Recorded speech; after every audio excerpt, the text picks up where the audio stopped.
touch that dial. Abuzia, Mami Vanchia, and for the studios of Otec 102.9.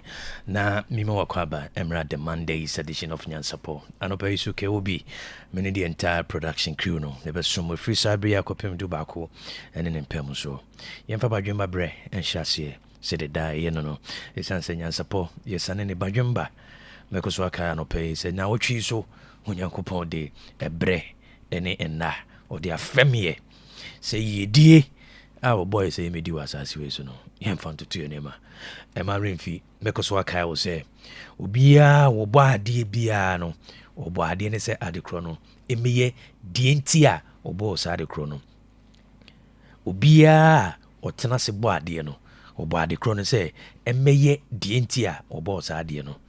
Na a body and ye diano, ejina, said ye beya. Ade krono ebi di djuma ye bo no so medie enumu ena sa ade krono ne yedie ewo ye bo microphone say ye mfa nkasa wa mfa nye bibia mfa ekopim so de be kasa microphone no eso bia ma mfa so onyankrompo bo da sani no maka che say obo oda sani say ni nyankopon su ye de dwene ye de toto niema ni nyankopon su a ye de dwene e de hyehyabra Ema abrabo edew eni gie eni se wo kra ho be ha no eno no obo wo na nipa bibiri firi se saade no ye fa ne kwa buza ho se die ntina odi sika kokko odi ko share asase mu fe bra obebre ansa na obeye landscaping obeye search ansa na ko excavator nyankrompon yi die no enafom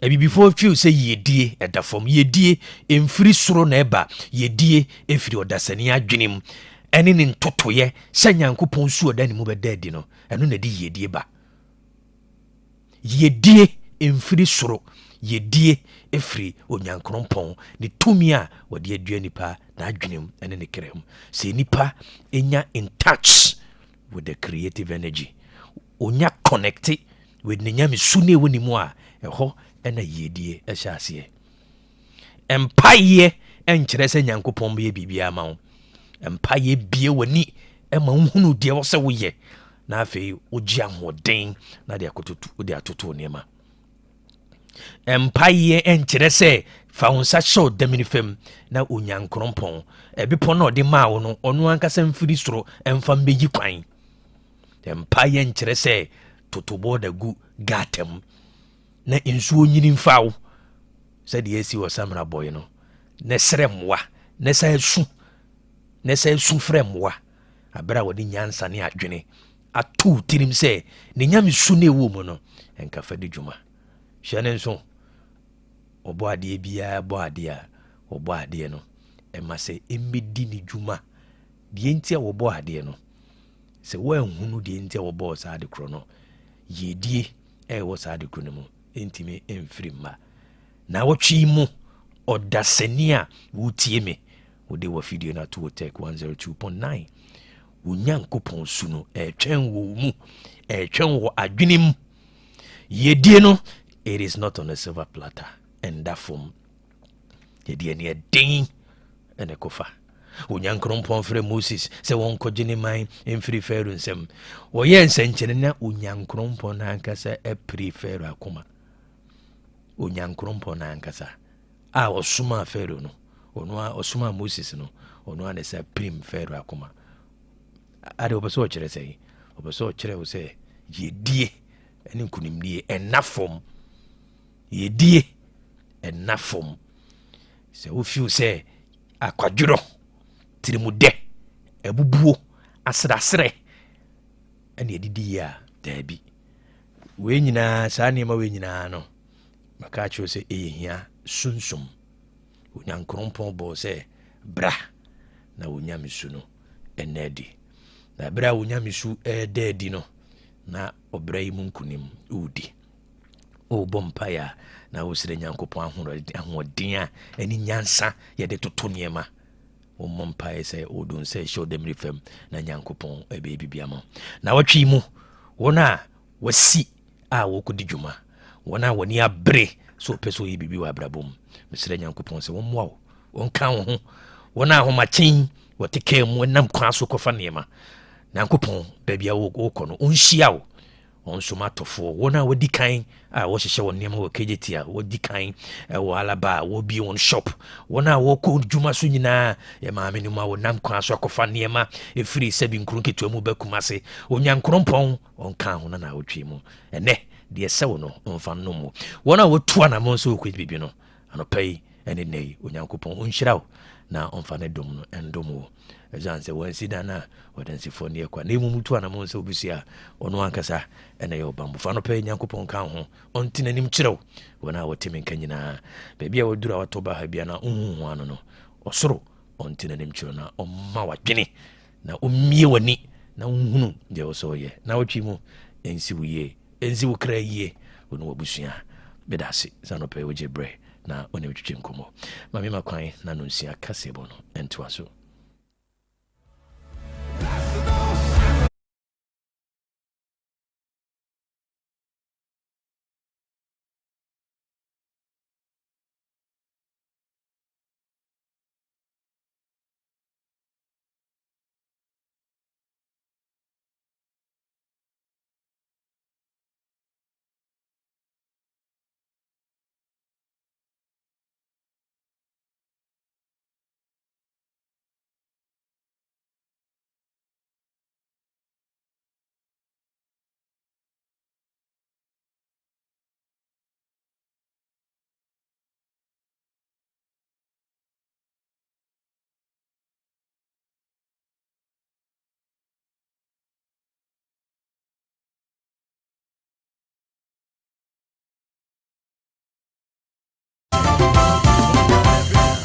Ebuso FM mu nyina chi Otec 102.9Fm so ne braso nsem hodo a yaboaboa no se anopa no nsia kase na simpie so yesi nkonwa ya de somwe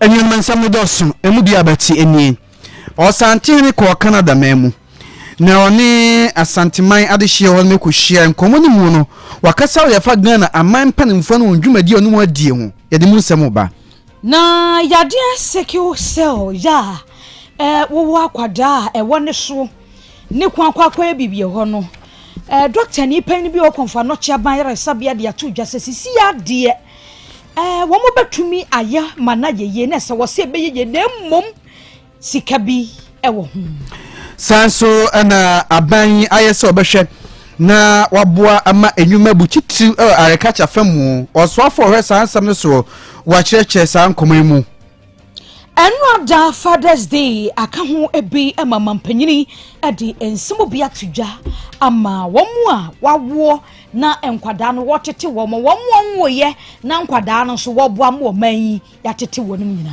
ebusia ensam ne bikerim ho ne atranse de ema mo perfect series books ngome wodwa so na madama obeso ba no mu abrabom de ngome na ato de ama no Ghana Education Service Asia na kaji atum English language or history of Ghana RME computing creative arts science and maths numeracy language and literacy coloring and writing na engma hodo akapi na perfect series books wonum de aba edwa so enti samuye school na mock exams terminal exams na midterm exams a mo perfect series books achira kwan na busia opebia Kumasi aputu Yoben Lorry Station Kranso dan Somai first stop wa homani 0243 299 938 and 0540 755 465 Dan Miller wode nupa bedwaso ebusia Dan Miller TP Mission se oyobo feature kro ha bem typhoid tetio ana abu ho no mu a wo se ne yem na ya se ye no ya ewe no sa pe Dan Miller TP Mission bie FDA fadi atum to ha bie ne chire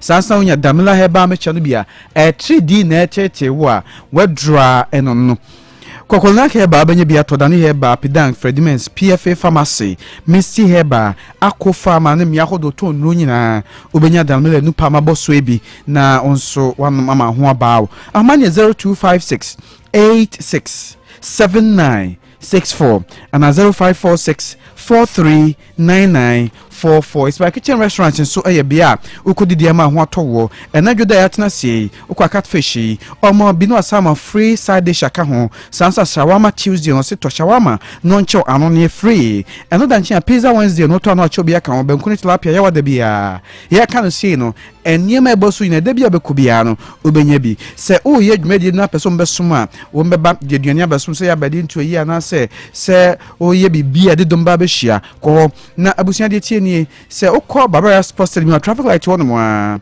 obi free China India mi ahodo abesio na pesa okomand di ma ho ba is my kitchen restaurant wa na wo de ne ko delivery no from one baby obi betumi an one bi dia bro ahomani frɛ 0265 707070 and 0248 865046. Abusianfo na commission say ye mo obi adama ne say nhihye ya won mo dia ba ne say ne woda na ye ho adwuma ya mo wire na hodo abe ni nyina wo call certified electrician GHR pa no abomoden download na download o matumi abo na wo mamo onkrofo wo mankasa age won matum a wo be ye woda no ho adwuma ma wa oha bia emma wo wi no abeboa wo emma ECG meters ahodo ni nyina da wonsa atumi aka bi processes no fama ni papa na ne nsen wo mo block intimita ne wo hwa wo to a prepaid yaguso a emma na se ba bia wo fa ya nya meter no asem wo ho enti no mo de lock ya to so ne senti no wo dawro safety July de kan wo mo ehhase ayadwuma enti wo benyi obi obeye wire na wo bi obeboa mo nya meter na odi afa won mo so no matumi ayadwuma no ede amount Clepak natural mineral water na yabuju ensuo nso we na mankwa dispenser bottle such as deni nyina de bi ewo ho Little Angel Ventures odunko ne bamboo sports ehwe animu kineben ewo manso data no KJT Dubai store number F1110 okoha benya bi ato medafu program bia wo ye bia wo frɛ nso ye bebre obi ahoma ne 0244 041913 na 0558 001765 Walker Village, you know, ya kaimo sa Mexico, Canada, USA, eguswada ekoso china Ghana ye jinemu anyasem ketwa enti bomoden se bebia wo no pese ye ba ho na ye de commentary ni free ho live abetumi afre ye wajaton de nso enka chiri so de beba ne abo ho dawro de ama kakra bi ne ye beje wo ahoma ne 0240 889243 and 0247 995160. Some for penny of a journey to Bosia, and some for penny of a journey to Bosia, Facebook and this will take 102.9FM. So, man for Moshe, ye, they can see Bremo, come again, Boateng, Professor Cotona Fee. Mami Ajwa Nyanta Tando. And some new name.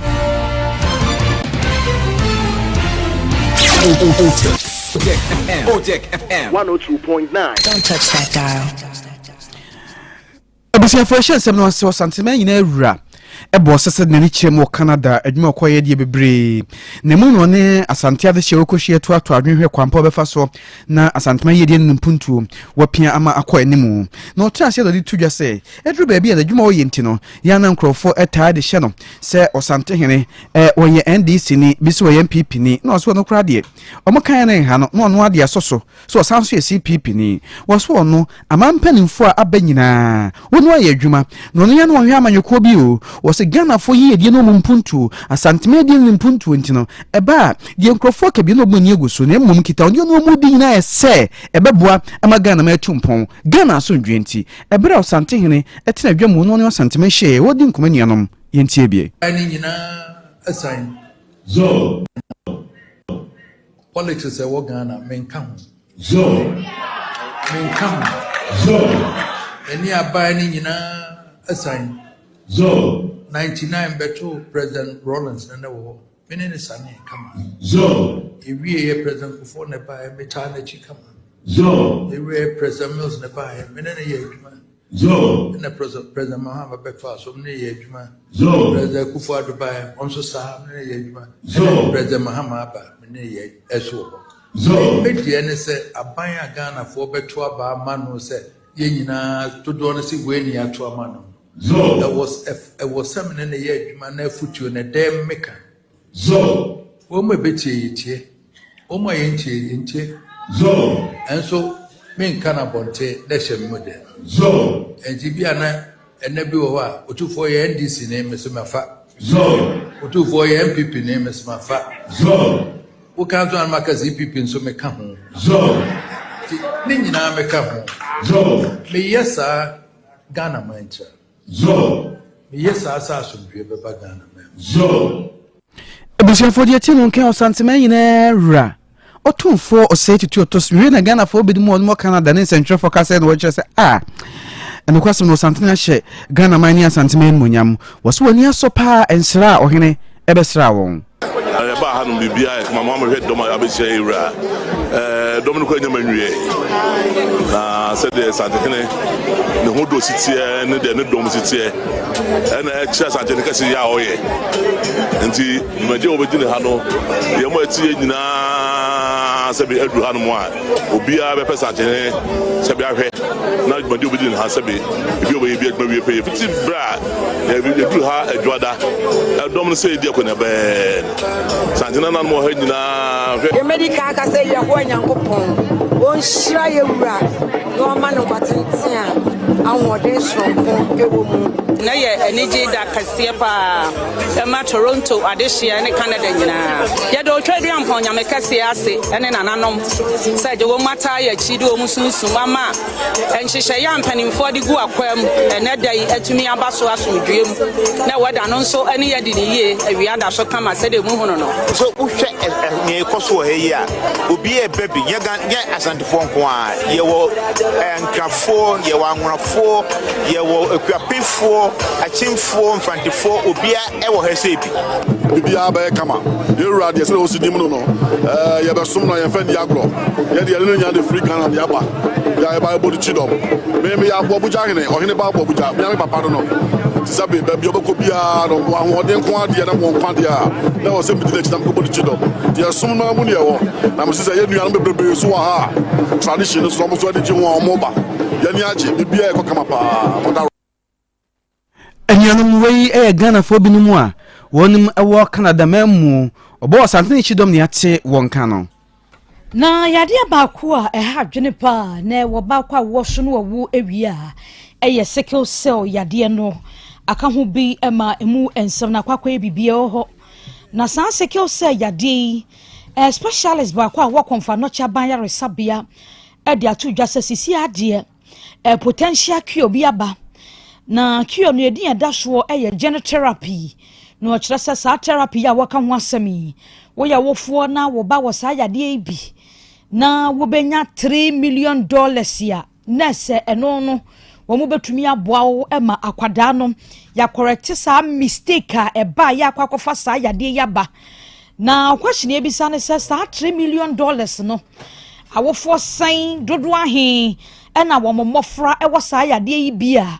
wo mo ebetumi enya sika se wode twia ema enkwada no yatumi asa wo no yade na ekwan ma sumpo na doctor fo nimdifo yi wo mo efa so eyo ema no eyeye ma kwada yi ne ho etumi etono Dr. Lawrence Osei Tutu yane na di nkomodi afa ho ensemo bia wode tu dwa wo ho eni. There are so many different types of it because it's a genetic switch that has gone wrong, right? So the commonest we see in our environment and the deadliest is what we call the S type. So I'm sure you heard somebody's SS, AS, or whatever. Yeah. So the S type is the commonest and deadliest. We have the C. We have so many other types. The genes that I told you about, they are like paired. They are like twins from the same parents, but they are twins, right? So you get half from your dad, half from your mom. So sickle cell can never be the fault of only a woman. It's curable. We can cure sickle cell. You only have to get $3 million. Yeah, so there's gene therapy now, new baby on the block. So you remember the gene that I told you was abnormal? It's like reading a book, all right, writing a name or something. And then instead of writing Osei, O-S-E-I, you made it O-E-S-I. You can simply edit it and it corrects it. So the same thing happened in the gene. That's why the gene became abnormal. So they can now edit that mistake and correct it from abnormal to normal. You understand? So that's what they call the gene therapy. You can either gene edit it. Only $3 million. Only. Only no. I was here. Any equity ye Dr. Lawrence Osei Tutu. Wa arekacha mu nsem wo so afo hwe arekacha ho nsem so man mu no ba rekopoku kire se oman betimi aresa afa no mama amabunu anyanyuma bebraaye wo se ade bakọ so oman no ye ene se arekacha ne mfodi ahodo oman ni wo bedan ni mu no asesam ansample de bekọ adwaman so de akọde ofen agro processing no wo se basa akonya beba amomanfo no manya adwuma ye wo se wo so ade akomonten so wo koton so wo hyehe ni nyina ye fa ene so die ni yi a emabunu benya adwuma ye wo de we atudwa bra obo sese na okọ PA African Food International Limited we gana ne bi adwuma wo bi odanda nuane mu ana de sansemi ekokoto udwa ebusua ebra honorable Eric Opoku okasa no yenti ni bi no palm fruit no na omode ye miensa na asisi a omode ye adwuma ba ko ye abe no palm fruit no na omode ye abekwan no edigu kan mu sei na no de omo ye kra agese omo je orders ya di free USA Canada ne ade na de bra omo orders omo wo no omo ni sika no dodo nti omo ntimi miti orders ni nyina sanko omo nya sika no dodo a omo betua miti omo orders na komba employ nipa bebre ama adwuma na ye de akokama afei de omo ye ba akokra amani age ne se sesi aye mamu ya ma amanfo aye kosua na amabu kosua bu o mamu ama oma eye nkokọ no omu kosua ne nya atofo etibi kra de esi ho na apro ya dwadifo no de kosua ni bi eko Burkina Faso ama Burkina Faso no aseye kosua no feni ya no omu ka asele be ya omesa ama ya access ama ya koton ye kosua ni bi o basi enya fidia wo Ghana ha yebetu aye kosua no pada eye nura ya no nom ni nyina no eye pharmaceutical industry no kosua wo wombi ebusiafo we eye oswafo hwe enuane ene arekacha ho nsam so honorable Eric Opoku enra dawiase afana ba bi bebre na yeyesi honoma yade esha papafo animonyam yada won mase sa womo eboa ma woman nchechire ye mofra ntete ewo fiefie mu nnwuma mu ahodo nyina da etumi ekoyie enu emu na Ghana mampanyini His Excellency John Dramani Mahama wadi ekwato ni Facebook so no da awofo nyina titiriu ya ne ye papa no mu ase se woma bo adwuma papa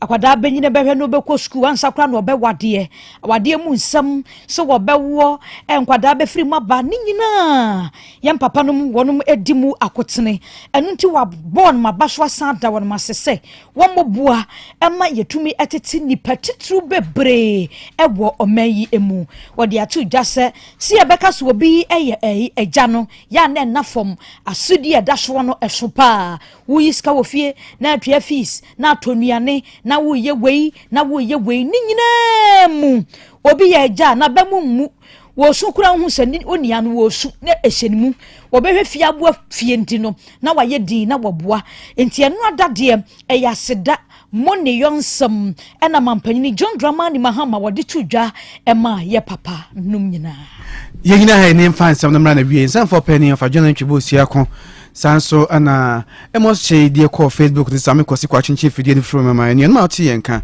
kwa meje ni Boateng professor kokoto ana fe mami ajwa nyanta tando agudie mu nsem Eugene Maradona edit was yes and I pay you will be ache Arbanya Sapono se braso breakfast pause if you any amone ye de nyina ba be somo ye sorry so akeo bi ni team no e de Nyansapo e ba be to so an pay ade say opportunity e bi so atimi aba oye footballer channel so set right cam and Prime Foundation omone ade say scout e friend Elizao Gomez from Spain omo be pm e Ghana enti oye footballer na odai so nyina ne se no obebo akwoni apiem e amanone a we opportunity and also etimi abantifo ahoshem se na be ya odache no eniema enso ebetimi akoe na yade se tournament ahodo ebekoso e Spain uti ya also obetimi ay lucky ni ede wakopiem e Spain na also wakosign professional contract agis kapudo enso ede agu botom we ya akonya right cam and Prime Foundation omone Elizao Gomez from Spain omonso ereba be PM Ghana tibra ne be develop ne showcase o football talent no ema ewiase obia enso entimi ehunu ube geni exposure uram Europa ball no onso obetimi abo eri akoanim enti oye footballer se oye bema anase oba akoya we no onso oka ho fa huram na odache ne niema enso entimi enkoye enti numbers a medi to joy frɛ na enkyiremu a eche medie je na bibia enkoso kama o frɛ 0246 142 643 0246 142 643 when a life-changing opportunity at my footballers into right cam and Prime Foundation omo energy jumedi way and so eba almost a main country or say omo empower youth through sports creating opportunity for a brighter future omo kahubi and a breakfast personal yere ebra national some World Cup village nyame adama Tuesday there is 2 big games yere pie table games and yako at games no abramum enti oye adwumakuo na unyamba on board still also obetimi aba bra nefa sika kakra bi ebewura live commentary nim na adwuma oye ne yambo ho daru enso information no some set train no atua and also esi ekwan no so eguso ekom enti anopay ofre 0247 995160 0247 995160 0247 995160 bra na also yamo adwuma no eho daru enfama na niema enkoya no pay yensasem every 2026 World Cup eguso ekoso na enra group G and group H second round of games groups nim no games no enso etimi eba so no group H and Spain and Saudi Arabia game no and also etimi ba so ma game no after 90 minutes Spain almost share form and Saudi Arabia and so etimi ati kanena boya your friend Lamine Yamal at 18 years boy no and so enya the first ever goal World Cup in and so Edman Spain Mikel Oyarzabal etwa so the 2 goals and so and boy your friend Tom Bakti esen ho Edman Spain Edman Spain almost share 4 and Saudi Arabia almost pre kanu so etimi ati Uruguay and Cape Verde group H and game no and also a 2 group H games and also a course so there's a FIFA World Cup in group G there's 2 games and about so Belgium and many Iran game no and also about so my game no nina a Belgium or my shebi Iran and so and to me I shebi way a game and also a team about so group G na Nyansapo ketona humachi New Zealand and Egypt at a Bonima Egypt almost 3 New Zealand eti kanemu bako enti enra win Egypt enya no about the first ever win Egypt omanyam FIFA World Cup game into way enra gamer and also etimi ekoso ene de nsem nyina and edema wenom group G and group H na urem Spain and Saudi Arabia gamer and also ekoso Mikel Oyarzabal no and enra man of the match award no and also ekoi edema no Belgium and Iran game no nyina ebere urem e dey say Iran omo goalkeeper your friend Reza Benevad ono and enra man of the match no and also ekoi kama edema no ma bibia enso ekoye Uruguay and Cape Verde game eye 2-2 boya your friend Kevin Pina ono and enra ye name no as man of the match game and also of course New Zealand omotina ho ema Egypt ebo mo 3 eno shano so Mohamed Salah enya goal edema Egypt oto so man of the match award no esan ekoi edema ntwi ene said and also esi etiana group G say ena so far table no and also esi tie Egypt omo lead after 2 games omo 4 points Iran etosumienu omo 2 points Belgium etosumiensa omo 2 points and New Zealand etwato group G omo so enya 1 point we table no said also etie group G and eri emusam emanorum group H Emma Spain win omunya no eri almost our bedi kan omunya 4 points Uruguay etosumienu omo 2 points Cape Verde etosumiensa almost enya 2 points and ade say Saudi Arabia etwato group H almost 1 point we and say the group G any group H no and also esita national so and a games no sign to also enye asanketwa na and games are basun say and also MSC Akko group J and at 5 o'clock p.m. Argentina among Austria and so at a bunny 5 p.m. Argentina on Austria game no and also Barcelona 9 p.m. France and Iraq and so at a bunny 12 a.m. Norway and a Senegal game no and also Barcelona 3 a.m. and they say Jordan among Algeria and so at the bunny way second round of games group scene and the Ebusam and so at the Atuganian forum near room or the Black Stars of Ghana channel so Yami Adamo China. Hey, and Yasan Kito or Boston, England, and a Ghana game no, and also 18 air Basso, na game a Ghana and a Panama.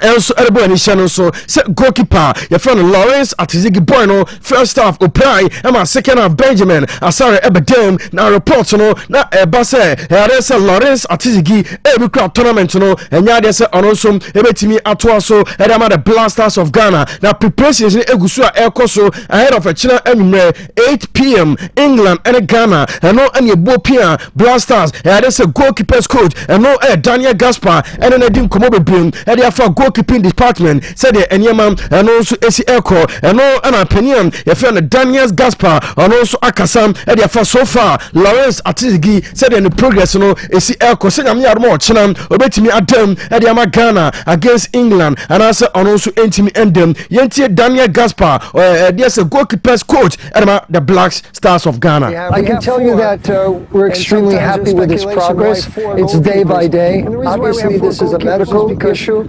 It's an issue also collaborated with head coach Carlos Queiroz, and so we'll take it session by session, but we're optimistic with his progress, and the decision will be made at the right time, at the right moment. But one thing for sure, we always stress that it's team above individual, so any decision that we make, it's in the best interest of the team.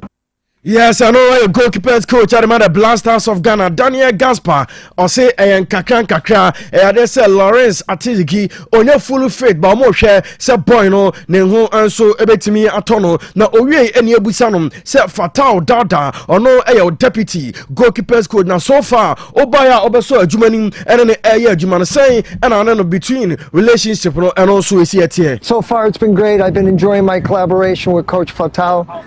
We've been able to work well together. There's synergy between us and the goalkeepers as well. We've created a competitive yet positive environment. I think we brought a certain energy and spirit to the training.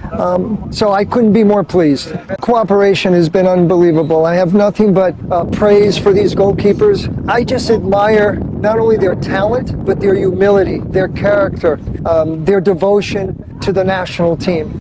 Yes, it's Daniel Gaspar so by they say Fatal Dauda supporter or the amano na aboa ama so far nyama and also Koye Kama say Fatal Dauda a fantastic goalkeeper or say a fantastic they say goalkeeper's coach on no collaboration Egusua Koye na ye nsem and ye sign Ebusanum say so far urem Blasters are goalkeepers no omoya 4 na saying and nyama and also ECT preparations say and almost a copy ahead of game no a big Ghana and England. Obviously England is one of the best teams in the world.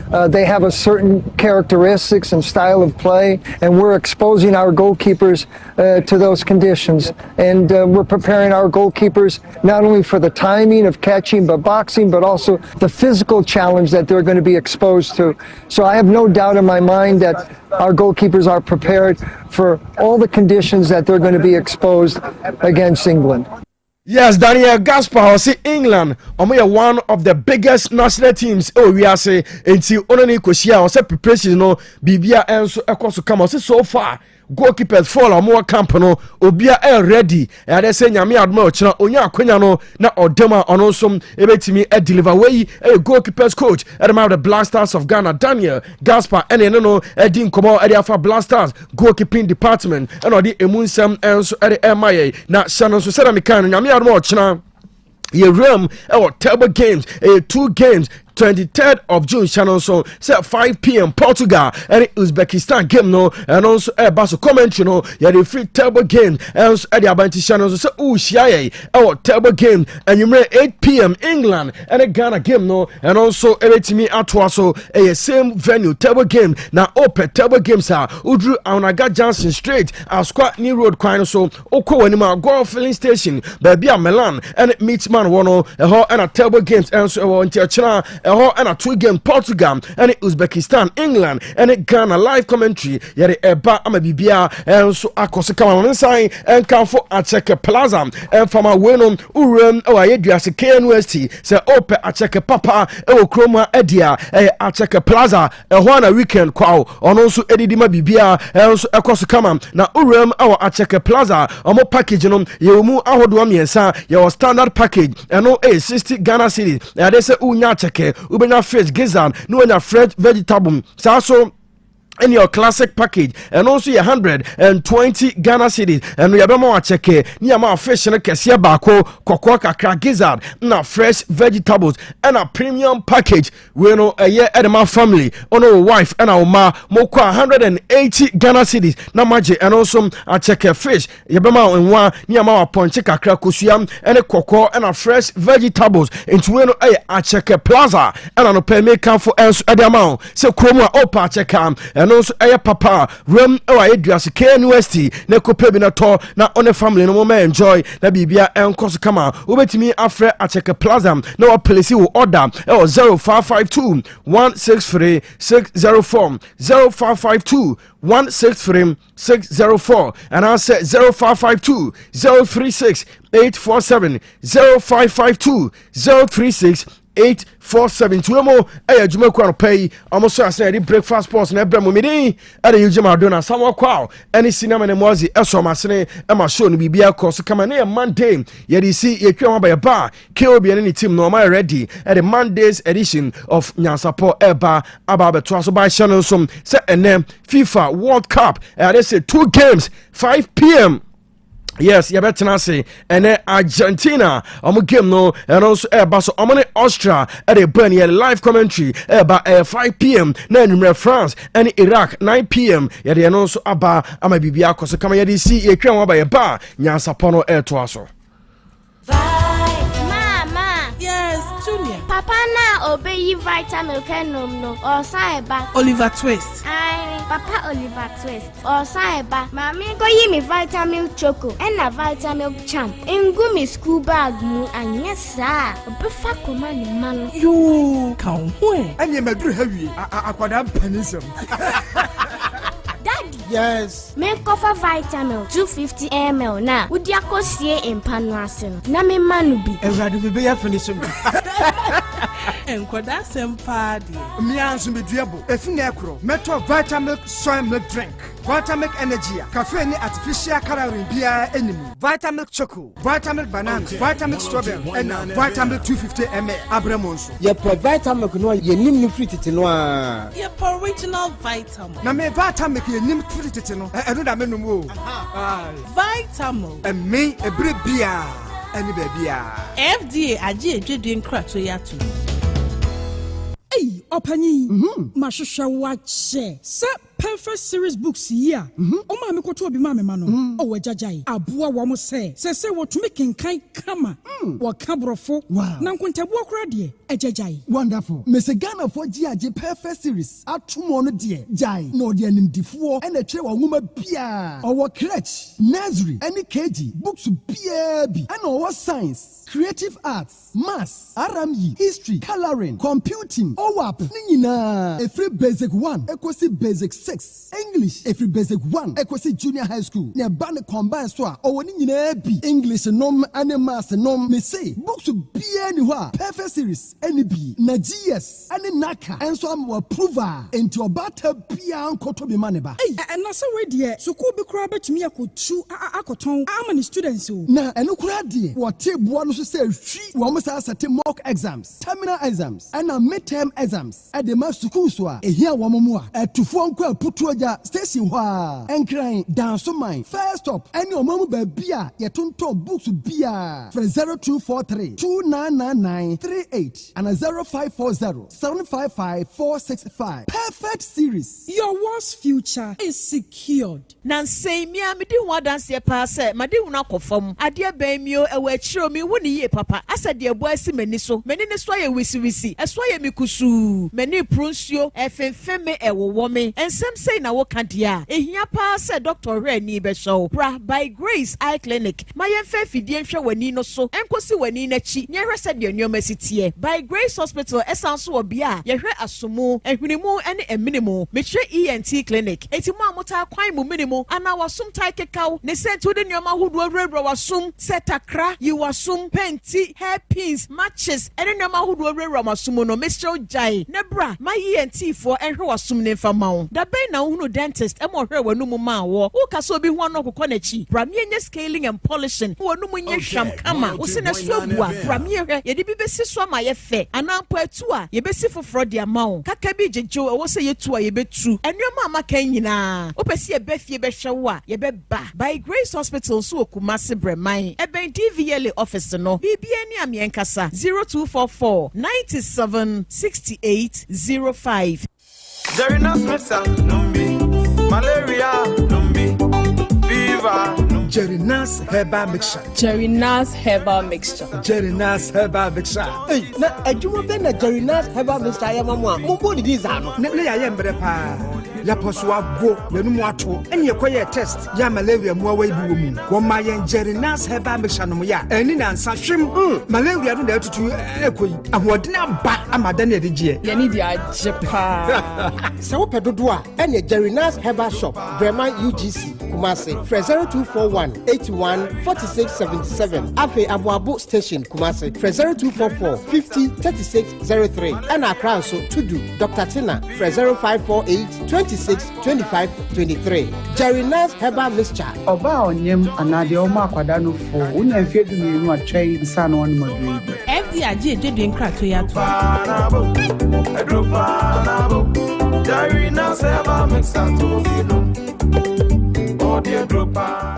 Mema etiefo nyina akwaba ba Amuzu Herbal Clinic na midiedrobia ba yefre no Amuzu P Herbal Mixture eyedura ebua ima eni mema nyina na oba pampa no ohye efi na seba no obehia Amuzu P Herbal Mixture oba insio basa egu no ono so behia Amuzu P Herbal Mixture oba bi a otie na se ne hene pa di ono so insawansawa agi na kosokuma boso ono so behia Amuzu P Herbal Mixture oba otie na junso no pampan pa no ohye edi akireba ono so behia Amuzu P Herbal Mixture minka se junso bia ense nsuo ba se ojunso na se ne kala no eni e darkish more yellowish na pampa no ohye omu a ekire me se ekikaye eya ba ojunso no mu edi pa Amuzu P nenu mu e die na chika sei anase hunam na ya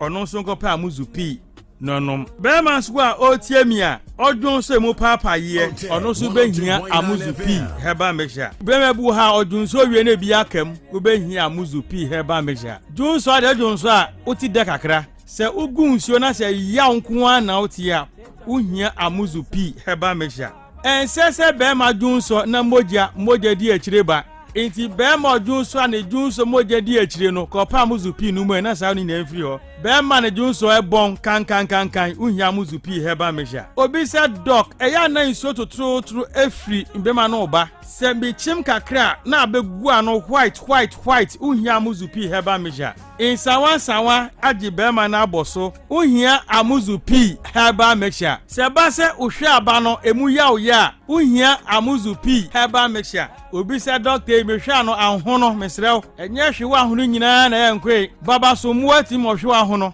enti bema ne hwe ahono onko pa Amuzu P no nyina hwehwe nko obi se doctor medware wi a na me hu nyina ya me hene ase ahwe apia gu me so bema wo sa ha nyina no obehia Amuzu P Herbal Mixture Dr. Amuzu we midunso wi a na se junso ni bi tama yase the same Amuzu P no ene ese edi se adwuma no opedoduo na atudi a ewo Herbal Shop biara mo ewo pharmacy drugstore any herbal shop biara bi wo ho se dodo pa na opetu dia no abayaso ye na otafun hia so amuzu junction be moro market no tafun hia so amuzu junction be moro market so Kumasi no akodani herbal misi herbal pedan ko mu 2% tombi akra mu nko kanshi draglem mu bisa na nabuwache Kingswalk repash na tinatet opa amuzu puse mi se bia frame na 0247 776743 0247 77 67 43 amuzu p herbal mixture mauji hiochalo.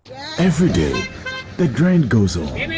We chase the money, we chase the jobs, but sometimes everything can wait. Ghana have done it. Ghana heading to the 5th World Cup. And in that moment, nothing else matters. Everything can wait. FIFA World Cup time has so, and all 104 games are live on SuperSport on Go TV from 11th June to 19th July. Reconnect today from as little as 98 Ghana cedis per Go TV. Love it. Otec 102.9 FM. Otec.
Otec 102.9 Nyansapo mami mo akwaba emra Nyansapo dwumadie so na wotwe isu so no the entire production crew no ebe so mo free cyber yakopim dubako ene ne mpam so mami ka say Nyansapo on Otec enye the usual morning show anopa say menu di ehiesia yesua de na makai wo medika kai wo say Africa sunsume wo mu a also wo de sorry di kan ma wo ho no medika nyane no ansa there's answer when timi an sorry ama ho a ebe din pass obetimi asori ama say your friend wo sorry ama oman you need to rise up for yourself ene 24 hours to do whatever you have to do na me kai wo say bibini nye obi a sebi oyeti ponko so bibini onye obi a sebi ofin bibini enye obi a sebi oye ne nema basa tino me frɛ wo say bibini sodi wa adwenim sodi wo suban mu sodi wo nyansem na sodi wo ntetie mu anopa bia mekoso akai wo se ne be ya obesodi ama ho se bibini na watimi atoto ne maye obi a timi atoto ne maye a ene ne friends of mine ebe kwana ne hye no so pomodin so obesori se bibini amandla nawe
lifestyle. All right, mami mo kwa babiem emra Nyansapo abonu nsia pa honsema aduanan enso yeni kan hwese de na wiem nsacha ebesi aye na wohunu sede obesi atoto niema yewia na me Nyansapo business segment na to aso na afia bodra Nyansapo trends ensema ekoso memu ha de obokrata mu abe fontintan fidie ni so na yedibi asomo Nkaibo yen Sakafri Ghana Meteorological Agency chese anope yeko wona wo baby akwa ibretu wo meche the forest zones ne yeko mountainous areas baby amepo wono ebono ebekoso asi wo enu nti ebema se unhunu wanim so no ayedin nemum yeko empoano meche the coastal line ono benya mostly cloudy condition ewembe kusu na anope wono betimenya slight rainfall na every mid morning be no 9 nunduo ekwa wiaso no yehesi benya sunny breaks uma bonse wiane pe kakra na ewiemu asai kusu na every late afternoon kono ehwe no musa benya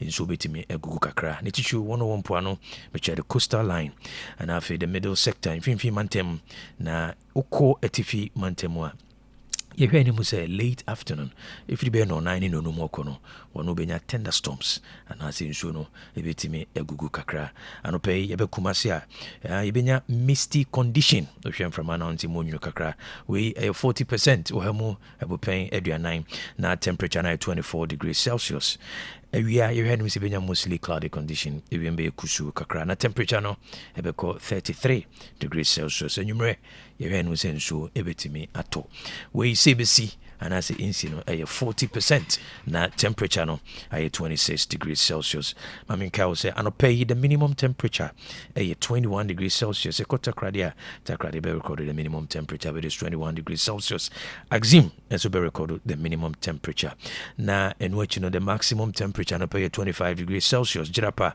Narirugu Damongo Bole and Tamale woni na be recorded 25 degrees Celsius na fi Yendi be recorded 24 degrees Celsius.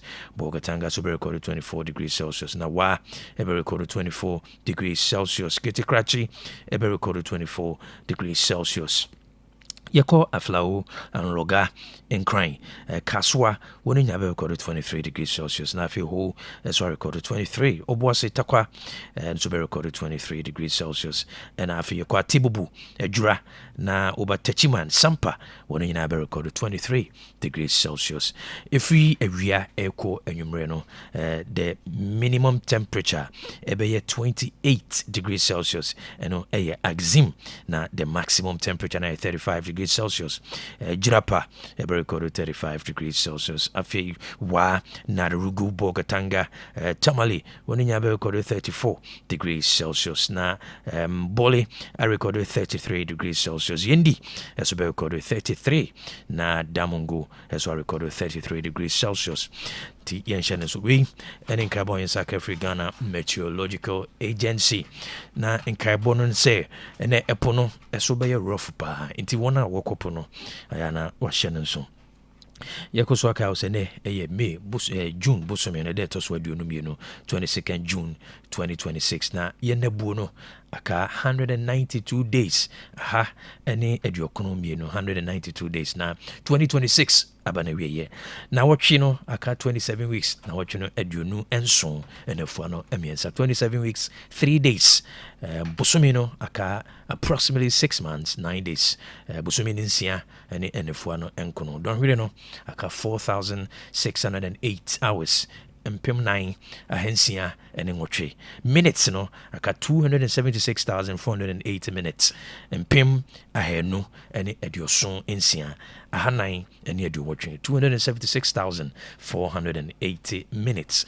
seconds no aka 16,588,800 opp edunsia mpema henum ana afi eduwotwe enwotwe ene aha enwotwe me koso aka wo se de onwomtofo ne ka no o se mami hunu me na kan na manyanyansa akoma ene ti hyene so abribia me ka wo se ne de wo nyina eye bre se woni bra na chese abrabo no afiri hunsa no wona yekoja wo mo eye over the weekend nyina no won se ye nipa ni mfo nyini bo ha na ye de ne bre a obedi na sase we so ya twone kakraka e de abo hyene so enu nti de obeye bia no o de bre ene beye ene ti se ummu ebra na kyerɛ sɛ wommu abrabɔ wankasa abrabɔ no ɛkutaa no wommu na adeɛ biara sɛ wommu no menyɛ sure sɛ wode ne bibi papa biara ɛbɛma wo ma memfa nsia na yɛmfa Nyansapɔ business segment ɛntoa so mekɔ so akaa wo sɛ yɛ sika ɛho nkɔmmɔ no yɛgu so atwitwe ho sika nkɔmmɔ aha ɛyɛ sika sɛm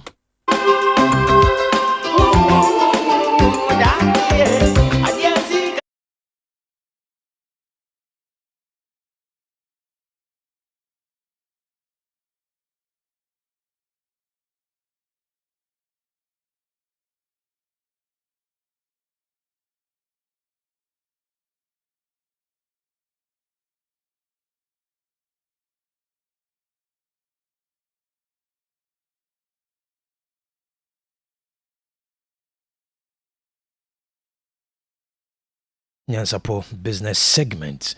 Because what I say Nyansapo business segment is brought to you by Translight Solar Limited. Translight Solar Limited.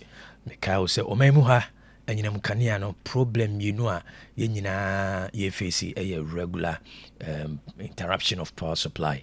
E umu abo se kania no na edum enuti enyuma kuo ubie enyuma wo memuha kania e ho asem den esanse kania no nyina so the bia woman edum kanea and I face so bo no so kwa na ekosoro nti problem you nema mienu regular power interruption and afi high cost of electricity way into Translight Solar Limited wabedwaswa oboa enyumakuo ene afiefie mu hye ne so se uwadwuma na opese unya 3 alternating current na okania enum da ubenya power from the sun ubenya power from the battery na afi ECG abeye backup nature say I was install a Translight Solar Limited. Mami Kosunka was a nyumaku bibiri bit is a Total Engines omo headquarters are powered by Translight.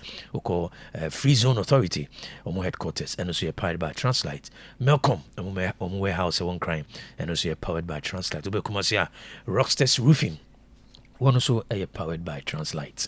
Ade ma Translight done so in few dunia chini say unhia sika twitwiri di na de ato de hia ne say one bank be mienu miensa bi anhyehyɛ ya sɛ wo pebi nko a wobɛtua kakra bi na afi wa ma wo be afi na ene akyiri na watwitwa ne kakrakra ɛno ɛyɛ flexible payment plan bibi any afre Translight or 05025 604 0838 025 604 0838 Ubetim software 050 424 9229 050 424 9229 Ubetim yako www.translightsolar.com Udruha normal translate yinano ubehuno ho Kumasi your office no atasmanso ebe New York Town Hotel sheneso baby ewia obiano there has to be Translight wa na dumso and I said there is no power interruption. Nadaroma and the Nyansapo business segment, bro. Emarimfi the money game, no. Yeah, twas so now we yes money a game no. Enka ubi dia agrobi wo ha opa na beka se wundi and I say opa obeka se wundi and I say opa na don obeshim. But when it comes to the money game, yenya wo to wo pe game no uwum. The freedom kura brem kopim so bewu you are part of the money game. Say upe uka ho you will be affected by the game na say one yere ho am game no ya e bi be boatia wo at the end of the day wo and I'll bear the consequences but mo hunu the enti am say money a game because game will be no it will rules until you share the money rules and as a game no rules e wo ho ene rule ba kwa me no be kan wasem the expense rule and I say expenses Vijidi will be at a wedida. Now, idea about Kosi say it comes with expenses. Now, expenses rule no. Oko company Juma company dinano, omu incur expenses. Nti we shared company the financial statement, the cost of production, and afi the administrative expenses, and the a car or body di Juma. Whether you like it or not, ankran what should I not pay? Enya mo nonso eso aspeniska ade achi bia na edan na wa han no you are it's an expense for you ade ba kwa wontimi nyu mfrim when it comes to the money rule near the rule of expense every single minute you are spending something whether you like it or not wo spend sika time is money. When it with them so one high dying 10,000 for the whole year. For 10,000, it divided 365 days. Every day, which I say, when it pay is an expense. Ube free ufi yako yuma is an expense. Owo ma ano pay wa make expenses. Ufri fie be yuma no wa make expenses. Ade ba kwa untimi nyu hu free that ube spend this akopin so be wu. Enti say want the rule of expense as ya. Waso be shipa e wusika semo. Enti no companies outward they try to make sure say more expenses ebeko fom. Ankore wo expenses no edoso sika a efiri hu kono edoso chen sika eba wo. Enu nti na de bi e ka se wo twen 30th wo twen 4th 6th 7th ansa na sika beka won sa expenses entwen. The rule of expense, every single day you are making expenses. The rule of expense. Uti wani pe fatu utremi say why express spend this car. Ura washroom. Enema hunu nyina expense. Unye be tap no so de go ho. Kai say spend it. At the end of the day water bill beba. Toiletries. Enema you know washroom nyina is an expense. Ura kitchen. Every aspect of your life is an expenditure. The rule of expense. Shannon, whether you like it or not. When it comes to expenses, Sebi, your expenditure, but there are rules when it comes to expenses. The rule of expense, it goes with the rule of revenue. There is no way with my expenses without revenue. The rule of expenses, any revenue, and echo. And Nesikadu was saying about and Nesika saying about it. Bit me about saying, ne, unya capre wobutum. And so to do not be free wako. It bit me about say between Nekop Menumre, unya she and Bibia Mekansa, but you cannot say they won't make expenditure. You best spend it. And you are going to do so till you die. And the fact you are in the money game, beware of the expenses rule. Mami Fonsia, Namika will say, on the 4th of July, Money Management Conference, because we're Golden Gate Hotel. Money Management Conference, we are the second timer, yes, our Golden Gate. Obia betimia baby. Money Management Conference 2026. Make sure him our Golden Gate. The BNE, normally in a honor, the size and intino, so person baby, a limited seat available. Obetime don't wash him. Wona woni abre. Wona wo pese wo sua de. Ono na metu mensa frɛ obetumi afrɛ sɛ wonye serious na woni mmere ya emfrɛ number no ensend me message because baby ekono yeni abre Ghana ha se de ne message kono sikasɛm yɛmfa agudie nkɔ ho. If you are not serious, don't hit my line. Our money is 0551 821 747 0551 821 747. Woni abre so pese sua de a frɛ me, send me a message na me more details na join here on this 4th of July. Our Golden Gate Hotel and become traffic light. Mami na sisa no pay oje bre na onem twetwe nkomo e wo Nyansapo business segment brought to you by Translight Solar Limited. In Germany we say danke.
yɛsi nkonya de bɛ som mo na ohunu said you obviously atoto neema de fa bambo ho nsensem de fa pomuden ho nsem de fa dusua ho akwan so nsem nyina no ya boabo no ide be som no pay mami adwoa nyantantando adwoa Kwaku arwa ko fitumasi keobi na boko de yankopon adom Kwame Owusu Boateng okay baby are intact I'm good over the weekend we jina na so bo adwuma so kakra the weekend sadia we adaje kra so no ne high Santiago asiwa yi no tadofo ne jamfo by pa nsuo no so also na Monique tell me now say Monique ne ma me afrim Monique uti ame na so ana pay ma menchao na yenkoso ama o yako okay ti one week no me do am you sure say you baby ja come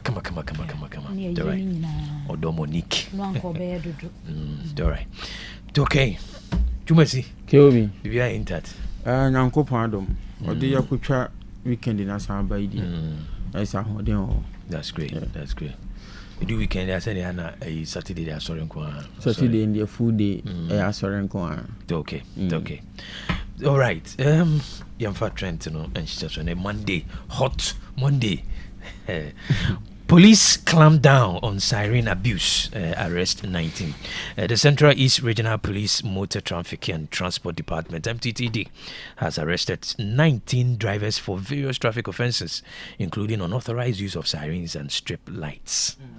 Okay, and yeah, shall say the infin mantam no mo. Police are doma wo ho no makeka won ho. Wonom kire se ya kwantem pon so e wo se so dwo na akoni abadie ehun mra hodo nyina eye adwuma se na beye na nkwansia basa hodo bi obetuma yi e de fra kwantempon no so ne senti wono matu na mombi we ye ahyenkafo bi a traffic light onfanya adwuma ebirum so mo ankasa do mo pe enkane bi e wo car ne ho a eni kwan so mo de gu ho de buroni aye no no mo aye bi aka ho into oba ano den uhia na wan hwe ya behu an se o shegatam enen kofo bi nso a siren wow onye mrahye bedwani onye posini onye mampanyini ne no nso esiso na wode ha adwene sa nkrofo yi na posi no etu wom so sa wachi driver fo nipa dunkuno na wachi wom no wom de siren abobo wom ka mu ni ho tumi se wo ye no otutu ni nyina afrim okay wom de nkane ahodo bi agu ka na ho a wom ni ho kwan no otutu ni nyina de afiri ho ena ahyenkafo bi nso wo ho no mo a traffic na chie no omunne so no omunnam ekwan no ntentenoa gata na no ano sankofo ndom de ka bonipa o de bebo sisi a se wo de onim se traffic a chinti o ties behu ane pan sankrofo no so mutu omo so sa wo macheche omu nyina ntiwe no omututu sa ne omo ne de free car no ho no omaye ne kokobo e de amo omo so omo hwe no man sanko ye sa de ne bio nya sa ye san so omu dia aso be shepa okay 15 rendered homeless after fire raises 6 apartments at Abuabo. About 15 people have been rendered homeless after fire swept through 6 self-contained apartments in a compound house at Abuabo in the Sokoremampong municipality of the Ashanti region. Ke ochreses obosa said when ichirem ewo Abuabo a woja ato edan bi mu edan no eye adankransia na ojato mu no nipa dunum na yekase wonum enya baby mpo na watena na ochesa na gisam ne se bra odan jato odan ni mu no na nipa du na na wo sa abre kro no na nyame adom omotentem sore emamu dwane no ton safra Ghana National Fire Service adwuma fo mbo se ba ho no a nyame adom onum ebetimi eso ejano ano a yekase wonum atimi adum no o se yekase se mprempren nipa dunum mum omunya ba beti akwakoyara hosem omonta de omaja pade akroma boabo ano mere santene nie ninyina ashe nana santema ntem han pani oda dum judgment no ano regional fire commander ACFO Peter Tatadi atudwa se yana ha adwen se enkamera mu no so bienya ade no a so jasha se atumi dum no bi do friend fire extinguisher no so dodo no ma omo ne bi dodo no ne bi ti jato ba bi a emprempren no omuntimi nso ano nso ba fred judgment fo bedru ho nso no na ja no ne ebe ye na ya wie enti keyo ya rehosema esi ewo aboa yede mu nchim am na say so no fire service for mu ko baby mu omo ka no a ekọ ne wura mantamu bi a kwan na tutu kwan na nye no ade no em say ha baby a efa em say kuma say me share them location that too familiar so I say yes fire service celebrate omo enough uze eja to ho na omo ko no kwan na nye ka na ntimi nko eto mo ko duru ho no mu a na omo a ja to mo fie no eji o matem po mabo medwe ho o ye hwemanso akwan pa and even kono ngo say kromu ni fire attender so they are so intija to kono ngo a chance of register for they imagine fire attender move from register to kono ngo na ja na demu a ehye ke yen ka no krenchire nipa se omadu na ja na twen wo ma na eto engusi enku a on ka no kra san yade so at the end fire for no dear ye more mabaso enough these guys are really working without resources so and the baba no today be catch us jato fia so for need to fire service for so nyese person na person be adwuma ba kandi no bedum ja mu ni bi this in case ka na krom be mu di fa bedum ja nto beda be bedum ja no and the kid yes abo no mo fire for abaso mo ye adwuma ka kandi mo de be mo okay yenko kipkos toddler and 2 others confirmed dead, 2 injured as rain-induced mudslide destroys homes. A total of 3 people have been confirmed dead in the devastating floods that hit Cape Coast at the weekend. Okay, ebrebi atwamu nkensu no emuna se ya na akoya energy system. Efrise de di kan ebeto agumfudie so amanuane aba mianya bi adi. De toso mienu akobasa enanso eye de papa. Na sese nso no munape na akoya se nipa num bi nso no gujam. Cape Coast enim se kumase na nkran nke yira na nano ada samra boy de ne ho beji mu. Enanu fiade se Cape Coast nyasem ketwa nso na to ama abudan bi na dan na ebu ye nam so ama nipa miensa aye kase wato na nano mo nse do.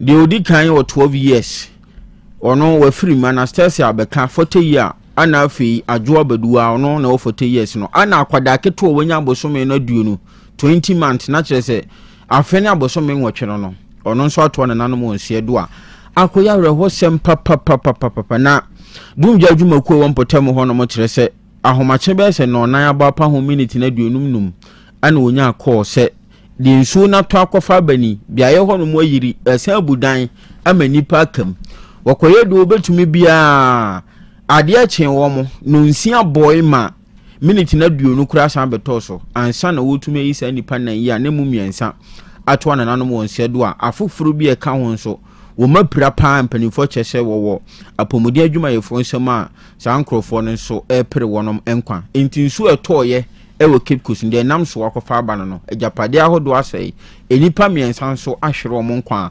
akoya reho kese pa ewo Cape Coast mfimfim mantam no emu samra boy de na ko say omugusu ale bana de nso na twetwe enso de ntwen over the weekend na e dina pampam ni mfimfini and twetwe e ba yiri mu so hona tano da na ko hwede yeso ne kra yi mpo a enso otumi na no Friday no news ne so nipa ye ne kasa free honum Charles Agiri amane boni no o kire se enso ne kwan no galamse ni nti o ma divert sana ya wo moye no no moye do mewia no masada beto ba bi eda enti mo divert nsuo ne kwan ne nsuo ne toye no timi me hu ne se nsuo ne tumi so de ne ho agim etwe wo maso okay okay the right and also the Sunshine school heads who permit extravagant graduation displays IFS to Ministry of Education. The Institute for Education Studies has urged the Ministry of Education to strictly enforce its directive prohibiting extravagant display and gift presentation during senior high school graduation ceremonies. Gan mamuntie enche bia na senior high school for no wie school na onum ewie school na nya na ntie ko senior high schools ahodo mu a wonum graduation kanu kra de nkane kwan so ano na graduation ni mu no ne hunu se awofo bi ato card ko school mu ho adan ni o mu ba wie school nto mu to ka akocha akoda no wie senior high school no ye pe ni behwe enya asam keto am ya ahodo bebere ne no na we no Institute for Education Studies IFS simpen for the Education Ministry no nim say sa headmasters omoma akwan match wo for this car race ku mu ho be kire so omo na wo sikento omo to car dia mo ma no omo ntwe o maso se akola wie senior high school ne ho na mo ko kire se mu wo skani ade etie no de omo kire ma na eno kra no say education ministry no de krata ba montis so mo twa sa ade nim se nkola na wie school ne ho na mo ko wufufuo ni abekwa ni mo ko de wo sinje school mo ho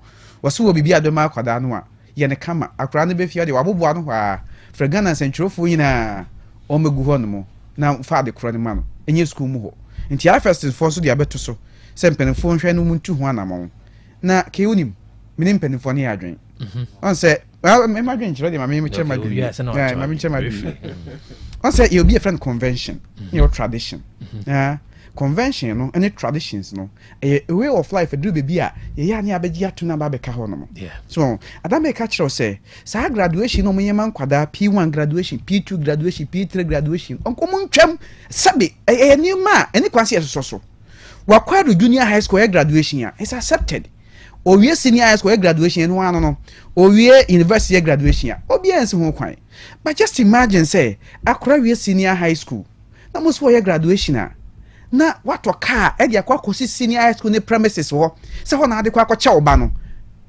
ade e fa he ne ko wi wa ha no o wa che de bia obetme money bouquet obetme cake ni ade akra na ba fie no you celebrate akra no ofie wonu abusuan ma frɛ no so what you say because when na buy no wonu pressure de ma ofo ni bi pressure bebre and don't forget society na ewo mu no middle income for no cry say we ka no kre middle income for no cry so bet me afford this money bouquet no middle income for no say so what you say until you say na the cost school mu ho no mu a one who portray extravagance the akere nkwada no say eno is the order of the day which should not be accepted so eto bi angasa mo bi nche obi ade nem de e kan say so oba no wie graduation na so kofia a chedie bia obia no fama no eye simple enti afia ko bia bugas ni esco ma mo na ba side mistress no wa ma kwan sa mo ma anya sa ade no wo omo ye simple graduation ofia ko bia bugas ni high school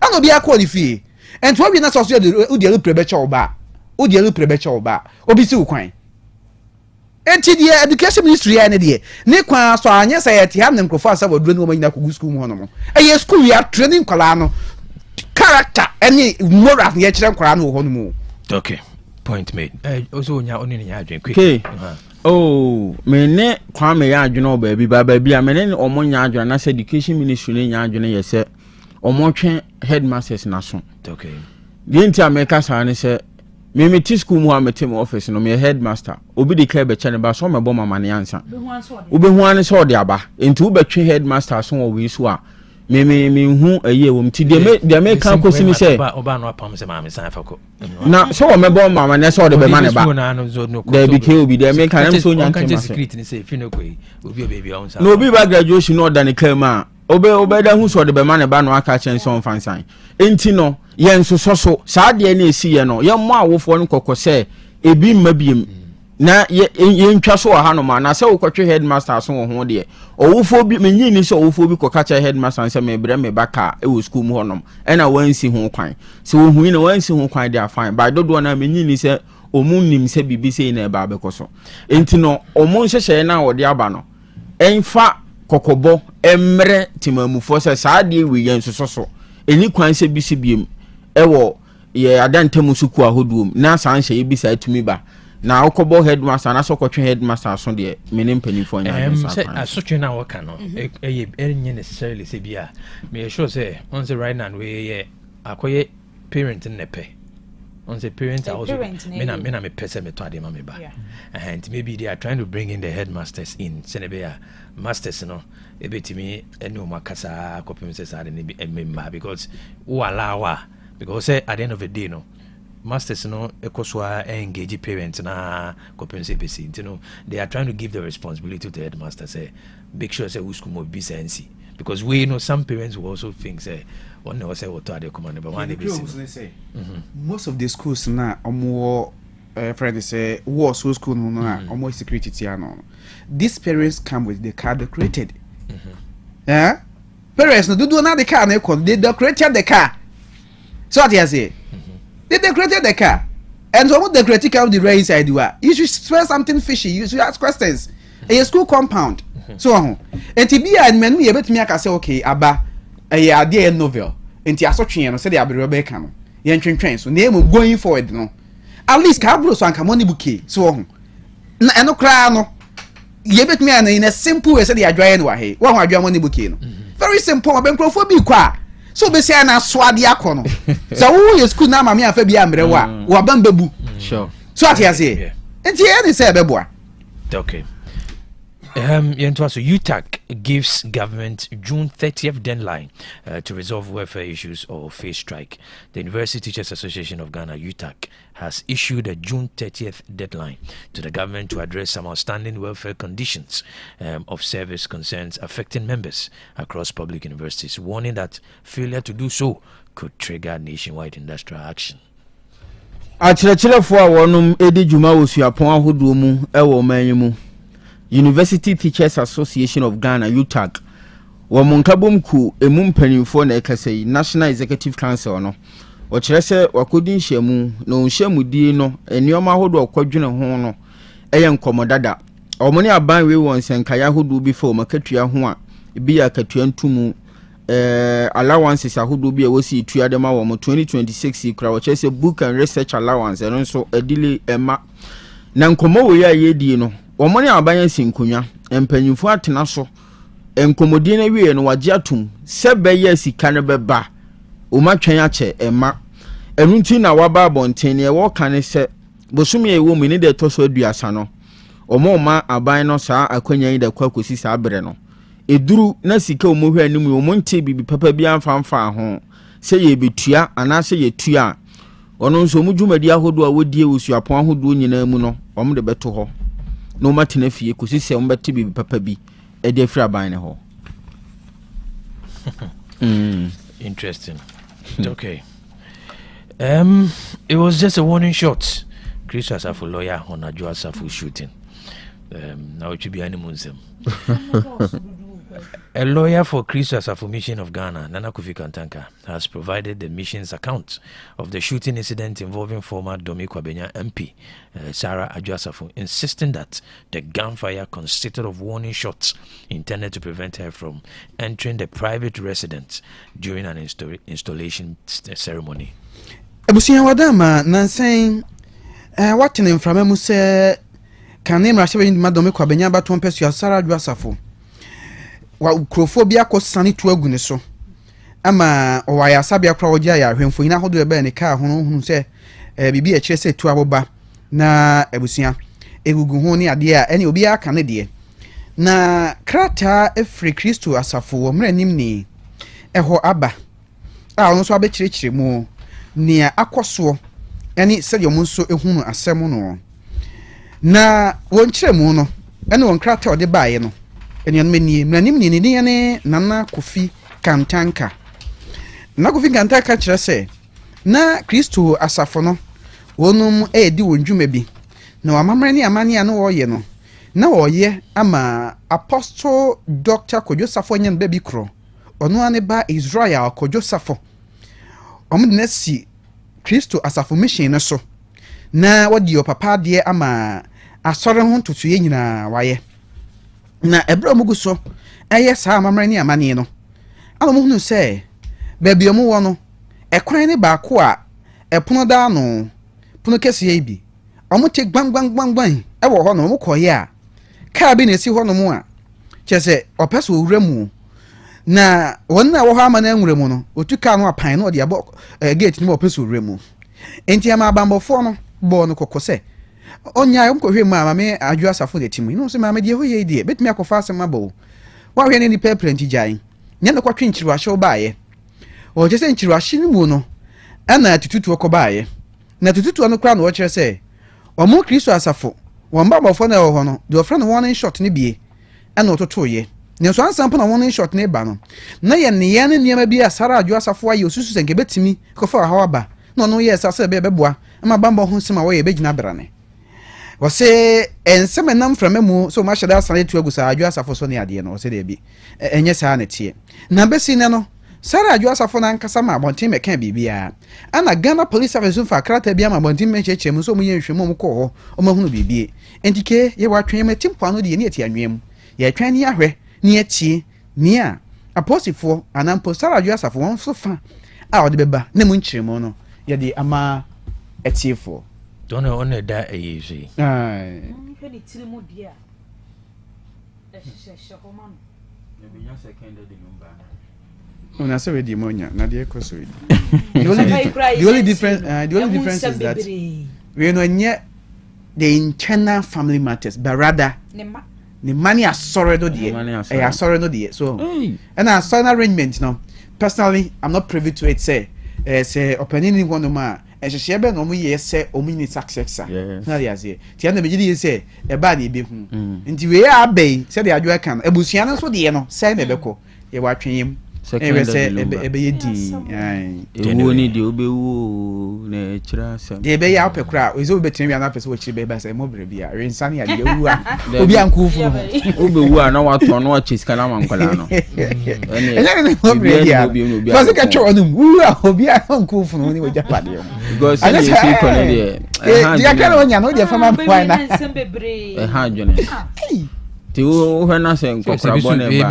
ebi mu tu raise issue na wade dodo ho nsem ne ade na ko fa nsem nyina eba nyina so wom se ebi mu tu raise issue na wade so kan ho pa awade mienu ne miensa na se ade bi ne nenso ba ko kran so ne nenso ye no obi so atan ba ko ma oba na kunu afa japade nti ba ko so ne nenso so mienu so ane kama efe problems about the beba no from chain the any the me sane nine no how do I quantify everyone how better quantify how do you quantify so ko ba na sha ki on the back go 10,000 say on average no on average say do na mentime ho ase do na e ba no e ye de enkola ni nyina nya one mother so say into about time we ne margin nko we ne margin nko we ne margin nko kwa me de be kwa mamre kwa ati mu se na ntise na ni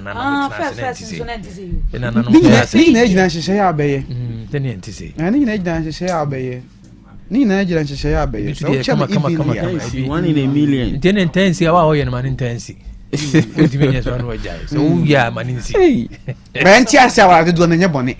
Oh, said the word bonnie, no, they come on. A different conversation. So what's and go forward, you can be saying, I'll bet me I can't go. Oh, I never to me. The Japadiano say, oh, yeah, now Chaco. So we Winsua, and Susana Winnie. Uncle Aton, or Ched will be a when Mescafobi so what they do, ye. Yanti, the actors, Yanti. Ni na ejina actors no mo we actors no nti wo ho di we you fa akosua no wagi 3 bedroom ama no adwo abeto so no wa ma 3 bedroom wono nso tim so ati ase o ma akosua ka no adwo aka di so be ne nani akobiro obi na obi anko ntokwa ekocha kwosene fa ana duru baabi ana ede saa eniema na eba so ho anyway okay Yonko Facebook na chronology commenter we are na yako amanone Benji Infensisi was really enjoying the show. Keep up the good work. Pedro say good morning KOB. Monitoring you live from Kumasi Tanoso Kesben Junction is a location. Befi Bantuma GS Communication banning the extravagant show of SHS livers is the way to go. Modesty is a virtue and parents must know that.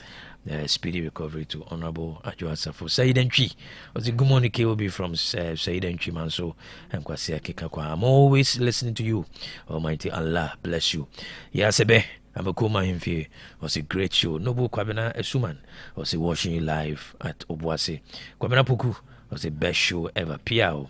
Ainkai Alice was a good morning, Mr. KOB. Please, as parents, let teach our children how to fish, not always fishing for them. Keep on the good work done. Emmanuel Amankwa or the free Kontomere Bahabobume. Good morning. We thank God for another beautiful Monday. Greetings to Joseph Bio at Imposite and my wife, Comfort Amankwa. All right, Yanko Amanani, we need few comments and account use Facebook handle also. Yanko Amanani for himself and some etefo. Largest ever cocaine bust in Australia after police raid underground bunker. Australian police has seized 2.7 tons of cocaine, the country's largest ever such bust from underground bunker system in Western Sydney.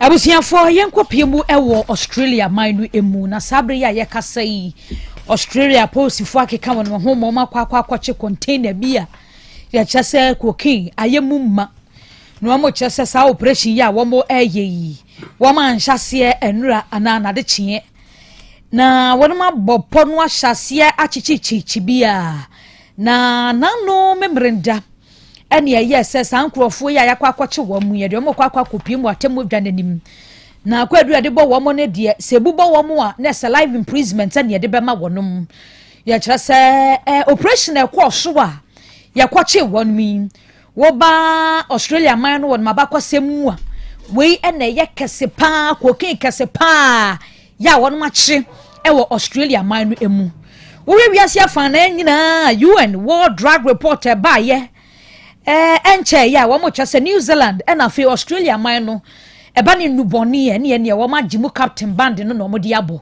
no mo chese na wotwe mu ade no de ba ye ne de eno de oman no wo munyi bi sada no wo kire se ade na ye nwanwa wo mu ne se wo mokọ ye na mema mienu ba kwanya emfie na duonu ba ko 21 na ba ko nso anya emfie na duonu num 25 emantie mienu 21 25 ene ye kire wo mo wo container ne ho a na se so mo boban wo ho so mo ye wo dogo ya kire wo mo a wo mo de wo masam ne wo ko ne kire se ihwemu ahodo na wo mo ye efa asem ihu no wama kwakwache nipa ensia ewo Westland aka ho a ya kire se womunim ne ekosui ebia wama ba be kan kwada mienu boys mienu a yedi kan ache wo mu yi a hwehwemu wa asemi hu no wama kire se ekoso no wama de atoja se Australia man no din a wama eje ewo enubone ho no eya hadwene na ba hwehwemu a no wama de afa lungu baby no wama de aba be pie mo ho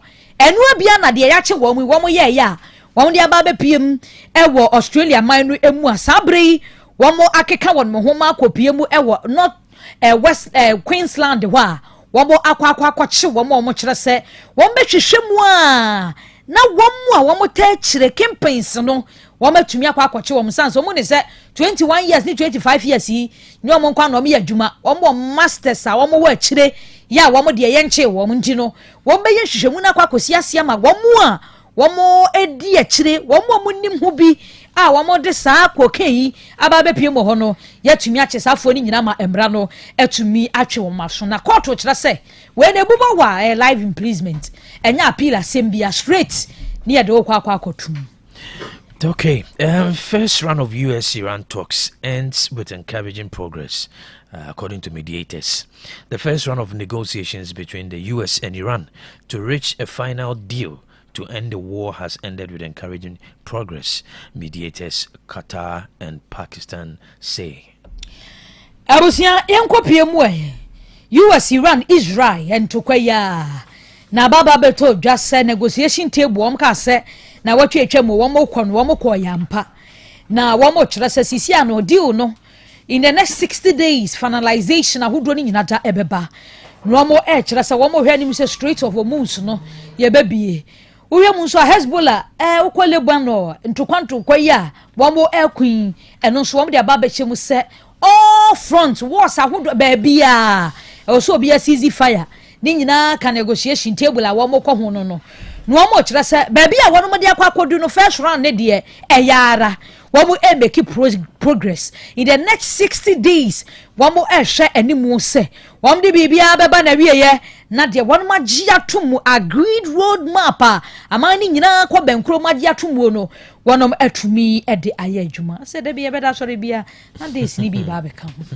Iran zo mo na omuzu bobo asem benkro nko fo ne bobo omo bobi omo kwa fa bia omo bobo ne kwa bobo eno mo bo ne do na draw omo hodi ayifo Belgium wow omo hodu mo pa the defense ne solid time omo twema akra chiro pa petre enya akade nkwa no nim ye nim bobo Wow. Mu chere bedroom to. And then Nyansapo.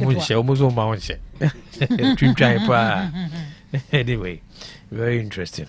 Yanko Ethiopia. Ethiopia's PM's party wins landslide as fears grow of new conflict. Ethiopian Prime Minister Abiy Ahmed is the biggest winner following the country's general election, as his party has retained its overwhelming parliamentary majority, despite the poll being overshadowed by conflict, accusations of repression, and little participation by opposition parties. Abuja yenko piembu wo Ethiopia sabre ya yakasa yi Abiy Ahmed wono ena eye prime minister sabre wadi nkunimu ewo mabato ekoso no emu ye hwe ni musa abato ye ekoso yi aban no be hyase October mu no mo kire se wono ankasa wono ane party nso ene wo manya majority ewo mo mraship de fie ho wo mo hwe ni mu se enipa wo mo contest ye parliamentary seat no na 501 ekwa wieye no na wo ankasa party prosperity party no wo manyam 438 na sa wo eno ma gain majority ewo efie ho no ma na sa nyasem keto akra na abato ne de mu nsem bebrenu a to the extent say miaye bebrenu a wo ho no a de na wo se eto aba wo ho no kra na abato na maso ena menteme ho ase ne ntokwa bi a wo ho no ma miaye bi wo ho no ma ntokwa no ekoso ni nyina mu amfa ho ne de beba baaye nyina no wonom ato aba no awie masabre ya yakasa de prosperity party won medi nkunim nyankunim saa kwa okomra so fie ho no a 501 no womo enyam 438 a wonom asa gain majority ewo emra so fie eho. All right, for Nyansapo trends no insia na ye jimadwonhwe didi kan major trending story SHS for movie school mo parents de cars ne nema kwachichi mu school no Jesus ye be yakasade no yentwam wajenkyere obetimi akyere wadwino wana afede tosumi no ene on Nyansapo discussion segment ye hwe the culture of commissioning. It was say is it a political marketing tool? Maybe about project I commission wo memu ahodo ani nyina no enya adwuma no eye boapaye and I say ye share that commission project at the dada manfo ya adwene free so ana ye yi ne free ho ana say and I say ye political marketing tool one on the pay to me commission projects e bo bokasa obi anya obi ahwe development and planning Monday ene yebesim kunya ye Dr. Stephen Tachi yebetwetwe sankomo the culture of project commissioning. It was as a political marketing tool. Yebetwetwe nkomo obetimi akire wadweno 0505225578 0505225578 na feso yemfa sedane bi ma yaboafo wona wo so yasena no pa bia netim bobo a Nyansapo trends na edesomo ospel ene wonaka Abusia Osborne Limited Samin Kancho se wodana peso kwaye ho adwuma no blocks na behia ni nyina dayafo ni kirem ewo ho bebeto ewu adwamane bi makacho sa ha no yemasement no ekom calculation your point ewia na machine nankasa ye na adwuma wa ntube kwane gu ha wani boss wada na se omu se made papa no akwa akotoi medafo enkwahye sika kwa hopra kwen so tutoi kwa top blocks no dia kyene ya betumi dia ye adwuma a kire din na nya no kwa na ba ye twa factory ho pavers no so tap be na ape clay dia na concrete dia na stone dia na grass dia na stamp dia wupe bia Osbel Limited when madabuma wo twa wenum nyina bia wo ba ye bema opie mesro kan nso wo ho de wupe bia ye lodu ne de akwakwa kojao wo prot no so mpe wei na opeden bra na ha de wo beto blocks ana pavers wa ha untu sika enwe be ya dance enku a ya waka se bridge ne so ya ne nanan mozami for dan e wo ho ne hwe animu medofo dru ho no mabon se signboard ni sikwan no ho factory no wo kwan no ho a nyagira kwan bowura ho na kokogye wo de ana freye wo ma no ne wo mayimu ya foreman wo ya contractor wo ya dan ho adwuma 0244377612 ana 0244043805 na kase no nso tie wa bakas no ya kokoto bio enkoto ho ani ho ani da biada na wo o repair ni bonnet ochina sei ana pressure wom dudu nti kakra no aboabo no na wanya kakra no kokoto papa no preko electric charger cars na pa ni nyina ba benya bidia ma Honda cars no Civic Accord CRV Integra HRV Breeze nom ebi ewo ho Venza Frontlander Wildlander Highlander Tundra Land Cruiser Jeep RAV4 ni nyina da ebi ewo ho da kwadwom uru wa me se fadi na ntebonse ya banners no dia bo ani mo Osbel Motors na bobo ani mo na wa anyira ya ne despite dan no hwe ani mu ahoma ne ye 0244 377 612 0244 377 612 Access Bank fa ketwa bagde kese promo guso koso won answer wakakobie account na what 500 Ghana cedi edi kobia akwatum kakra na ade betum say 250 boabo no wodi tumwo no ya che oniama bebre PS5 iPhone 16 Chromebook eniama bebre no ane de che tini atu din fa ketwa fa kwato ho nenye niama kese a Access Bank che terms and condition apply emane nsanyawo bomoden se obekọ Access Bank nkrabata bia na wakọ akodu nkomo ewo ho anafre ewo 0800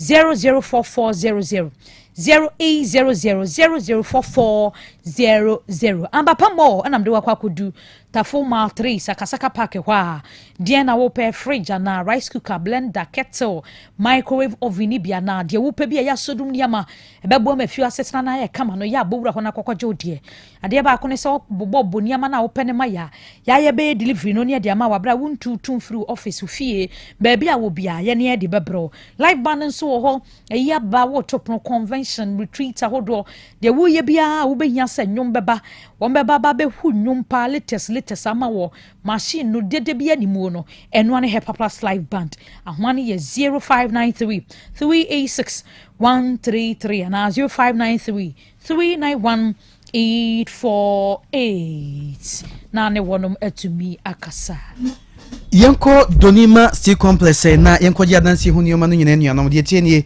se kroma de opadansi hu nioma na usan Donima ho watwa nkosu wa hwe abewi ase kwa kosu na so obi freme oso ko be so ko pe edan anya chance dan ne bidio de bodan ne so no a wo twie sika no besa bosume na wo twe se akwai court case obi e wo se dan no oboso no nam se papa na wanti Donima no se bo ko ho na futu mone nam se ne muti o cheke madama na motie yi ni sentia ne se nyema papa nkwa ne di ho adanse de mamo nyame adom ko Donima ho no sikada ne nsan kan se Donima twa nkyɛnse ne ma wasan ma ne bere se on titi ska krakra na wabone dan so ya wo ties ska krakra Donima de o madwuma fe mpanifo dan no nyina de nyame suro na ye adwuma enti wo bo dan ne so a mepa cha ko ho tropical long span roofing sheets no say strips I be an step to kala bia opebi o mo bi tropical losing in a galvanized standard size sheets na so plan na colored Donima mo bi roller shutter system no ho e punu bia pedia to fia no warehouse no office no o garage na no Donima se bra na o mo bi ne ban na do an de we na carpenter for di ho adanse tie so di ho adanse chairman san nyina tropical news contractor se carpenter ni na fa tropical news anya adwuma wa hen megu ase wato ni carpenter's choice 1 inch ko 6 inches jibiwate e wombebre binding wires iron rods nyina Donima MLB na ochire se obo mo free technical service we mom hu dan na krobetimi a chire se twawe na ekana ba fom Donima o paper products nso e boss paper products say tiro pocket tissue cat tissue nyina omobi kuma se watan kese no asafo ya bianche hono mo a Obengana Revenue Authority Tamale Canville King David Junction Kranso Kantamanto Obengana Commercial Bank no atachima wanchi kwanso akenten na ya dombo achi fiwa ahomani 0244 126625 and 0540 10 1555 ejaba jiwari ni sikampem pnadia hodo nyanka ponka ebusia ejaba ho na abo sese dru sikani premier ni odwen adwuma ho nti no we na frenchem kama me say ejaba ka no dru ho no madabo se wo ka na ye won ka na ejaba ka de eye ka ai sa op gold ring na diamond ring or mobi say promise engagement na wedding ring me say be me ohene se onye oba no afato ni se na mpenfo ho se we die na na dia ejaba ho na wokro fancy rings, necklace, waist chains, baby set, lady sets, men chains and anklets. Ejaba and our kwaji sa we nyina. Was so person ye jewel order and that person polish wo de no come na che yero. Ejaba na okom. Kumase wo Prempe the 2nd Street. Edum Ejaba house wa. Mensha traffic. Ejaba family house ho. Your sister na tuka kra koma ina free what di na mensha traffic ho no mo. Ti mo am person mo hu bia mo de mo ko ho. On be sure kama.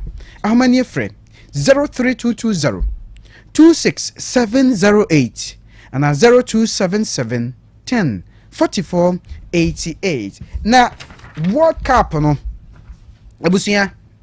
Ya catch us World Cup village no. Enyen kwada asem so ati ase. Enti nyame adomu a Ghana Black Stars. Tie no ye. Ghana Black Stars. Ochina omoni England ebebo na Otec akobo sese no nyina ewo table games. Enti die ke nyina ne se Black Stars match no Ghana man nyina yekohwe no table games. Enti esra mu nyina madama na mumra walasti osia kotoken says candidate sports crew ni nyina no Otec abusia no nyina yetutu fidie ne dia akọ no na table games no abusia do nya kire mu wo anraga na wo fast kwakwan no so no ai Meatman building ni mu ho no mo a ho na table games wo Champions League final ho na okoye no na na efe kra kwa ansa na main match na beba so no games ahodo ho bebre crew ne ba woni mu nyina atwamfon ni ye games ahodo bebre ansa na commentary no ankasa aba so ati ase ho na abo hu se wala trade was game on Antoine Semenyo Adibon wati aso wapia peja ne tenten edi ama abrantia ni dindi Lawrence Atizigi baby am dey read hase ko hye no the Nyansapo no na sa Atizigi jibo ba share ho awa Atizigi etia board so o de ma lead say peja the team wa pia de ma fifi ho no mo Thomas party be dey watia board so party pia board no akodura ni mo no mo Brandon Thomas Asante wa peja board tenten na goalkeeper no afa de sa se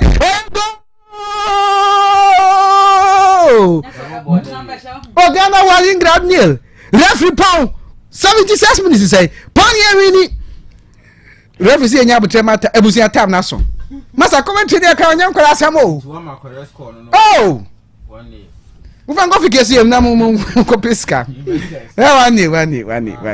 Chat ya say. It World Cup village near the table games wo. Table games. Ebusia mumra na be fe.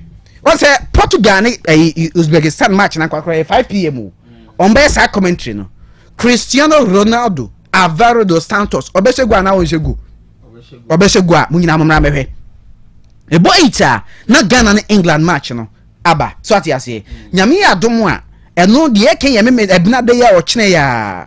Obesa ko table games won ma na akwakoye bi na de hu nsemi na beba. Eti we we Ghana match no ye kwere no table games wo. So ho. Bibia ni afra ho me mo abasem no dwaton de to so ne ade mo pem nkomo ati 0546 235 669 0546 235 669.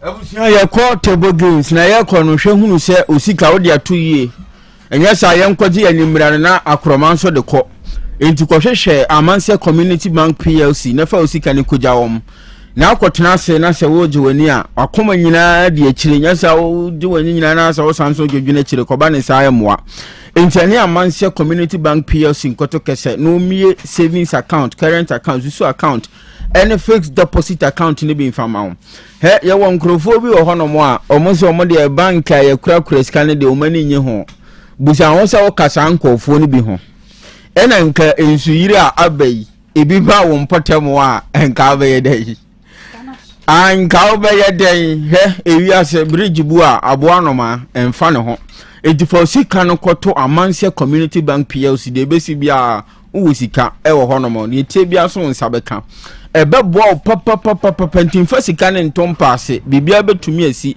emfa nto adaka bi mu nsi wonom bibia betumi asi ya amanse community bank plc omo ne de sika nyina ekwohye wo monsa na obo ho ban de amayen na onu omu di se adwai kwan yi so a osi wiase ahokyere wo ho enti ebra wakwa huhihia bi mu no obesan dan wani dia hwewom no maboa wo ekwan sonko so mo yi hu afirim enesen obeba obosia enti loan ahodo na mpanifo hye wase hono or commercial loan ho or commercial overdraft or salary loan ho oya abanya dwuma ya wankasa dwuma ubenya bi wadwene obi aho oman mu enti akuafo nkoso loan nso hono mo a na nanem akuafo betumi akwaji bi no de awura wafuom koba ne sa obetwa ne bafu emfaso no be bafu sa nso na eye yade e bafie monka ye ebia bre a obi bedane ato no na sikasem akwa atwe ofie ho money amanse community bank plc ni nkosi nkunwa oba be ka busuan ho ma ye ni kama mu wi a metuo mka obi akọ ne ba bi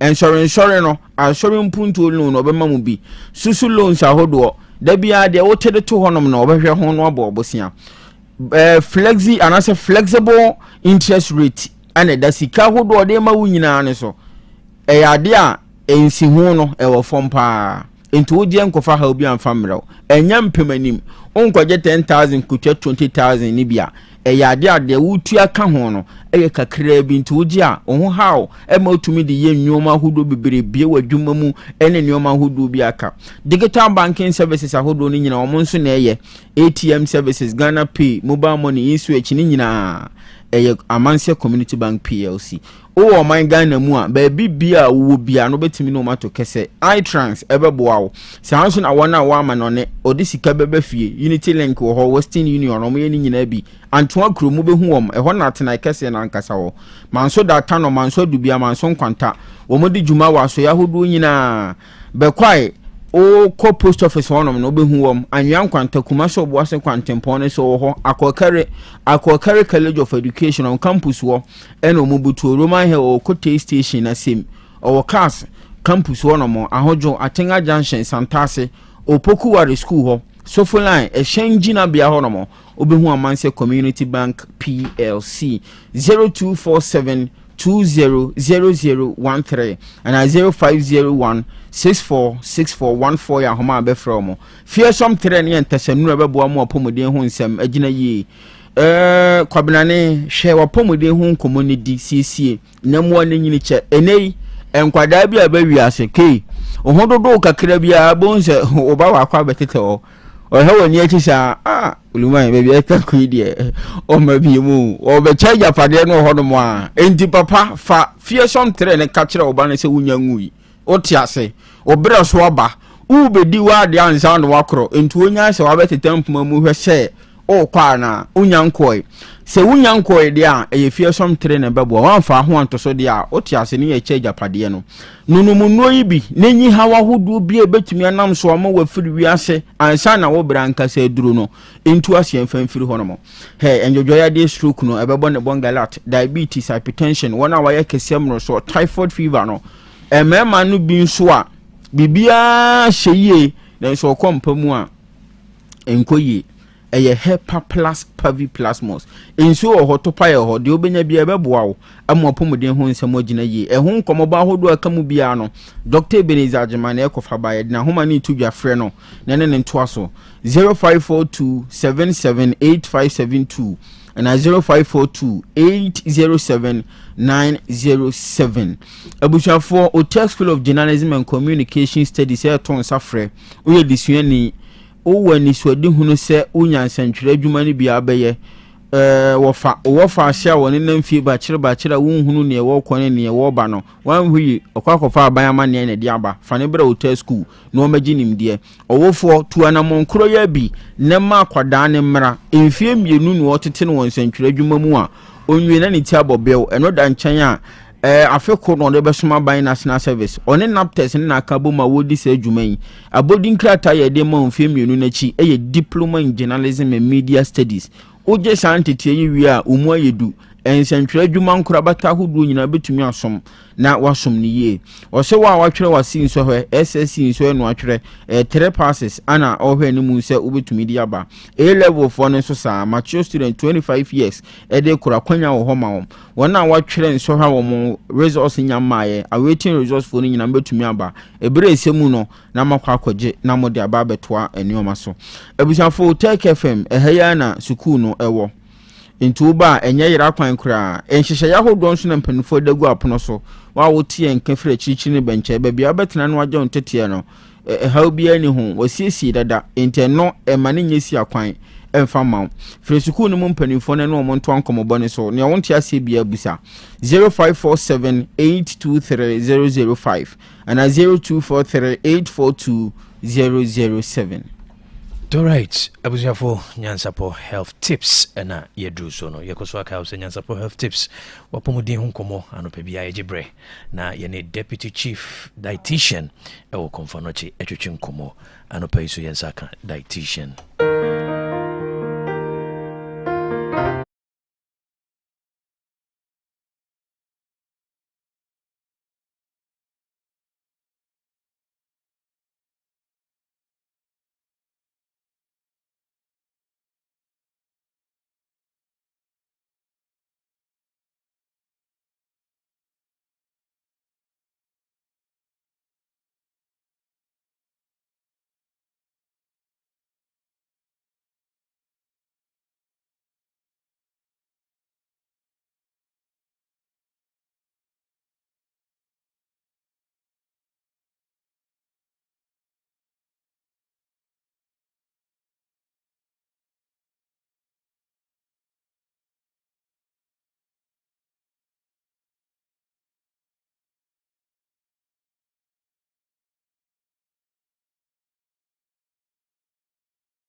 Mrs. Efua Owusu Ewa Homano so yene no entwetwe nkomo. Good morning, dietitian.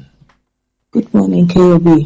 Nyama yene nyina anadwo dai nsu to kama endre nyina na yeso nyame omo a nsu eyiri wo mo fie ede ha obe omo nyame na embo omo na esese ye so na yetimi so sa adue ya no ana ye boy ho ban say emba ya kwa mu kwa no so na ye selfish na ye nge nwura ye di gugatem obi o sheda o hwe ha na wa pra nwura no egugatem ono so unti gatem mu da.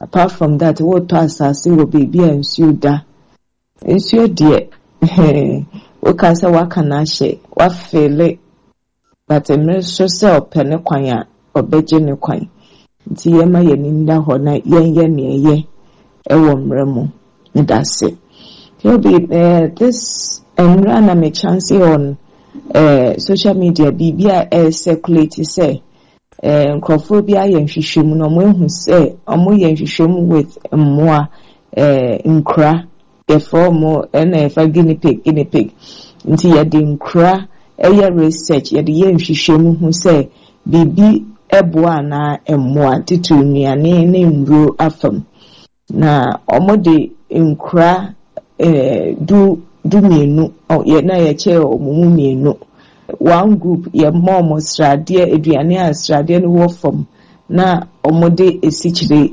eka omoduane no ho the other group so ye mom aduane a ye strade na wo mu no wo fam but omo esichire kra te se na ye chire na emra omode to ho se ye hwe ne ebesi no ye se ne omuni ye friend say ye omundi esiche no omumbo munya insulin resistance na che say diabetes ho enioma no omundi esichire mbomu na omunya ayo na ndam pesa me kire amanfo sawu hu bibi etisa how to interpret it and I say na ese wu hu no fa unti menkenkan pa mo binkenkan na omunchire omu wo kakra me be kire we ne wo so wo be researcher say ye nhwehwemu a ye wo mu levels ya won hwehwemu a ye gina so editu anamo na ya won hwehwemu ya say oh we di ebetimi say okay ye nhwe omo ye nhwehwemu bio type bia eno beboa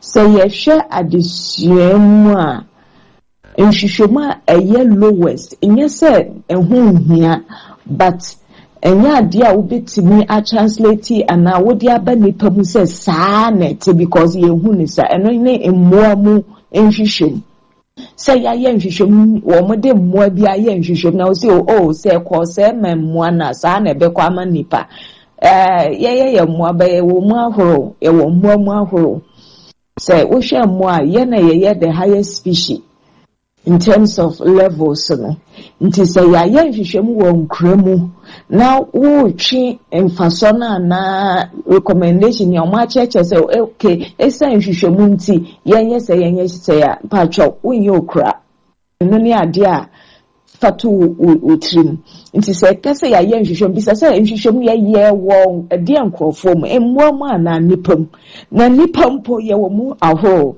ade ne ye betimi akase we die mfaso na ni ayenya wo nhwehwem ye betimi ayusu mechechim say enne ntime ye call epidemiology when ye research nti enne mintimi mfenwie because say ye kan chechire mu pa research ani ade bia na pa mbegina ha ka no ye nia ya eno meche mu say nunti ye betimi akasa ampa nipa yese a ebetimi aboa eno mpo yankasa nipa nyina because nipa so ye gumavo but ye mudodo na say ye try say de ya ebeboaye na some research ye omo kasa de apart from say mweya omo ya mo esichire omunya diabetes ana diabetes unsunsun so ye bisa say edin aduane na ye de mo ye hwe no na ye ultra processed foods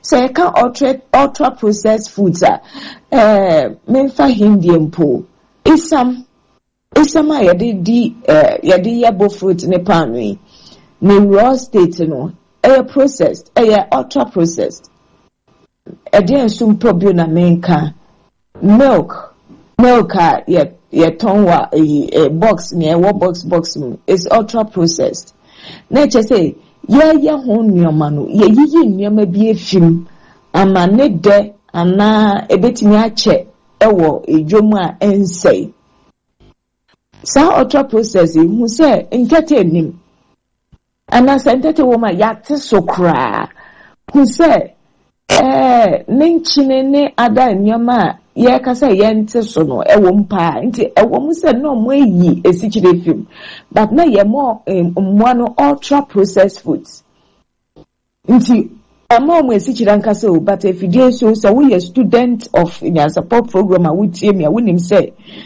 se obi ndi esichire enchire se nipeduane ntimi nye esichire wo na eduane ne mo na titru eduane a yeyi ntete film ana ya so ne so de ni suban te say esichire pepepe wo nipadiem nti bibi te say eyi okoko a woto wa bonten wokoto na wan fa esichire anka wa ni suban te say esichire ekọ wo nipadiem pepepe although wan fa esichire anka ho nti these are the things that flaws the research or more canon na sa nyome ya de ma mboi eno nkwa say ya ma omo esichire nkwa mpa eno nkwa ma omo esichire bekosro wo moje no mo eno nkwa betimi ama omo insulin aye insensitive na che say tisa akra de bia ono nkwa bebre wo ho ana ono nkwa de bia wo frɛ no na wo suma no de bia en wo friend time bia bi wa wada bi wo di agro na wo frɛ no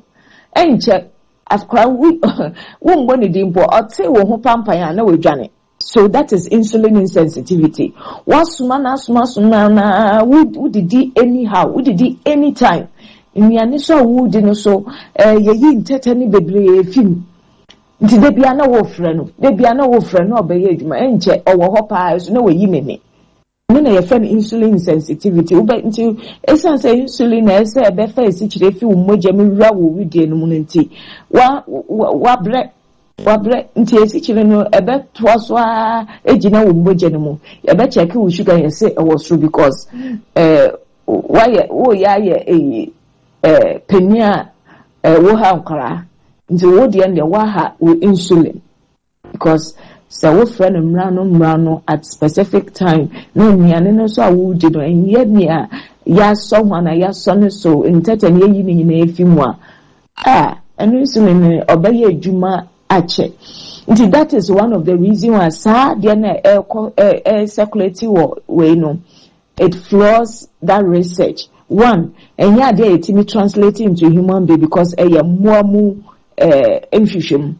Two, you say nnuane so mu ye sichire fi mu ade na ye ma omo asemiane na ye hu say ye ultra processed foods and nnuane ye hu nduma bebre ye yi ntete ne nnuama pe ennepa bebre fi esan say ye pesa ne de no ekosro na ne bambo a beboa ma ensei no sa nnuama na ye de mo nti that is one side. The other side is say what is the evidence ade na ema ye hu say ampa Udi sichire eka aduane ho a wo wenim no saa nneoma betimi there is no exact science there yintimi kan 100% obi abenye bi because na me kan even ye fie busuom a me chire mechi me fi simpa me fi winiba but me hwe me nuanom obi ti ha say me meti kuma say enfama me ho me different say na me didi different nti ubehwe ne ye nyina ye fie busuomu so nneoma different betimi esi although maybe your background family history of stroke, hypertension, diabetes, but assign nneoma bi environmental factors bi account yare ne nya ebi wompa nneoma ye kasa me ndi medi but assign say maybe me stressed out me mre bebre mitimi ho me num nsuo ye na de nti etimi cover. Last time me papa example say me papa no ma peteshi pa for more than 30 years. But oja ya ye share ne brebo na ade no ne brebo kama bakasa akra ya wo no foforo ne kidney kama ne had and say sense no num cigarette nti obowa. That is the only residual symptom obehu say me pay obo sa abre nti obi a iso me kira me papa no obo a oba obedidi ombo beda bedidi ansa wakobo na obo ba obedidi. That is how we grew up, and I think na ewo effect at the other side. So last me can say, or you'll be on my dear ancient so or can't be booked to me full says yeah, but that next 8 minutes will be sent as a over connected pacono in it to hold dim common in John fast some so all these things they come home na ye dim who sa resulting. Na nhwehwema ekire se esichire ha nipedua esichire be ma omudu akosoro esichire twetwe cancer ba esichire ma your friend is saying atwetwe esichire yare ba esichire cause inflammation mpacho sa research ni ochina ma chechire mu ade nti ayaji tumu se ampa etimi ha adwensa nti mpacho mamu nkenkan bibi mamu ntie nyama nkrofo sese ya ya cheche nuane ne o sa manfo ye pese ye nyinche nti ye hu se ye betimi aye bibi a ye num nura eboa nti ama nkrofo so cash in social media so de wo circulate bibi a na nipa ko ni nyesika especially something that is sensational. Esichene eno de na ye ndibio na obia is circulating na wasene ama na ebusuafo wasene ama na student associate na ye che na nipa kro no nya sika timpacho enda ma che mo say ye tro bibi na ye kasa nhwehwem amom bi say de nhwehwem ye efa de hu nipa na mmuomu nyame ya adom ochina na kire se ye ba nipa mu mpa nya research bia na ye de cancer bi wa my idea so okay betimi but enya de betimi agina so se kan ne kan san fa so ya munya wo nhwehwemu eno na ye benya wo ya brabum ana yeso ye nipadwem here bia na de yakọ school kakra ba me gidi se ye bia manfo ni wo nneoma ekoso ama wuntumi kan koye bibia ede ha obebro nyame ya adom ochina ye beto ye nkomodi no so with us.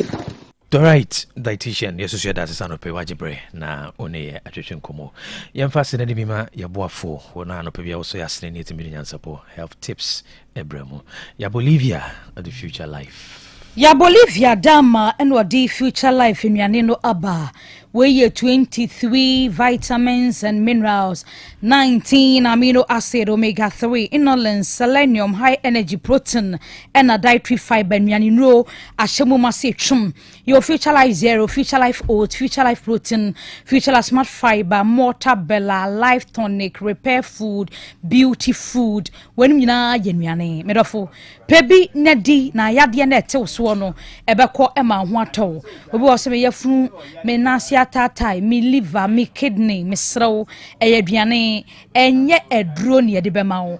Wa wo bedi wo be me na yensanchani wo system nim. So full alignment yani multi home share ni mu.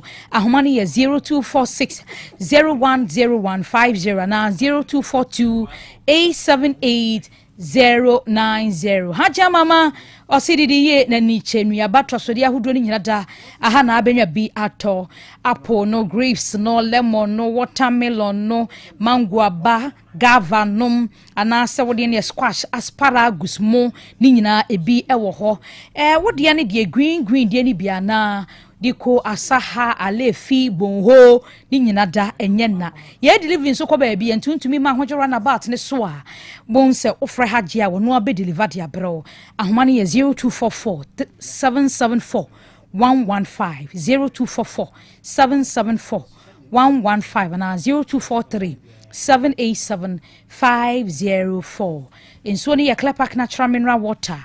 Wedding a year to program be abenya so dear. Yafra one robi. Dispensers bottles such as Ninada will be brobi dudu. Little Angel Ventures who do kwawa when a bamboo spot. And a very moon, Woko man so that Tanwa, Bisaso Pekine Ben Ventures, Aquadacra Betro Coco to be Ewoho. Kejecha Dubai store number F10 F1110 Okwa Dudum Ubenya Biato. Fresh and Max Royal Company Limited, baby, I will be ano car ni be delivered ya bro. Ma mo pebebre, dia gumo store mo atono. Mon fraye, ewo 0244 041913. 0244-041913 and 0558-001765. Ebusiani yenko 530 catering services say. Nadama se opedianye dia ma ho abawo a na wokro me se wo ye wedding eye abedin to party na person no duane bro dom no be share 530 catering service beba na bra no mu din so a o mehunu sampa oti abobeu mu wadwumem na person ye duane bra mu bra no de friend corporate lunch no enso be na kama dia mamu duane bia mu pe bia we say tuza famoni ahokọ plain rice and jollof mo bi benkuni tilapia benkuni kruman kwan fofo ni kwan bia pe bia by rapese body apese kuntumra bo mu nyina nyane o ye de doso Our Tech Junction for bridge honwa achakra no ndu no awie begine mu akosi anwumre no ndu kodumi no so bedidi ama ho atoka krabi ukọ abedidi ama ho aba amani 0243 46 33 65 0243 46 33 65 the fear some three plus pavi plus we say 3D detail na unya dro bia na e wa Hepa Plus no aye general well-being ana Pavine Plus Plus no ye 3D die kaneme sabum ne nom obehu sampa nyame adom wodi nupa abedwa so na de tie ne ye de bia tete obi na me se adro ebu ama nkomo gina na so nti no ebo akosa anyarwa hodo ni nyina oni nsuo on to paye e Hepa Plus Pavi Plasmas baby oton no bia me se ko hono na benye bi obaf oteka friend so benye bia to amane 0542 77 8572 and 0542 807 907 be 0591 367898. Abusanfo ne yenkoi na yenkodi anumu ni enkane kwan ane efa so siesie anumu yede bidie ehye body tremu twitwe anumu yanum te kama no saa kwan na na ofosu science waka won ho abomu adani ani abefo kwan so akofa original lemonade charcoal toothpaste ne diaba ebebo amo ahome yie osene be ye fita osen akinam no benya ahoden na afi moja bi efirifiri wanum ho no ba no eyi ni nyina de afiri ho we no bidie kakra akakaduro kakra ena aka twade no waka ne nyina da bom te be siesie wanum ma ahome aye hwam obeka sumsem ebio ebema osen akinam anya ahoden sene ye di nkanda to dwa na bo amani o manyina akoso ye di amado ho to so bebo apa siesie ye kasei obi apatu tene ho afina damfo bi ho a yonko na dwene ho a wonte ase ohome nye o kasa gu ne so ano wo bre enu ntia kope original lemonade ni bi na fasisi wanu mu na enioma nyina nkoso yi mfama ono ma na de moringa herbal toothpaste na ba we moringa hahan na ode aye nteboa ma osini nya hoden soronko a ubetimi awe bibia peppermint chocolate toothpaste ni nie eno nso so se ne mu hyehye nti mwawa bi etena numu hono mo sai nuoma no ebeyi wonum nyina de afiri hono mo ama nuoma koso ye di ama enti wona wo pedodo wona wo pe ba koda kodi djuma won kran ene ne mpotamo a ye okan hye dwom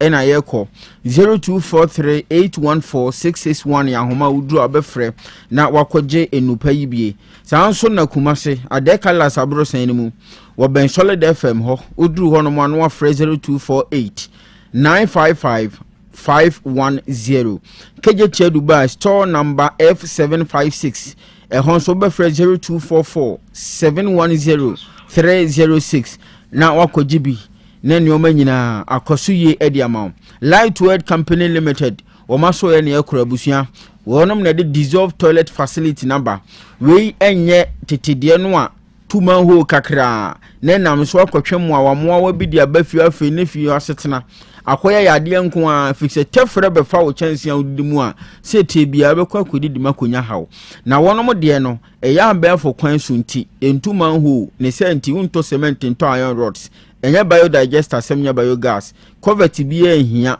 ehon kai kakra bi fixe bia yakuma bi no kwa akoye no enioma hodro bi nso ye tode ye tetede no unto sa ne omani nyina oye nso a eya afebo ebre bi nso ma ye nko kase ye kwa akotwe eno nso ne hoka na we no otrofo no so ne dance ni wa bruchiri esanse adwuma wo ye eye adwuma kan nti emiaya hodo bibiri na onoma ye bia da bia e kan wasam de kiro so betumi e de wani kloti we wisi ahwene tia asantam akwa bi na wahu se ampa adwuma ne ye adwuma a wodon ho to so ebeboa ntubo Otec FM fi hanom a ebi wo hanom pramso hene na jamponti otoso mienu aye bi na namafo April last stop Nana Wusu o macro ejom ho Matthias of Uganda Jubilee School onoma ye bi Reverend Isaac Amankwa Osokobu amayo ben broma ebi ho Afrancho Krobo Wusu and Evelyn Samtak Farms aye bi St Gregory the Great Major Seminary udru honomo a wonom so aye bi Nisak Christ the Teacher College of Education onoma ye bi Prempa Assembly Hall ehonso ebi wo honomo o matena ye no aseda house on Kesben FM die nimhwe wo honom tudru ho a na wono mato kesen komodi ahodo no ma ba bi di ama kama 0244591861 and 0597522839 okay all right chumasi yeah that's it ajua sure. Quick greetings biana yeni kwa mtwazo okay ene ajwada efri na otwena senti esiro tumfo nyankopon yeni atiefo nyina o ma yade yenye na otwemu dami all right ebuja for yenda mame ajwa nyanta tando na afi aproba ku fitwumasi se okame ho na yede Nyansapo trends somo anopay Kwame Owusu Boateng nana kokoto edasoti adwam ene anopay suso no amamre ne amane ho adesua Kwame ayekrado odebre Pitro kaka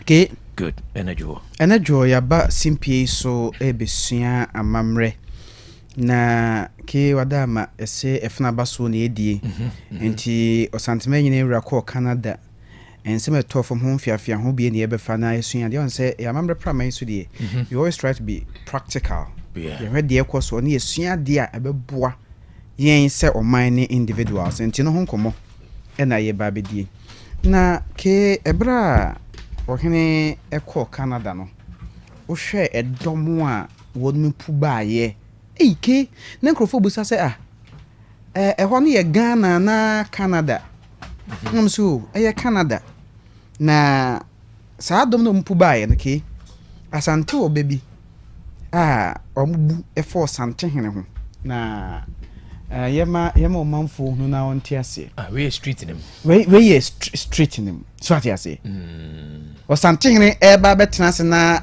ne manfo aba be chia no nani o Canada mem on se enimbo he kan na nkrofo nte ase o buron emrofo ho nyina te se wo hinke sie bi frigana ba Canada no mo ba be hwe no and omo describe him as the king of Ghana and kwa me na me bonyo so so mo ye agina microphone the king of Ghana so what you say and omo kan no mo di ka free say ebre osante ni duru ho no no wo de hwe afade na e wo ho no de na hu ho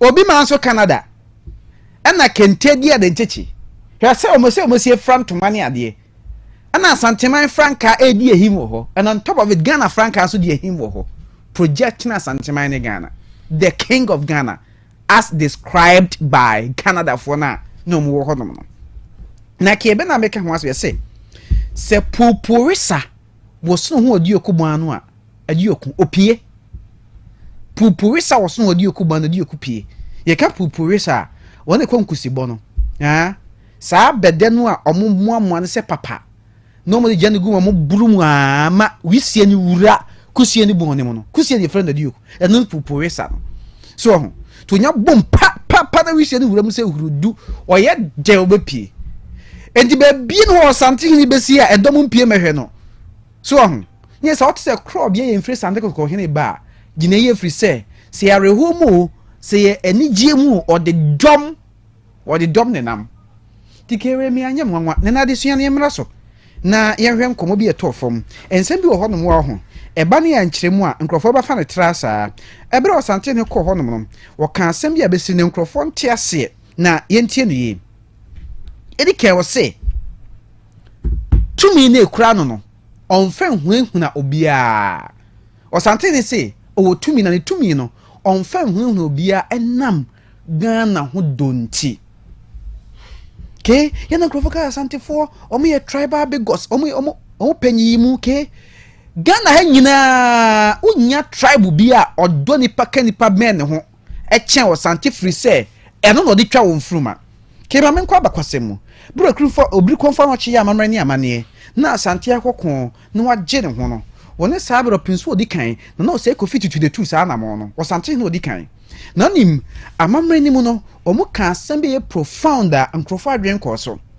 obi konfa no chi eya amamre wi omu no akon no oja so no hu sa sante be di nkunim ne nkunim no ka kira sante se sampesa mo ye kese a asante monsom mamu popoma ni nkire nkrofo enti no sa okokon na odi nipa ne so nkuni odi o ma bi so nkuni ma emfa ne nya akoa fa ne senia man meka ho na mu nyina amonye dai munsom eno ne obi konfa no che edi twa sante furu ma edi se wasade hu a ada meka kire so se kan sante a enye boja nko a hu enye asase nko a obi a na dwempo ne asante adwempo ye pe bia ya asante ni enti bira konu kwa wiye no empo de nkyirafo no a no mafa asante se nkoa na asante kokko gi ni free ne ho free de nkyirase no asante afa de nkyirafo se nkoa o fa won se nia temi ka kire se eno ba asante memu hanom a ye omia ho do biro mu kire omase a omache omase free se ni e de nkyirafo na asante don ti de ho bebo asante anything as all kind paramounts no a enya asante region ko a o komanta hodo mu etra asa Ghana asa kra ne nkrofo so mu ya asante fo enti ohene se ni tumi no onfa hu na nkrofo free se o pegana yi na free na mabre so ana asante apegana yi enti omonti asiesa do bia na asante fo na bi na tumi ohene krai ko ohene nka sembi de bi ohene onye sa ohene nya sa free se wodi do yedie nkabo mu ni mpuntu ni twa asante fruma enu nti na abasa no enti emu bi ya asante fo na do bia mo person ko ohene nka bi magana butuo no pam chew ohene onye sa madam ni die mu a eno no si su die o Canada ho no mu a ene enkrofo ka ho asem no odintifo kwa me aho e be kan se nadan mani mu a bukonya osante bia di trimu odin a Ghana bebo into asante san ka asem bi se wo se wono aman mpanimfo abenyu no ma ye adwuma na ke de mpese Ghana 40 ase ne se Ghana hia asante ne chance asante hia Ghana. Ghana needs asante hene more than asante hene need Ghana. The reason is simple.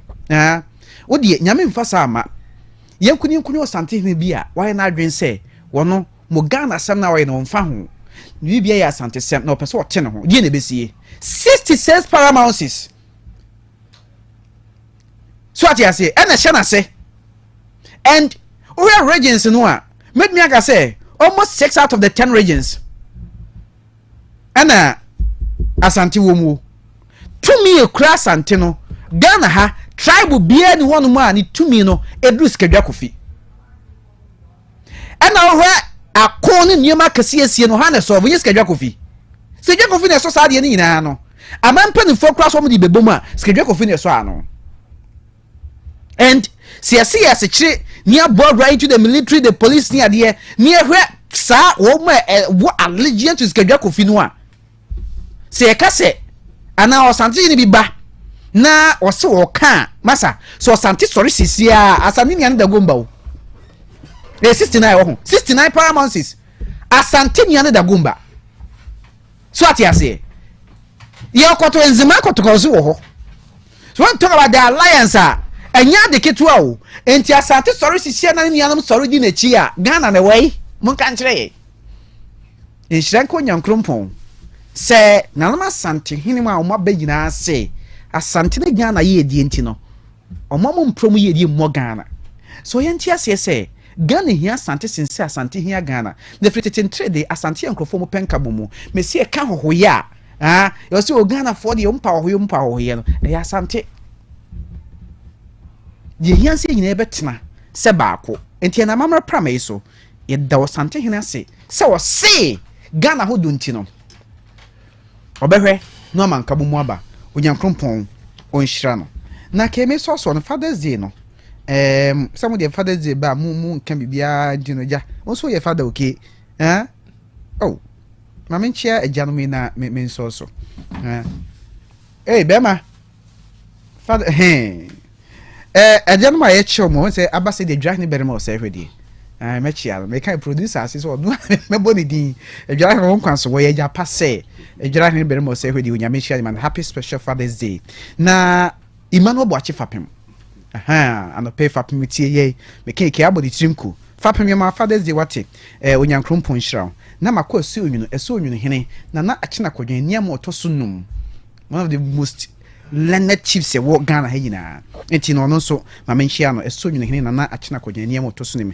happy Father's Day but me from abaton pesu so former MP honorable Kwasi Boateng ejapa ye ma happy Father's Day na fe be de ododo biribie Kofi Jebi Job etwato ora Kofi Job ye man happy Father's Day de okumso no mansan dwedwedi anopei ye nchia ne man happy Father's Day say onyankopon hyira no na de ni twato eye Otec adwumawura no me ka adwumawura man say ai director Kofi nti ene ememma mpanimfo ne nkwade wo Otec ha nyina mam Father's Day onyame hyam adwuma pa mobo e de emagana man. All right, Kwame Owusu Boateng say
Nyansapo dwumadie mekoso aka wo se edura no pase ya enkomo a eboa oman chechireye eboa oman puntuo ehon enkomo na yetwetwe na ke obi metena sese ya de bia mekai wo se ye de oman ni na ehwe nsem no yemfa party ni na ehwe nsem a ebeboa edom ebebu oman na yetwetwe nkomo anope yebekwa amano so na yakodi nkomo afa yapomuden ho nsensem ye ne Mr. Boache Donko or Vice President ma Private Health Facilities Association of Ghana enano ebiebie eni akire ana se biebie enche kra no nkomo twetwe bi ko so wo emrase bedwafie na ye ne no ebetwetwe nkomo afa ho Mr. Donko memwache about Otec 102.9.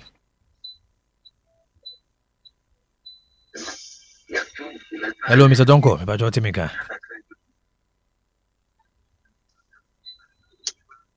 Mr. Donko, Memakwaba, about Otec 102.9. Hello. Yeah, Mr. Donko, about your Timika. Abajamatonka. Pumti say, I no pay. Yes, I don't boko now, sir. Good. Yenshen Komona say, na.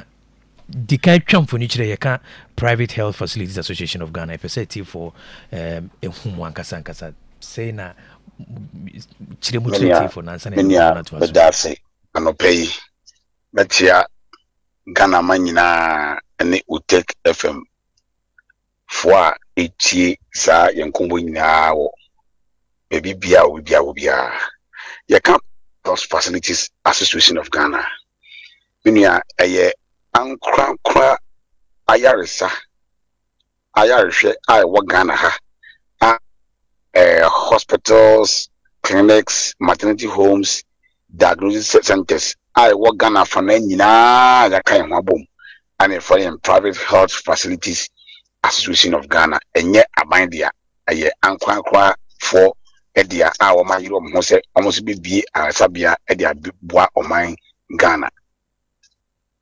All right, Mr. Boache, that's is what na mami musa an important question answer as we say when here pa obi ti kan take the word private facility ano emfaso and the banitrim sa netie e wo ayaris hwe anase aresa dwuma no say ye ka private clinic pe na je say onipa kro no sika edi kan edi nanim kan e chen say wo hwe nipa sa netie many amediase it is a FMB and this because if you say we obi eniwa obi adwuma obose oboka ana sabian sabi enye baby a ye che ade oho na ne etie ye private phone ye nyina ye de ho adom na insurance and buy sabian na kuda national insurance card na say yare ko na eye wo no no drew any and what can be na a cover and a head you free uko baby ubinu nyasam na yako trains a binding isika be mayen and sana yenya isika ede adwuma metimi aka say enka no kana na ka adwuma we sana ka dwen che enka ye profit making by imprim mo ye we tisia ye we die menia profits be the baby me franka obedient can but na me chen say a private hospital say ye Ghana Health Service say ye Tago say ye Kwisa say ya Hamadio ye mu wan pa na te ne ya say adwuma me de che me ya boka sente sanka okokofo no tia aka untu sika ka ukọ mensia hospital aka untu sika ka ukọ a compound bi ya bind dia ukọ ayasa bia ye tag dia ye asori dia fake base dia meni aka untu are by na ya ye wo mi wo Ghana yi obetimi aka si obo say o ayasa bia bi wo Ghana ha ukọ a untu ahwe wo ana enti enka no ye ka say tag for any baby for the non-profit making, but it's here improvement ye way there. Meeting like I say, ye now for profit, ye now not for profit. Because baby wa boka, baby was unaga etubotum, and will be out of boka. It's ye man person the bear eka emma, emumuno, when ya sika sana dwuma de se etie. Okay, Mr. Watching two chirima ene yeka ayaresa ho nsensema regardless say ya ban de and I say ya nkrankra de untimi nyi sikasem say untimi nka say ya ban de nti aban ne mpem faso untimi nyi mfrim sana person see people exactly. Now, we are all under one law. This background, no, and come across one rule. In under NHI, NHI can and public hospitals, no. What I say, it's 2 teaming. I say, target the on your profit. Na private there or by a profit. What do you say? Gana SMS on your profit. Na yeah private there. Yeah profit. That be news. Hospitals, no. Come for bimra. Private. Then no be a saying Quebec private there, Ebeko tag for just a Christian Health Association or Ebeko more because Omona Yesu say Omo ye not for profit. Na momo de mo pemfa so ntino ye mfa bi mamo. Sa se mo yi mo de press release aba. Ni chire mu ne people pa ene saying. Menua ye chire mu ne say ye private for ohwe dems ne so a Ghana population na private for kwa ye 40%. Tag 6%. Nyaka Ghana Health Service ya. Now, ye ready we wa asisi ai. Ubetimi afa obi a oyare. E na ko any Ghana Health Service ko no te ka ho baby aka ho. Tag facility trade base any facility tell okuda insurance ntino. Every service be obia a free and free because it's not for profit. Put me in bisa o my way. Yeah, to where your evidence will be here. Ya ko charge facilities Ghana Health Service. Sika pia ye tuano. Enye sika ketwa. But oba yen private for na. Yeso ye ho ko yenim say yen na NHI mra. Hefra mra. O mane mra na yen ko ne di yen. Ghana Health Service brand no. Cha etu omujisika yen no mope. But yen mumu na client ni yen koma as a client ama o wabo kan mu no. Aban se yen mumu no enya profit. Na nya utua na salary. O ma na duro. Usi dan ma no. Yen twa ne kanem. On tua tax. Onu mumu no usi onya po a osaje health insurance ka. Eta kreti IGF. Onu mumu se onya profit. Na me mi tua my salaries. Be tua tax. Be tua light. Be ye be on my own. Usi minimum enya profit. The same NHI. Bida. What will be? Na Emma, you were a nurse for medical staff. Egu fiem pimpim enye dwuma nye. Emma yen ankwa for aye over 40% of population of the health system. I say, oh my baby, and we are making profit. What profit are we making? Are we making profit and tag and Ghana Health Service? No. It's a big no. It is Rano. And it's I try to say, we here for profit, we is not for profit. Minya and Yanu Krega, a dada. Because Ubien was Chicago, say, or no yet Mabaka. I come on the top up. Ubien was Ghana Health Service, say, or no yet Mabaka. It means Ebinio. It is as the minister or Kano, Minya and Yanu Krene and Yanu Krechna. So we deserve equal treatment because we are all working under the same condition. Sabi, what way we are now, but Agua for no question. I said, me, you're free. The same man as Oko Ghana is all free. The same man as Oko, we are all free in Neko discount any time.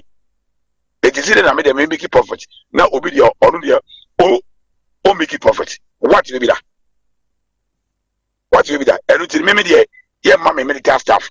But I target a man target sika on the brow organizers. Yeah, from a Ministry of Health. Yeah, from them. Musica. It's yesterday. Say for money, any of money cost what they are. Some money in Jim. Yen Trassi.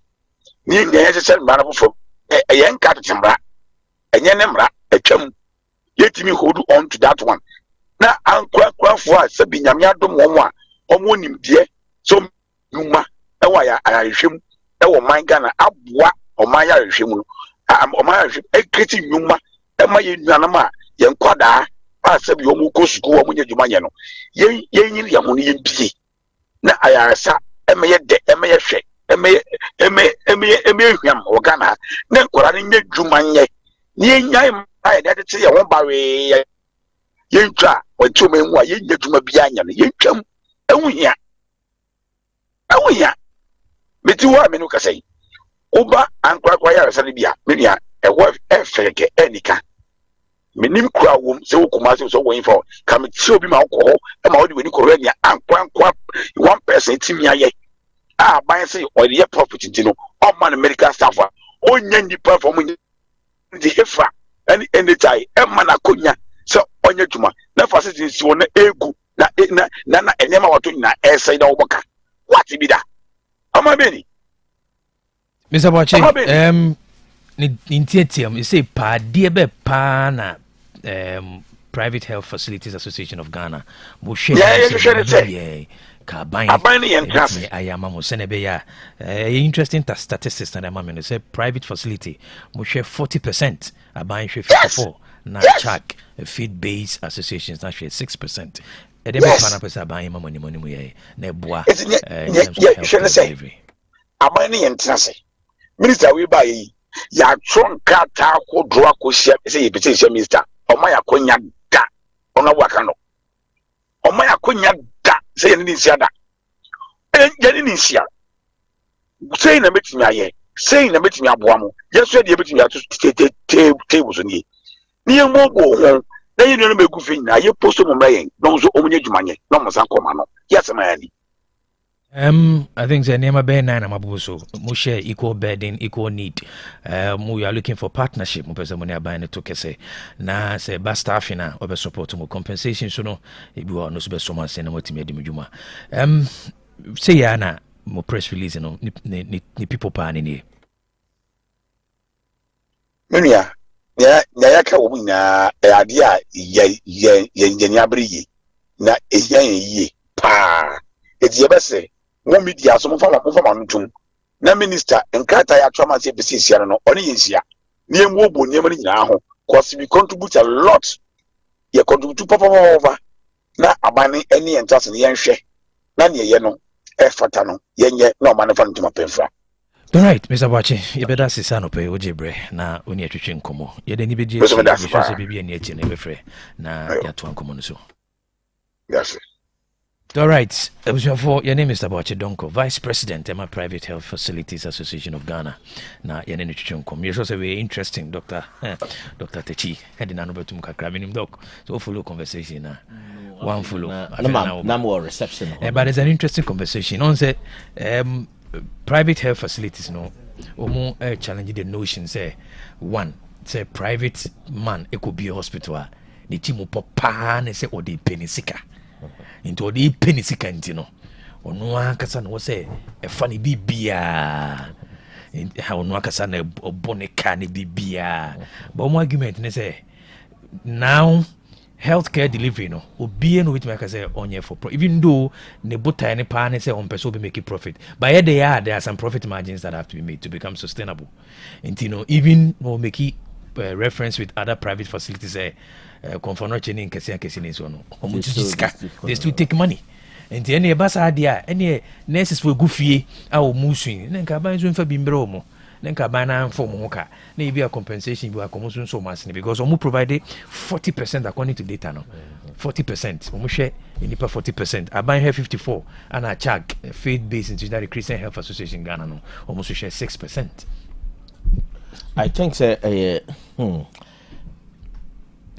my position about Ghana state is obia free sort policy I say. But there is a reason why obiko school equity policy. And say, me development planning students, and they will tell you that their process of training is one of the most difficult. I think with my reason will take that man can health me can about private schools. Okay.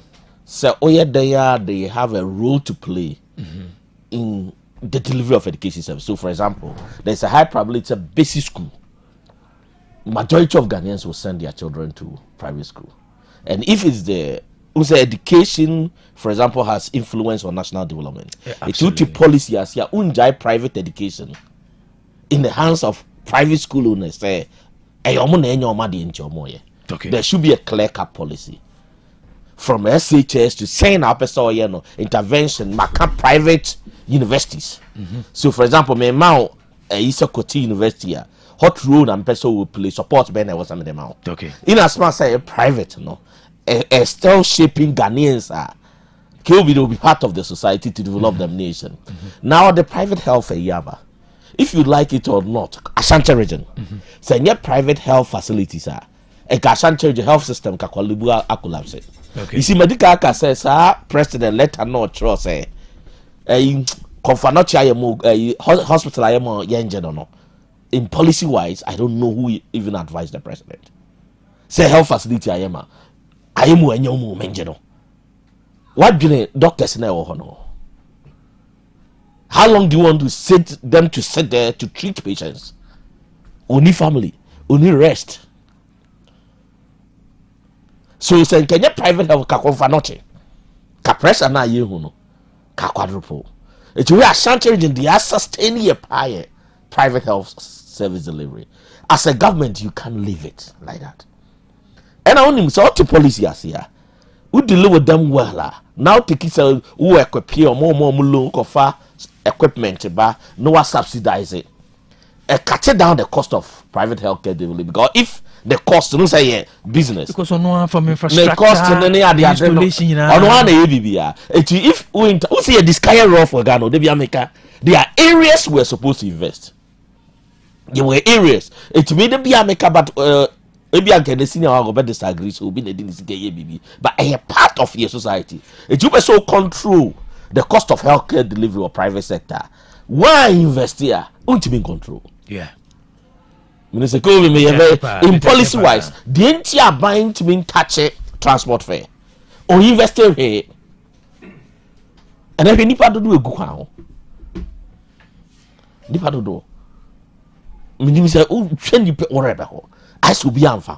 But if you do not invest, forget about it. A team member they may agree with them, and it's a share by saying, say, and you be we think Ghana in himself policy for. Yeah. Obianim so bit my policy. Yeah. But there's a reason why Obi call school. And as a student of development planning, we was a policy pa. And me view ne say any sen komoka. What a policy as a pa a Ghana fund the call for that care. And Ashanti region as I say come for not chair man. Obi area there is a high probability so be call. Me say me war free healthcare or come for not Care University Hospital. A one year woman. But sometimes I'll go for private care. Sometimes, you walk a Care University Hospital. Meaning, a Professor Ambons, I would prefer say another year more aligned to Bomsa Clinic. Tina say Care University cry free man, no. Or no, you want the Bomsa Clinic, I know. So he prefers to go there. What I'm trying to say is, kill be a po. They are playing an important role. Yeah, this guy role for Kuru. We this can be here, and the policy could be say, "Oh, pages can't go him." Obi to my needs assessment. Okay, Bomsa Clinic. Then I'm here. It be as a private man or coffee machine na ba ne boy then. The abai bit ma kwa kofa or some subsidize it to an kakra. So it's not that only channel. Nah, but no think kwa be money there. No, you see, Kobe. Interesting. Or to me kofa be money. I've had issues with even top senior colleagues who say, "Oh, I buy them." I say, "No." Me Otec, madam gas Otec na me ba no. And in next of your education. We heard here amount for this guy who in my mind, I'm not convinced again in this guy. Kobe, there is see Kobe unya 10,000. I said there was risk as you know. When we are be dear me biaka. Obi so many 10,000 and one day and so no. It's not about how much resources you have. Okay. It's about said you be see a risk and so. And I think in my mind, maybe men who are Ghana, this guy here. Oh my God, to be you 80,000 a month. Let's see you now, but can you that's with Yanika? So my own to be convinced me say, so my name is guy. I don't know. Oh, yeah, business person. Say, where Juma we what for CEO? Kobe, Utiani 80,000 a month. Where Juma ye na Nipane Bokanada Citiana. Will I be convinced that Kobe this guy? No. Eti said ye this guy, no. I'm not convinced ye. Eti muốn see ye sick areas we. Okay. Ye sick and I'll be going. We say a topic we are last week wasn't Monday a week today. Topic and you know. Me debate, you know. It was a near mess in the course of the week. Yeah. So I'll be revisiting it as my key issue. Maybe cut 2 issues and some alcohol. But I bet sure the American say it's not about Yeniska. Yeah. Said it's politicians who will crow him. Kill me. You look at the amount of money people have. They're not paying them on for no more. I'm not really bad. How did they live? Obi Ohwa. Private health facility investment to here you pay $100,000 fee. $100,000 and then you do appearance fee, no. So if you can pay that amount of money, oh yeah, I'll say FIFA. So FIFA now countries need be moved to ya, advanced countries need be moved to ya £2,000. FIFA there to ya. In my mind, nobody has convinced me to Ghana in this car. And I mean, me share me Caulfield. Now we have available resources. I'm not convinced that Ghana in this guy. It's a big issue. You say what say business for? More no SWOT analysis, planning for support analysis. SWOT analysis. We hear the strength, weaknesses, opportunities, stress. Right. Now you kapok. We hear potentials, opportunities, constraints, challenges. Okay. Every good leader be a shared the system no. No develop it to earn something out of it. It could be then a big one, the prior football season. No, now can me call the story of Right to Dream Academy, sports entrepreneurship. Could be in 2021. Only how much the owner of Right to Dream Academy, Eton Academy, no, Debbie, $120 million. So you can be our own. Yeah, only baby or say, or say Ghana. And unconfirmed report say, or shall say Tom Venom shall say 1999 no, kill be for the $5,000 na shall say. Yeah, Tom Venom a kind of story, and a very interesting story. You who said they be a development expert, okay, the potentials, and they be a catch my students and they say 21st century development planner cannot be only the planner who thinks about land. It's a planning quite image, first, not planning, not pay land and qua. And we still have planners who think that planning is only about land. To be district assembly, not doing in an planning is about land. But I remember philosophy now, we should be profile. I've argued several. Said planning has moved beyond land. That you need planners who plan the sports sector, the entertainment sector, the education sector. We have your team. Why are you business? We are here management, business management. What say principles of management, planning is key. The first, But traditionally, I say planning is see a fast yet some of us are trying to push the minds of the next generation of planners. No, planning now can apart from us say factor of production. No, there are several factors. Which my planning I'm on my tumpo. It's a tiff for her. Ghana for people, they see what Toronto. So we a leader. Did that make us so steady? Why political parties are losing certain election? Sports come home, but politicians in him. So we a leader. Me sure they say, "Born I a kobo in your Panama yashen here, Mr. D here off the pitch." Ghana for ni jie ewo ball. Just so we a leader. I be for na best ball. Person Ghana for any budget. Kilby. What happened? And I won't say happiness is a part of the productive capacity of a nation. It will be why a Ghana and a Nigeria, it can influence the productivity. Nanapia Baye and Nyaji, there be a direct anchor saw your crop it will influence of productivity. It will be as a salary in quite the push productivity. You are lying. What am I saying? Tell them because I'm not paying can be focused on a big one. No, the story of Right to Dream. Why? Because I know here Black Stars now for some time now. And yes, academy no.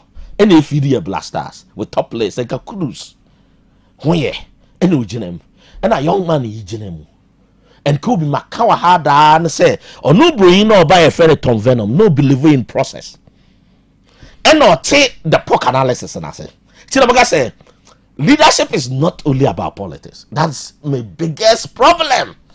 And what the politics now no it's not only about noise. You'll be up take Sadi we are say it could be a bia to hone say the bia ye to home over eating bubble with him or turn our share boys now hono and all the 5,000 ababa shadi him or the beshemu in 1999 by 2021 now the other $5,000 beshemu na appear or repeat $120 million.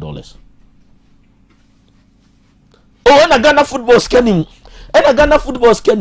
me kotoko yesi we if one person ebe yes hard way near to crew here the kotoko politics ko Kumasi Sports Stadium the aye Kilby, your problem with leadership in all sectors, from sports to everything. Because Ghana, you're spending more energy to become the leader than spending more energy to lead. Kilby, let me repeat this. Ghana is akunyato sisia. De bia mekase se bia me Kilby kopade. And ubusa me young professor mo so meka che me Kilby kopade. Nam in my mind me say Kilby betima ye adwuma na chen me. In my mind, that is my principle. Mini Kilby copy.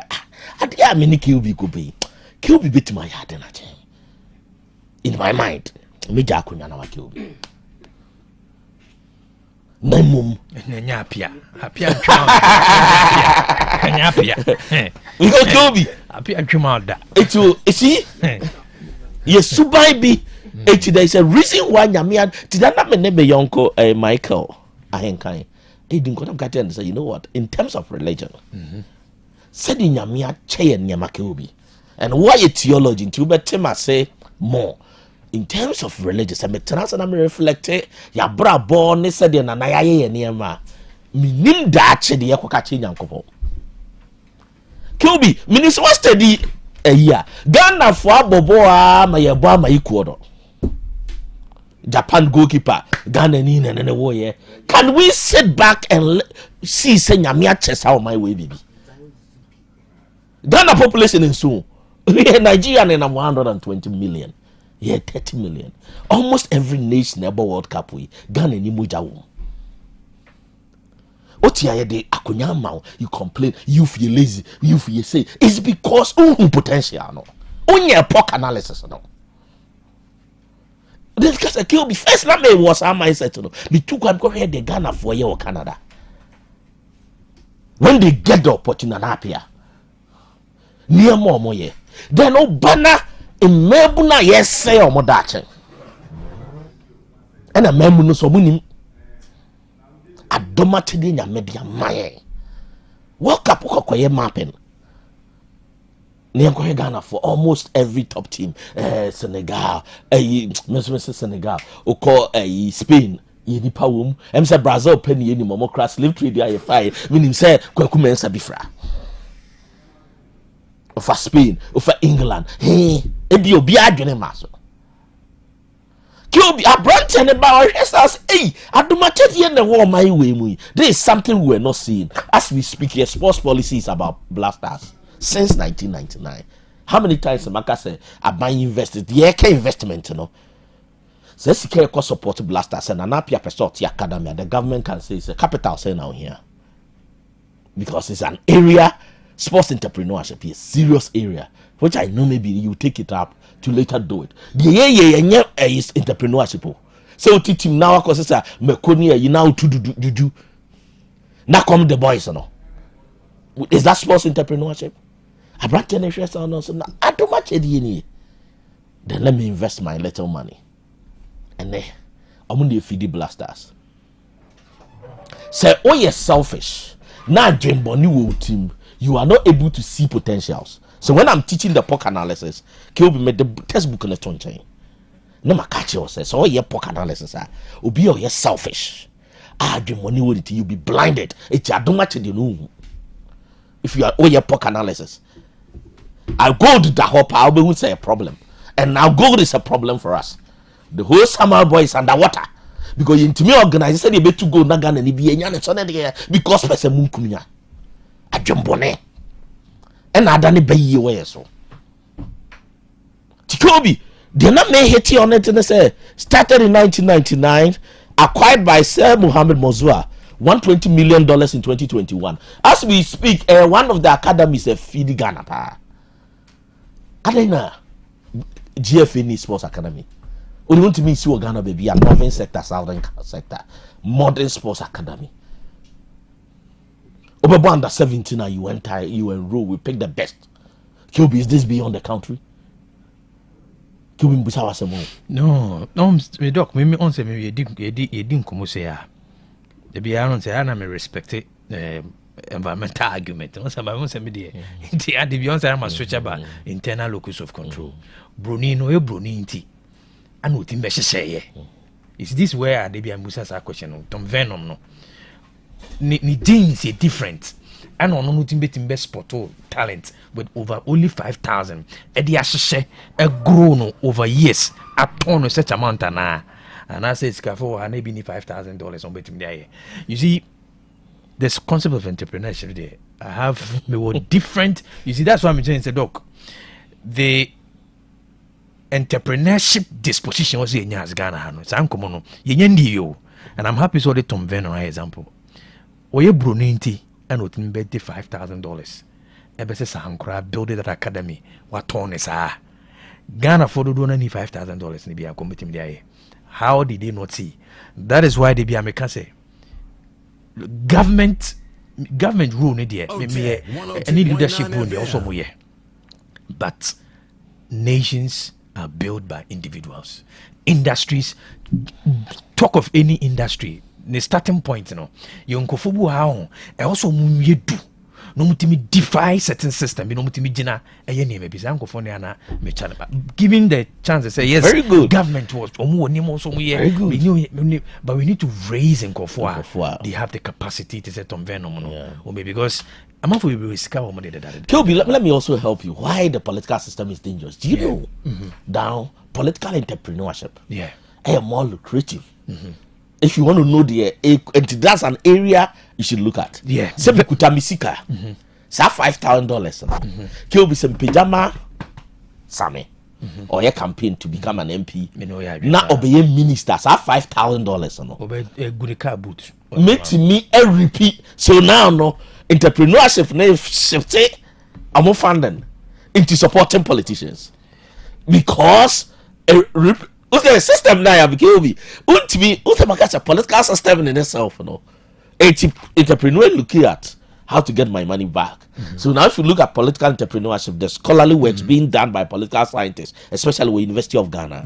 Now most entrepreneurs are investing in both political parties. Good. And there is even a study chooses so let's say 50,000 credit within a few, a true contrast there that's cowboy reaping. So now the entrepreneurs are being motivated to shift their resources into these politicians. And that is what is happening. Then nobody has a moral right to blame leaders at the end of the day. Of course. Because blame the leader at the end of the day. Because again, and also how is it the understanding on where is Ghana? And everybody is going for entrepreneurship of convenience. Then your understanding of entrepreneurship is flawed. You will like the term for entrepreneurship of convenience. Who's a producer now? What the boutique can be? Or invest in most of our entrepreneurs now to even protect their business. They are aligning. And no crampo there. And it's not only in Ghana. Bill Gates align. But all these guys. Who's Omono? Elon Musk align. Elon Musk, for example, all guys who align. Who's Elon Musk funding was to look at how the governance can help propel his business. Almost influence policy to help that industry no more. Trump immigration policy. There's no call Walmart. Me too quiet. Walmart. Yeah. The producer cleaning of Walmart. A robot. It used to be I say Ghana, so you're Ghana in Africa to get a skill. Yeah. Because I clean a Jumano. In some years to come, you will not be there. Yeah. They don't need cleaners again. And Elon Musk versus Trump relationship. It's your money and it has a productive link with the industry. An industry. Yeah, they are a personal. No, it's one thing also for contract. Yeah. Osofo. So your trade contract. Are we not worried with such conversation? Yeah. Look, good so ma'am, I'm saying Monday the fire no. Osofo make trade contract. Are we not worried? Mm-hmm. That shows how the political orientation influencing him be brain. No, maybe near Dina Samuel on win a contract. So Dina, this will be a contractor. Anyway, I saying, I was here for Nyansapo discussion segment. Always engaging on Monday. Mejidi say, Ofidiano, you are enjoying the conversation. You try hombra, yaba, then come on, here the better so. Apomode mapadie enoane hepa plus mixture. Apomode mapadie enoane hepa plus mixture. Hey, unia, heavy and Plaxmox mixture no. Malaria dronana. Ani, say nam sa. Ubeje di sa menim wife nyina ye tested positive. Ya num bie no. Say a ku malaria money nyina. Am ye nyina ye negative. Ade ho. Won ma wo ye hepa plus mixture no. And wodi we nsu aba. Sentia. E was say immune system. E strong de bia. Antipavi. E support immune system no. Na plasmox no so e tu malaria no gu. Malaria symptoms. E te say etipaye, afiafie, wonum ato, ahomre no msa. Achekura 4 days. Na pavi ene plasmox mixture. Wanom no e tu malaria na se kura. Anya sa dia ko hu doctor. Fra 0542 778572 and 0542 807907. Magie drone di pa. Pavi plasmox and hepa plus nyina. Apemfo abato mo manufo. Enu kwada woni mfiedu mienu kan. Our pharmacies and herbal shop. FDA aje dwede nkrato yatum. Mami money adwuma. Udan ya ye fe. Mira me da se. Na esomoye no na aka o. Ano de anyine ho mami. Aha dan ya ya boso fefefe nyina. Eye Donima C complex ahunu se. Etoda enua ye de boya dan so no. Eta hunu anase mpo emuta kokwa. Eba sa na dan nyunu. Enti odi DSL alloying steel trusses. Enadia ye de go dan so aba. Eda bia utumi di go so. Efo ena enwe na aten. Enti sa odi DSL alloying steel trusses yi e go dan so wia. Na odi Donima NMK premium roofing sheets. Enchansen aboso aka ho. Oh, na chesa adwuma na NMK premium roofing sheets enchansen a Donima dia ben. Ye o ma hodo. Ye wo NMK lawn span. Alloying and governance IBR and NMK nails. Emu pia so sa oni sika Donima e ma otua ne kakran kakra. Wenum ye latest producer Donima diaba abeka dada ne ho. Enti me nkɔ he. Kwasafo YF Junction Obenjiare anafre 0244 126625 and 0540 101 555. Donima Steel Complex. Babia at the power F1 no. Mami pharmacist memua ha. Hey, we biem. Wunya nguye. Betiase. Heba malaria duro lepekwen no. Mami 10 cartons. Ni moja duro lepetone. And also mami 10 cartons. Na typhoid the duro enterafa fredi. Mami 20 cartons. Papa, adai. What's enya typhoid ni malaria ni biem? Anase se otu nro ton. Dabi mu atomi dada. Efri mra menum lepekwen ene lepetone. Malaria na amama ye hojo. Menum no nyono. Wona mre joint pains, fever, tipaye. Ene awo ni nyina akọ. We de Mama sorry for malaria the time for the how mopa mo me se ko so adi lipiquin any lipitone ho danse na malaria ha man for do typhoid the draw entra 5 no so saa na man for di ho danse o me se enye entra 5 a anka ekutwa men so no typhoid nti eya dokutafo a wasua he ba wo KNUST na ye research sronko adi nroyi abadwa so ya nto ho nchia entra na wa wo hwe abibiduro pa ne packaging edi no kwa ne kumi lipiquin lipitone any entra 5 e wo pharmacy ni heba shop bi apemfo emma wo mo manufo no kwada wo ni fie dumie de won ka ho atufo fra 0244 827228 obi a me dwa benu ma kira me nanfo se be me wedding papa bi hwering basa bi a wakoto tat nya buti I don't sweet as and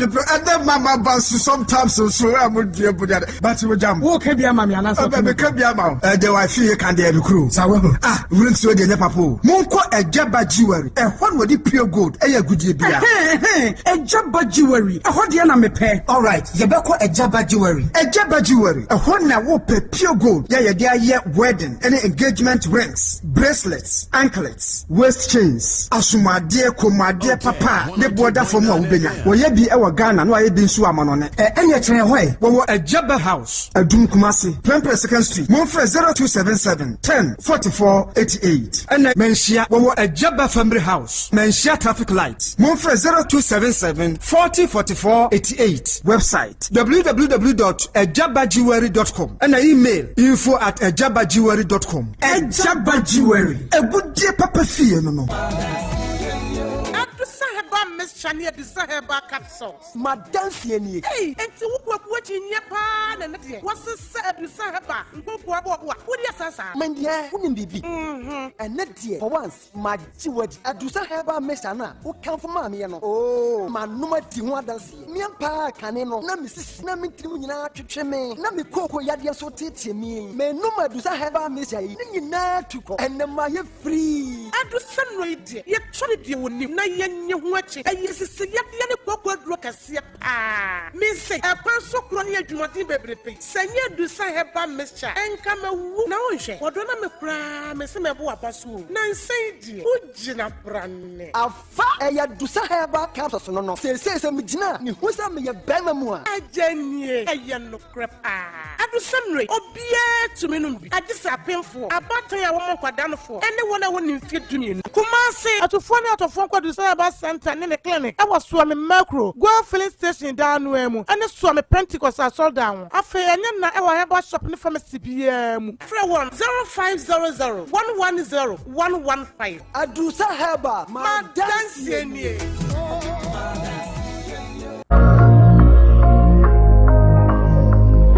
Mfie aduanan siani na Sechedomase Community Bank PLC eni atena bank ya besoma manfo papa sefa account ben na opese obie na besia de metomebo ase na mede wafam se wo mane sika na wo gisika fra manone a eye Sechedomase Community Bank PLC na mekamfo de ama wo ye kuani opebusia aye okua ana se wo ya ba adwuma ni eye na bafia opebusia ana se mo ye bodwa monkam hommom se ku na bosia bo ebeye mre se susu na wotonko ade a oni hawkra afi smart loans wo mo adwo market to free controller and accountant general department wo ye shenkani na opese oto wankasa wo ka otwi obi prague ya opese onya wo de eya bobo ya na wo pa obema obesia amwato bi banki head office e wo Sechedomase sanso na wo branch wo ho na obel Sechedomase dwano wadra e wo GPRTU abrosan nchen pe Kenya ase de MA school no nchen ho pe Kumase onsabekomo okọ anwulaga e jena jusu ho obehu banki wo aboabo obel post office ho aswase kwan so pair Otafo de Club 600 Dr. Amuzu Junction Bompata Oben Boss FM Adum Kumase Mosizongo nso be home our second station ho a afi or mobilization centers ahodo okọ anyinesu a Oben anyinesu nursing training school chichewerefo emfa omo aninche police station ho pair sanso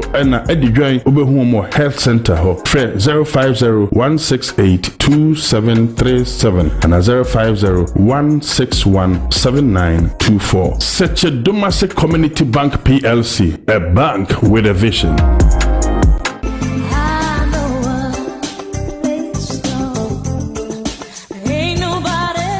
Osia dan na nakwabenapo contractor 1 sano bia frame me na mesim patam ha nyina dan estate houses a ohuni eyemi o nanso mi problem ba ko pa ne se afi bia jese me plaza dan no masa penti eye car me bone de bia me hu de menye kra oh osia dan pa na wonte avglo bricks house fonka wo mo de wo mo house no eye bricks eye de London for you su na bia ya wo Ghana ha we no clean kwa na ye de aye wo hia plastering ya painting bia ye hia ne se wo dia hyehyɛ dan no eni akrachifo ya record ache afei ne yebɛwe nampa no sa wo pe avglo nyuma ne bia hwa kokonfa no teaching hospital omo wo ne ho enua bia ne de ye abrantia sport e wa agogo eno nso saa na osi adan hotel kesie ye we je ben CCC Royal Baron Hotel enua bia ne de ye yo eni afoforo bebre aka oh I see osi adan say de Ghana ha de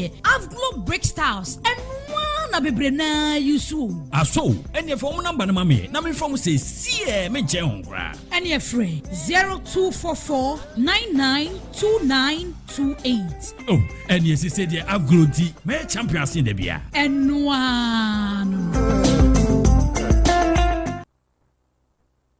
Nyansapo Ebusia wasugu sauti Otec Nyansapo discussion segment shenenso Nyansapo yesane ne badwemba eduru adwada empuntuo ho nsensem development planning eniema o issues borders on development planning ho ne atwetwenko anything ene Dr. Stephen Techi a development planner ye bora issues o memwa na yatwetwenko hyɛ so ɛnɛ nsɛm no dɔɔso na yɛhwɛ the culture of commissioning ɛwɔ mu a na yɛkɔ commission project before sɛ bɛyɛ program mehwɛ list of projects a yɛ commission a yɛn operationalize yɛ na yɛne wodi nkɔmmɔ sɛ yɛ a sɛne ɛbɛyɛ a baabi a wɔ biara no wohunu nneɛma a onipa a woto aba maa no anaasɛ nipa a wosɔde ahomakye ɛde ɛkɔdi lie ɛkoma no sɛ wobɛdi position no saa nipa no sɛdeɛ wɔsi yɛ wo sikasɛm wɔsi toto wo man ɛma wo ɛne nkyirima no ɛho nkɔmmɔ na yɛdie doc the culture of commissioning ɛkɛyɛ akɔyɛ sɛ commissioning abɛyɛ a culture akɔyɛ a marketing tool for politicians instead of operationalizing nneɛma yɛyɛ because me sure so tall list of projects a yɛ commission a yɛnkɔ ho biom koraa the mayor commissioning and sword cutting. Okay, the sword cutting become. Kilby Mekai 2002. Okay. And I'm a share my planning program. I say as an undergraduate student. Okay. That's September 2002. Okay. Now your course be a Kilby a friend of the fundamentals of planning. Okay. Now our course it was taught by one of. As we speak, I think one of the best professors, but two kind Messiah professors, but I think that he's still one of the best professors I've ever encountered. Okay. Why can't he? The late Professor Kofi Diao, may he so rest in peace. Like he was frustrated at that time, 2002. And I was saying, on TSA, say, project ALSA.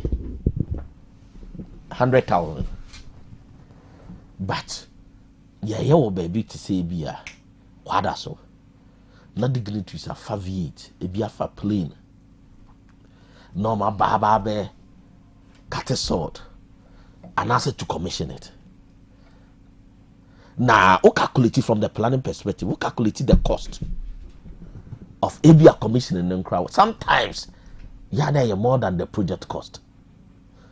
And I remember vividly, he was so frustrated. Say, as if we manage a nation like this, he think that every Ghanaian will go to hell. Okay. At that time, and to topic the torn, not me flashbacks. Say, we started this from somewhere. Kelby, let's also go my 7 years outside Ameko Suyade.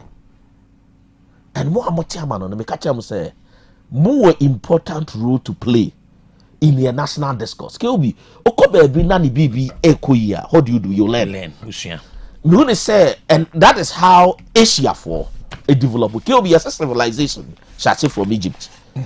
Europe for by Egypt. Ebisuya said the Egypt for your money and I'm the call Mukurum no could develop it. True or false? The problem I'm having with my African colleagues now, say, all right, or enjoy the benefits. But on seek to understand say benefits now may enjoy, you know. Never been contribute here. And so we still have African colleagues or 20 in the MPP some now.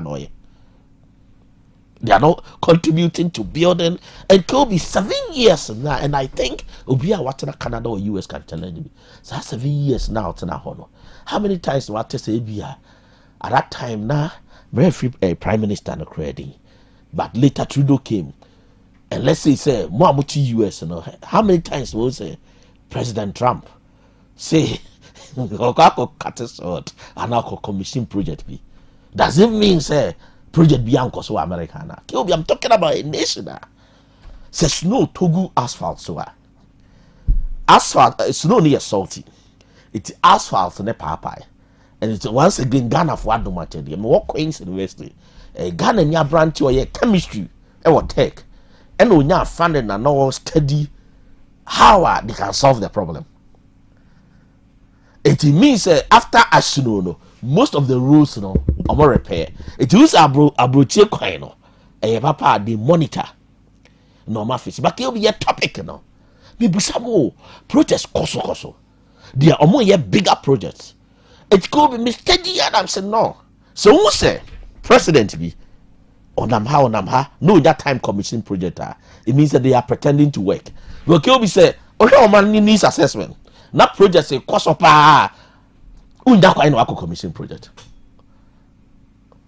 It me ideology ni say who should be commission project as you say use the word say political marketing, but what's the idea do who said no some yakwan commission means we are not even working hard as a nation. That grow man. Agro and our OD. Okay, grow. It could be the whole thing about commissioning shortcutting is simply about say we are deceiving the people to show them say we are pretending to work. The word is pretending to work. Say and only tree near kind of sense I mean. Say I say we juma but actually when you juma no. Eti oh ni akate sword ni aboy ensem ni akate sword ni aboy ensem. How many times ni akate sword Blanca Ilan Port? Could be bisabu. How many times? How many times ana ye be kate sword dance and ye project? Eti when you use the word they no match what han answer. A political communication tool. Eti ni documenting ni video. But in actual fact, a Jumana was here, you know. And me, Uncle Back, when I'm Obama, and nobody has a dog. On the in his mind, a politician, Munti, people are started questioning more. Say, in his mind, on dreams, say politicians and Dogana. Because basic thing like production of tomatoes, he's sure to have to stick an ass worker, stick out from a no appointed Ed say or doy obia who could do minus a domain time be the Ghana so. That's all this never is not say me Dogana and Tinamico and a honest opinion, and that means tears the cardian. But now to me, not a dog. But I'm beginning to believe the what can I say? Yeah. What basic problems are into me solve? Kill as we speak now, Kumasinya cholera outbreak and say more. Because waste ni Google hostels are you need to be a too regu. And that make our near to V8 not honorable, not than to mess up from day no my yamo my way. They what have they done? I know that some of us hate politicians, but in my mind, when your opportunity to serve this great nation, said oh planning say Kilbia will be a friend say waste management needs assessment in planning. Tina make a say Tina will be called a home school. Ghana hano be called school na ye man jumano. Planning or political science or political science near the political science ni I got to that planning office. Kilby. It is happening as we speak now. A development planning office is Libyo. Obu and the course or year has nothing to do with planning. But you'll be in the 10-year development planning course, you show them how to make district development plans. Nipa no call political science, when you know how to make district development plan. You also assembly no for consultant. Now you calm or mine. If you want to read planning, read planning. If you want to be a political scientist, be a political scientist. Or mine will be an expert will be a. But you be the maker your waste management needs assessment. I will be our second year in development planning can predict say based on Kumasi Metro population any current waste management in the next 10, 5 years, 50 years, 100 years, waste will be generating a basic. Kobe, we could not foresee this. And I am tear a football. Kobe, me Otec, when my football do my recommending. And when I wake up, maybe I'm catch your producers. When I wake up, I not pay happen to me. And the motivation to even come here and be anything. Sometimes, do you know how many documented producers here in your content analysis since I'm Nyansapo Boateng recommendations I'm making.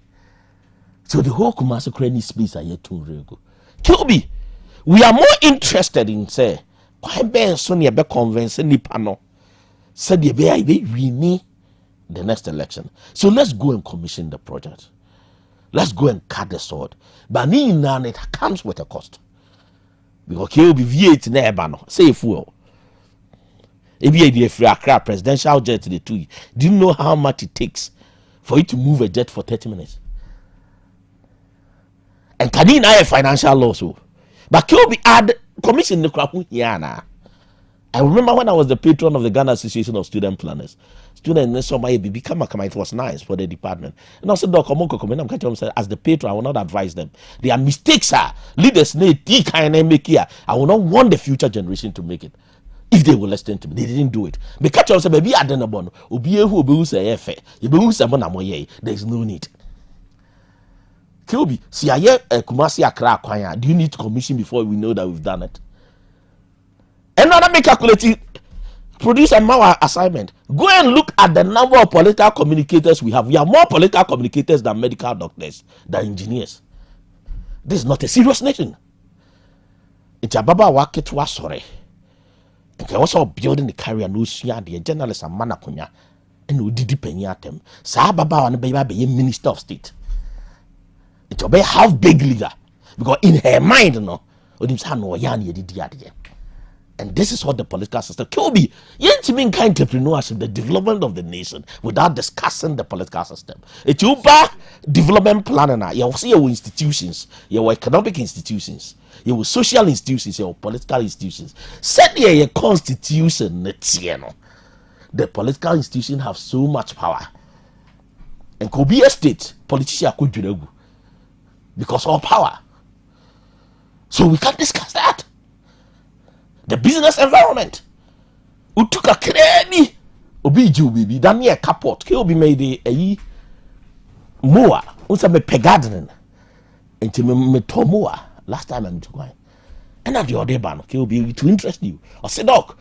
Okay, and come more to dada. Or see a port. Or muhu at the mona hokran on better. How do you tell me, sir? At the money tax or social data.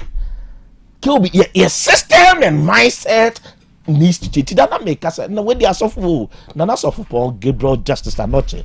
Mechawa now no pay. Monsignor Dr. Luis to for Mechamo. But I was saying, sir, churches like the Catholic Church need to go back to the drawing board and study the system. Because I remember see a war university Archbishop Bakapama.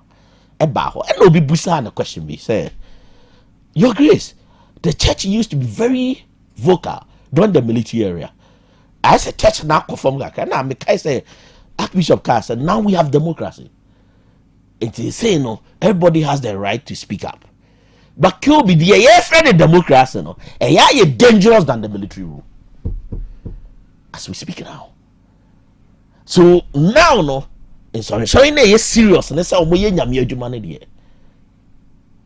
they may have to get up and sana that not me I do way on Kilby me damn and me bar for us a lecturer we may have a show is that December 10 years than bagana if you ever told me bonomatum watch a experience me lessons niako but I never come who yes I can university demonstration no.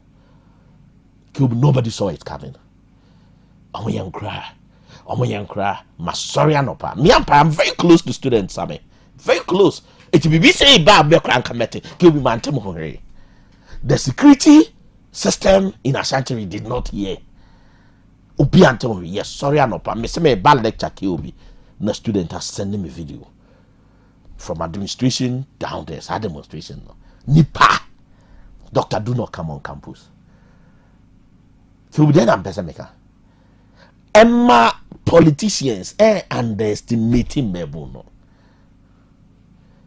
In my mind, madam and that because knowing a Mebuna ya training omono any knowledge on no who underestimate your more a national security threat. It cannot be sorry the same thing over and over again. Kill be done will be friend my wife. What's your bro for that the person is well educated or you see GCBD and the best come my wife. But I'm not yet tona who said you school on in the oye. Kill be baby a general. A be am paying for an say. But minimum dear madam and that. Kill be what am I saying? Baby a war as of mine is not time for commission and salt cutting. A time for real business. But and I'm saying politicians, they politics as usual. No, Kobe, the shortcutting and commissioning will continue. To the extent say election year, it will be cut short. With no plan, no needs assessment, nothing. Kobe, and no core movement near car. Kobe, make corner. Now me say, I couldn't have ended the producer the Abram from what Honorable Kennedy Japan said. And Kilby last week a topic. Namubusa said, Adena, project no ye sha say intimi. That was a question. And I remember my response because some of us mini matete and me lawyer for neti lawyer for so can be now they own to me and my open evidence you don't go court down to me ya no to me you use the word conspiracy theory say me major conspiracy theory say there is motivation say both NDC and MPP ebese project I say whether so baby you and on father because or some project na say or benefit and yatete so what's a project I say I want 10%. Okay, that was my response. It be say I say I'm what 10% to the year. And then my major project be I say me get 10% me was car.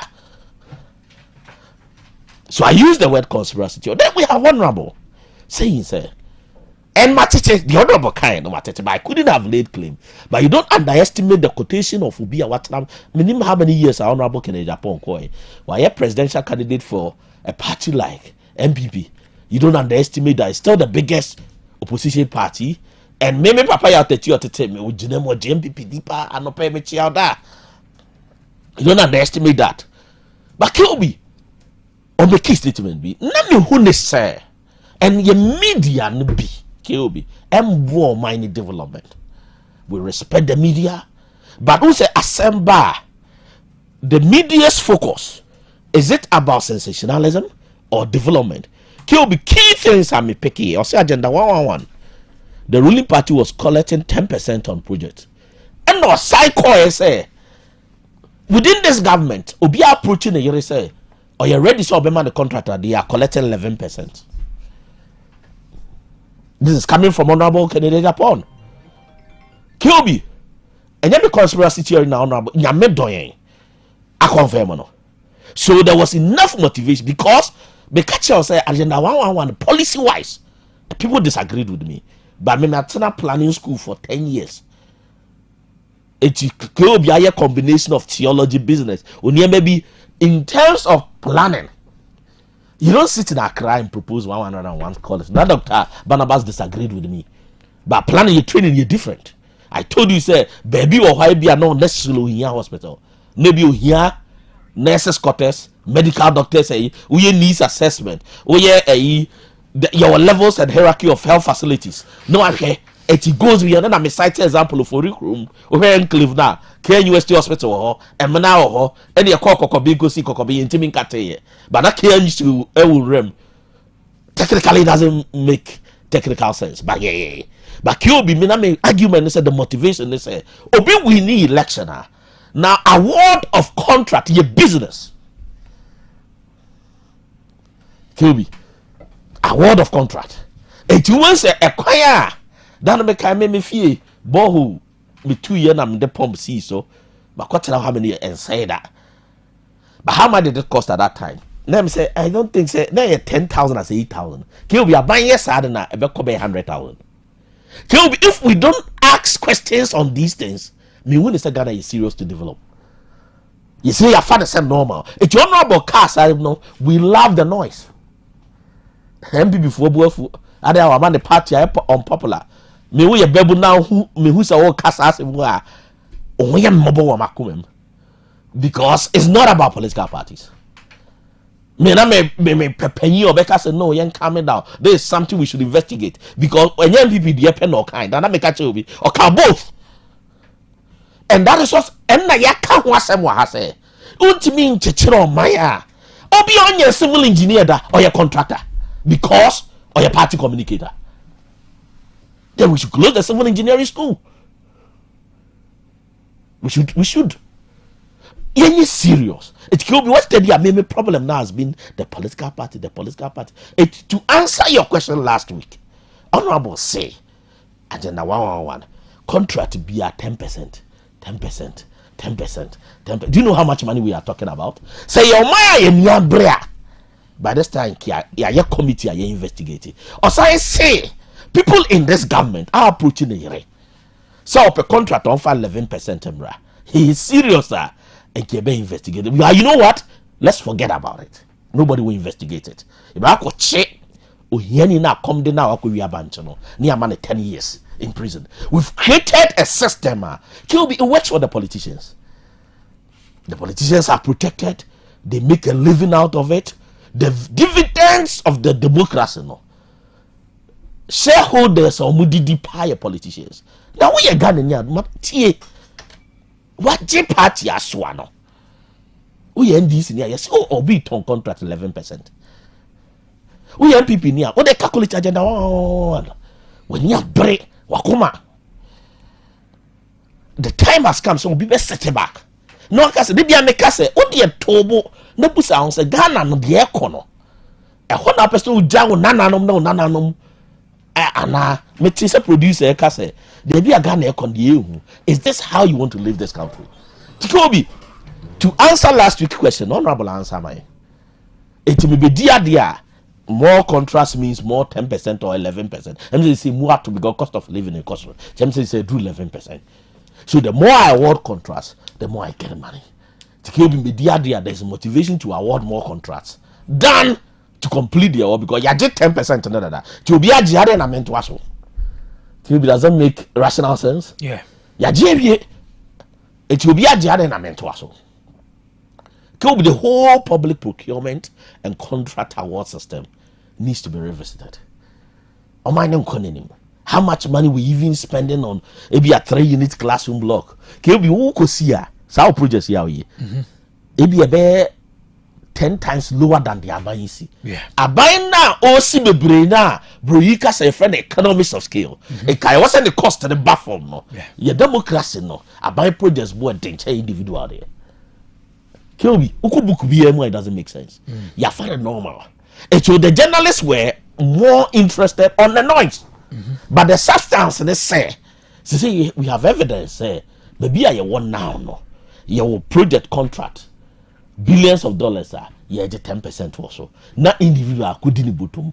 So when you're worried, now you're more interested about the reputation of your political party. Good luck.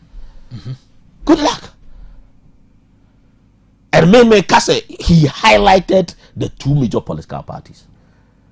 We were more interested in who journalists do this, time and they are wrong. When I see those things, I'm so sad. Kill journalist now, and Kawi independent thinker. Now time I was all me as Dr. Techi, a good information for me. And if we say quoting. Make us all researchers here. Honorable Kadejapo reputation, his experience in politics. Okay, do you underestimate it? They say, "But we chichi fish, rasa be catch us then chemewa." Yeah.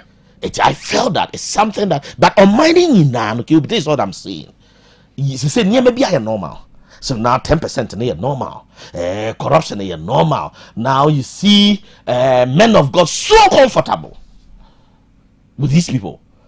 It's the perception to the youth when they say now as if say money on a car boom and it's there. SARS of what's here contract. It's supposed to make you 10%, no. It's okay, we are moving towards chaos. It can be once again towards our business. We'll be any business or getting the whole why in be why only you hear soon. But where we are moving towards Kilby, it be I am paying for here. And young be man no maybe be as other better. But the year no kill be says 10%, it be a capital for business.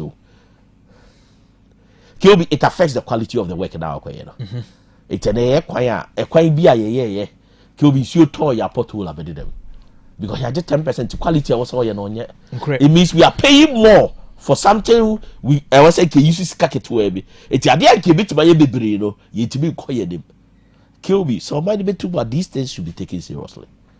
Channel paid to commissioning and sword cutting, decommission the credit. The reality they say, kill me. Say be a politics. Into a man pay to be 2 car. Eba Kumasade or Bekate sword for a library. Library, then your library complex, a Beka Santa Menina, a dying church of Puebi. That's a reality. So we are so near boy and some. Are we becoming say a Maya? Yeah, mediocre. Kilby, I'm tempted to say yes. Maybe I don't know. It's critical. Kilby, will you politicians stop? No.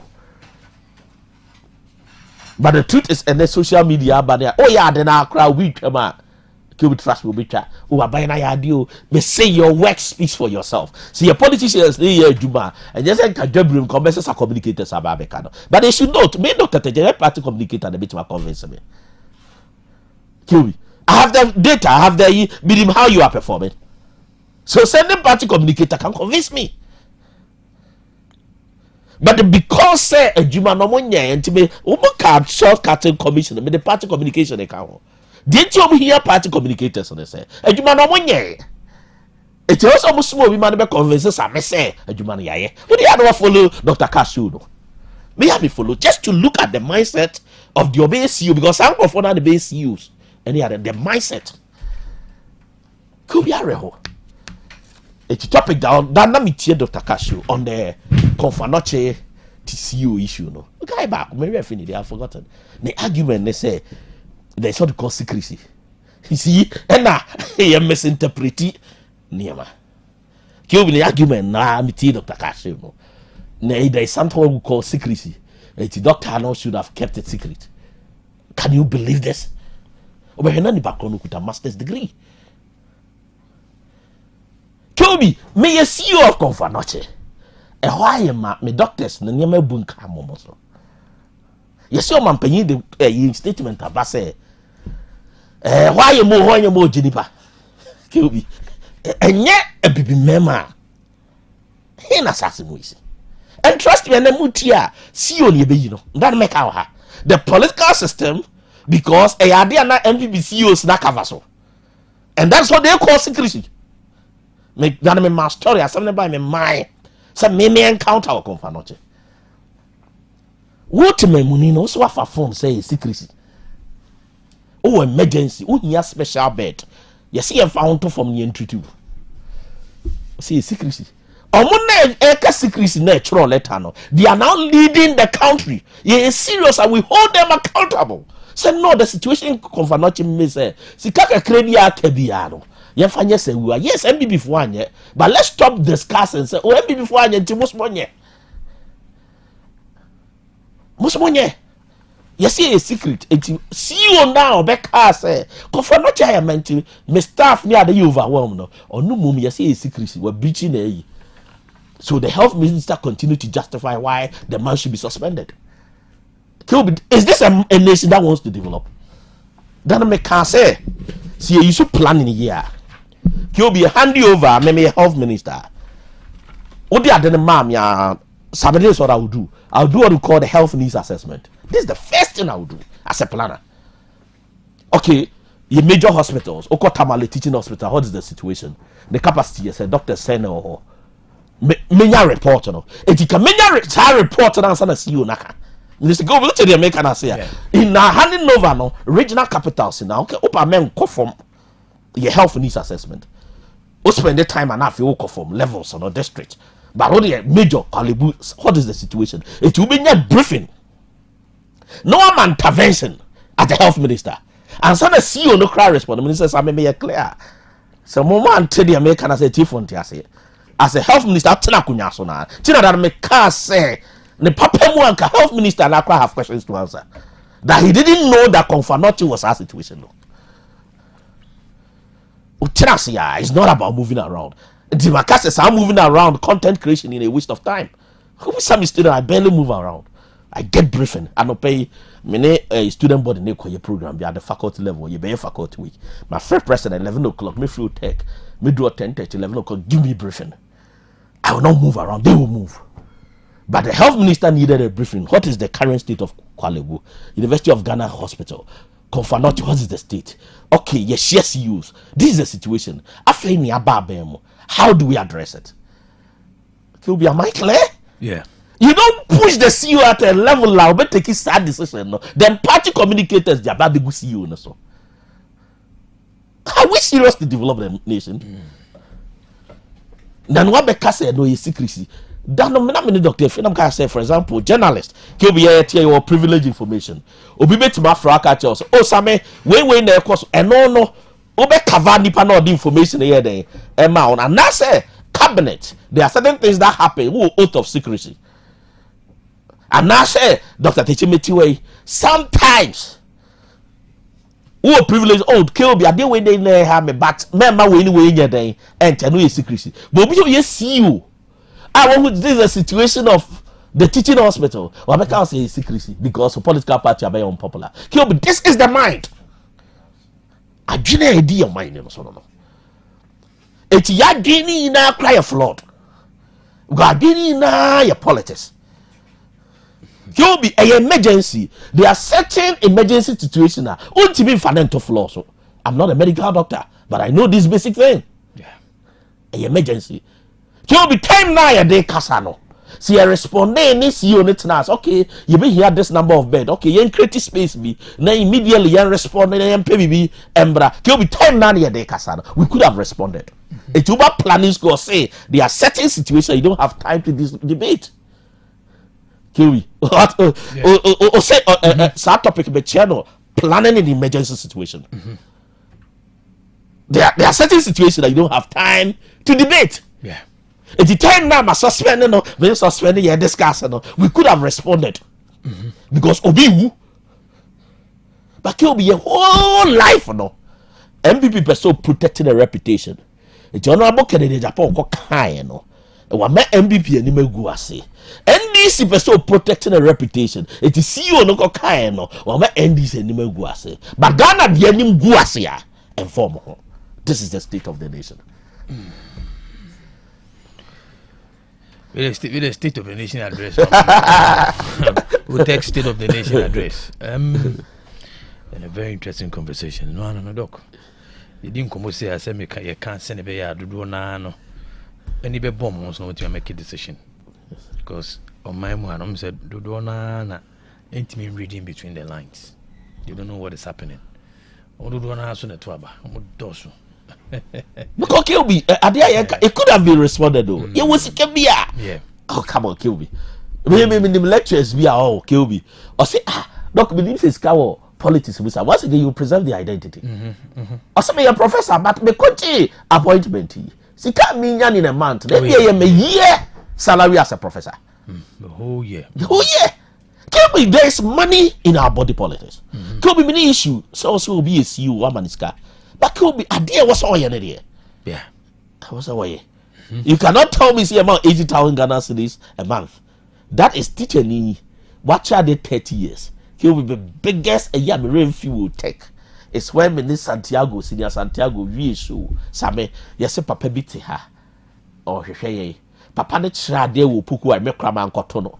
But he will be a kind of custom as a teacher as we speak around the pension crying to eye. Near boy and in our obiesu. Teacher needs to be bad or say that after 30 years the pension they do 15,000 Ghana cedis. To be on my way now software near brain prophecy sakesiye. The moral fiber of the nation is so destroyed, sir. You vow. But you be peer better but says how mine all so believe in no me kaye. So be a yina kumem a several minor for 30 years. Owie no 30 years no sabi the odiko fie no do 15,000 abrante bi so tena radio so 24/7 kasaya no the political opponent the party buyer ni amane CEO the monthly salary so what I'm trying to say is steady policy there's what we call incentives now if you are moved by materialism there is an incentive to drive towards the area B. Minister Kilby, so person ye journalism be and can trust me. You see, me CRV exactly. Me to boss. Because journalists there do you know. You see, now the Ghana no attraction for people who want to destroy the nation. I mean, you see the word. So person some Ghana here on. Why we bad things will be there. Oh, you be some we are okay. We are better than. But the same chance. You see, a boss which I say you said, "Oh, my yes, I can damn Libya." Can't be comedy. Yeah, and they know. Yeah, it could be. You see, maybe worry they say in policies, not setting up a nation to motivate or more destroy a nation now. The destruction of the nation they are quick. But I won't say the danger and say woman saw kuta virtue no they are now becoming quiet. Ghana the uncle for me liquida yenti omudin. Of course. On say sa guy na okudi ska Fidelity Bank or so one. Yes. On sikani a boy no. And this it will. But it took man no. Over about 3 years and some air reflected. So that should tell you the kind of liquid a man. And there are people nipa bebrebe very liquid. And we say your pork analysis. But we could just say scano. When your leader say you this kind of bear company. You get it. It's because a pork analysis. Our leaders are focused on certain things. There are people who are liquid. But there are people who are very liquid and quiet. Or born a brain and kill me that I want to diffuse this thing. Say, Obi I just came here you so illegal. No. I met this man. I said, Doc, me VH I will say between all. Me 7 years medical doctor. Me say that number of cast off I say me bomb me two susu every month. Me say this is the car I want. That's right. So I've worked for over 20 years to get this car. Oh baby we who because the doctor to car with me, but I worked hard for over 20 years. Or this car that was this is the car I want. Kilby I was inspired by Papanda mindset. Kilby they make kind of to add up to the other say. Your uncle Bromo mindset is so good say. A bit influence the youth better. But end up atmosphere it Kilby no be bro. Yeah. Because mindset the not for him say abodamo. Oh, come on. Obi or hard to pay the both. Because one TNDC the MPP. So you're treating your mind and you're fertile ground. Yeah. Kilby, how do you tell me, say? Let's look at the Woontubi case. I'm going to sound controversial. It's good you're prosecuted. I'm not against prosecution. I'm an environmentalist. But Kilby, the chaos going on, the whole Southern boy is underwater because of illegal money. Are you telling me that somebody is not responsible? Are you telling me see any police, any security apparatus are about investigating those who caused that? Kilby Musawasan. Yeah. So, okay, illegal money. It cannot be only chairman to me. And you don't build a nation. Now, yes, I'm not against if law court not finding the guilty. I am but if you really want to solve the problem, chairman want to meet trial. Say you mra omo mudi o minor brono. Emra ni on bed. But if we don't do selective justice, that obia what say on minor. Emra ni dia Kilby will bring orderliness. It will bring orderliness. But as we speak now, me uncle Bako, and I may tell me, I said, yeah, who or no engineer, or say Western region hobby, or say damn be on my and he describes very few locations, mention details about, or say, or no, yes, but or my Kwaho, or say the location should not be on Kwaho because the fault be bad damn the whole community will be flooded. It was so no do on running or move at a faster pace. Kilby, do me be a planner. I didn't know. But okay, I'm saying, when you never cross Ghana, Kilby on mine no, fa emrano near applying selectively. It did not make our professor now. You see, actually the contempt, no. A boy versus a for your marking. Marking some no kind of which are boy idea, no. But what the same political party, we a majority leader, minority leader, go and read his statement. Or a lawyer. But Kilby says, now makes na read a better contempt. There will be statements from Ghana Bar. Kilby, we are building a society for politicians and elites. Who Libya, Ghana, how mobile. It's within the same MPP, no. Abroad, dino. A minority leader, dino. Babaku statement, who Kilby, who study the types of institutions. So we move towards this direction. No, mining our saying. Now might now say no. Kilby and then the air car say we sound not pay. People may not be happy. We are not here to make you happy. We are here. Me Otec no. Me ban on me Jeroman sumnidi. Me cobron some German guarantee. And then come join them on anki yes cano. By a bahadia. I examine my conscience. If you look at the social doctrine of the Catholic Church, or so take a decision via examine your conscience. The conscience chreme say. See a Ghana your commission projects to make politicians popular.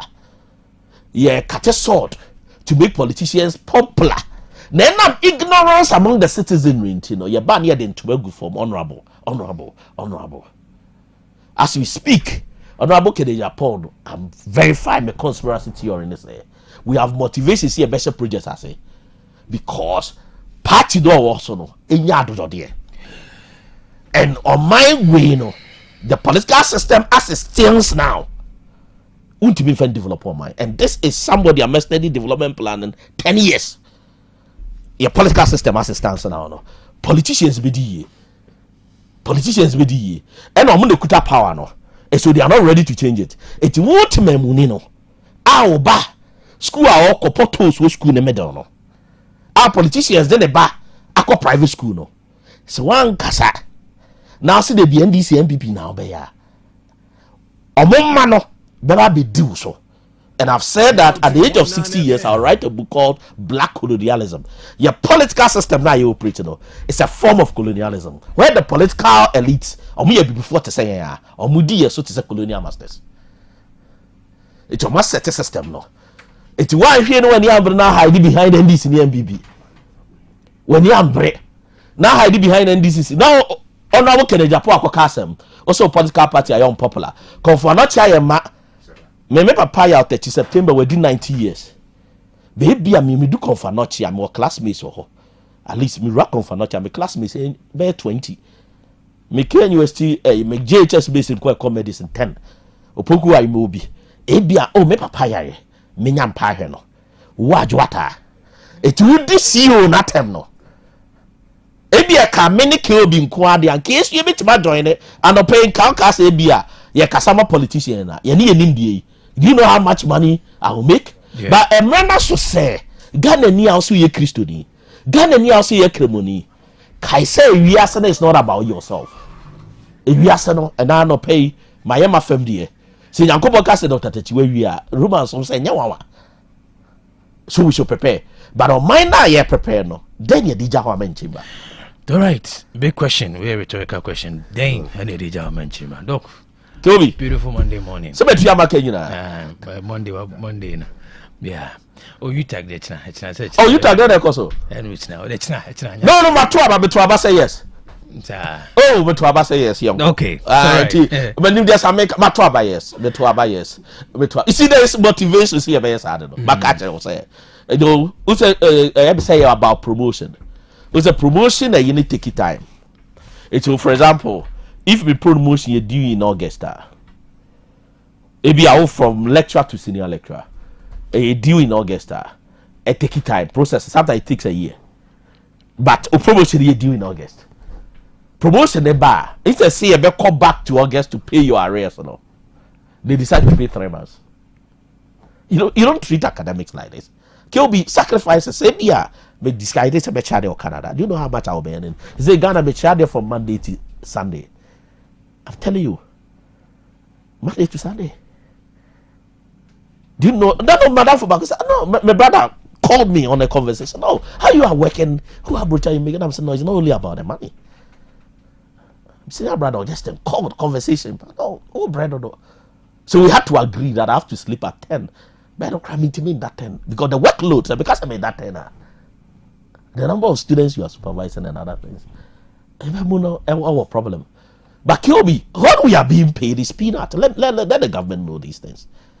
It's peanut. Maybe I'm the big amount for a cost cut free. Timo Ambe yes, it has nothing to do with politics. May Dr. Tej I voted yes encore. Because as I said, any form of injustice you will not accept it. And Kyobi, that is that. You tag there no. We've tried to engage the government for a very long time. And that is where I don't get it. Say, Obi try to engage you. You see, we are academics. Why engage you? KBB. May I want the academic calendar to come to he said I miss many time to rest. But it gets to a point, be end to be anyhow. So you tag there no may Dr. Techeda may declare some yes. To what is my position they say. But I think that it's not late. The education minister can come down, negotiate with our leaders, and make sure it's ANC. Very important. Something you should sit down. People are Kyobenya Kasa. Yeah. Come and discuss something. All right. Tikobi, that is that. Good morning. Good morning. And I like your smile. Hot morning. I've heard people say that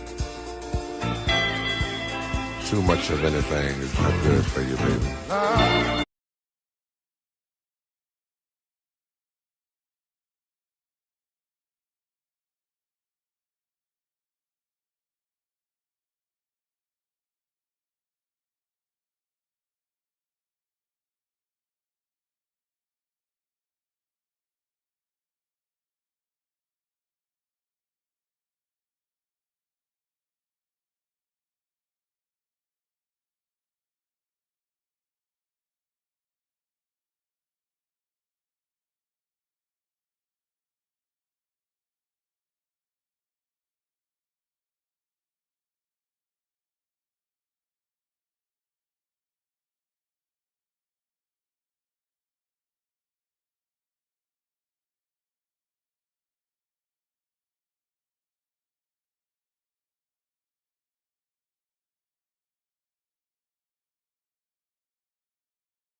Enoa ne Hepa Plus mixture. Pavi Plus Mox. Hepa Plus mixture. Etutu malaria anase kura. Sweet darling. My beautiful baby. Hepa Plus mixture ye busie ya no mama hoden aba. Busumi pini menti ase me do. Tie. Hepa Plus mixture. Enya adwuma ebeye wo nipadua no mu no. Afie kura na ebeye onwanwa mo. Eduro ye ma general well-being. Ebusua pomudin ho hia me yie. Esne bibia.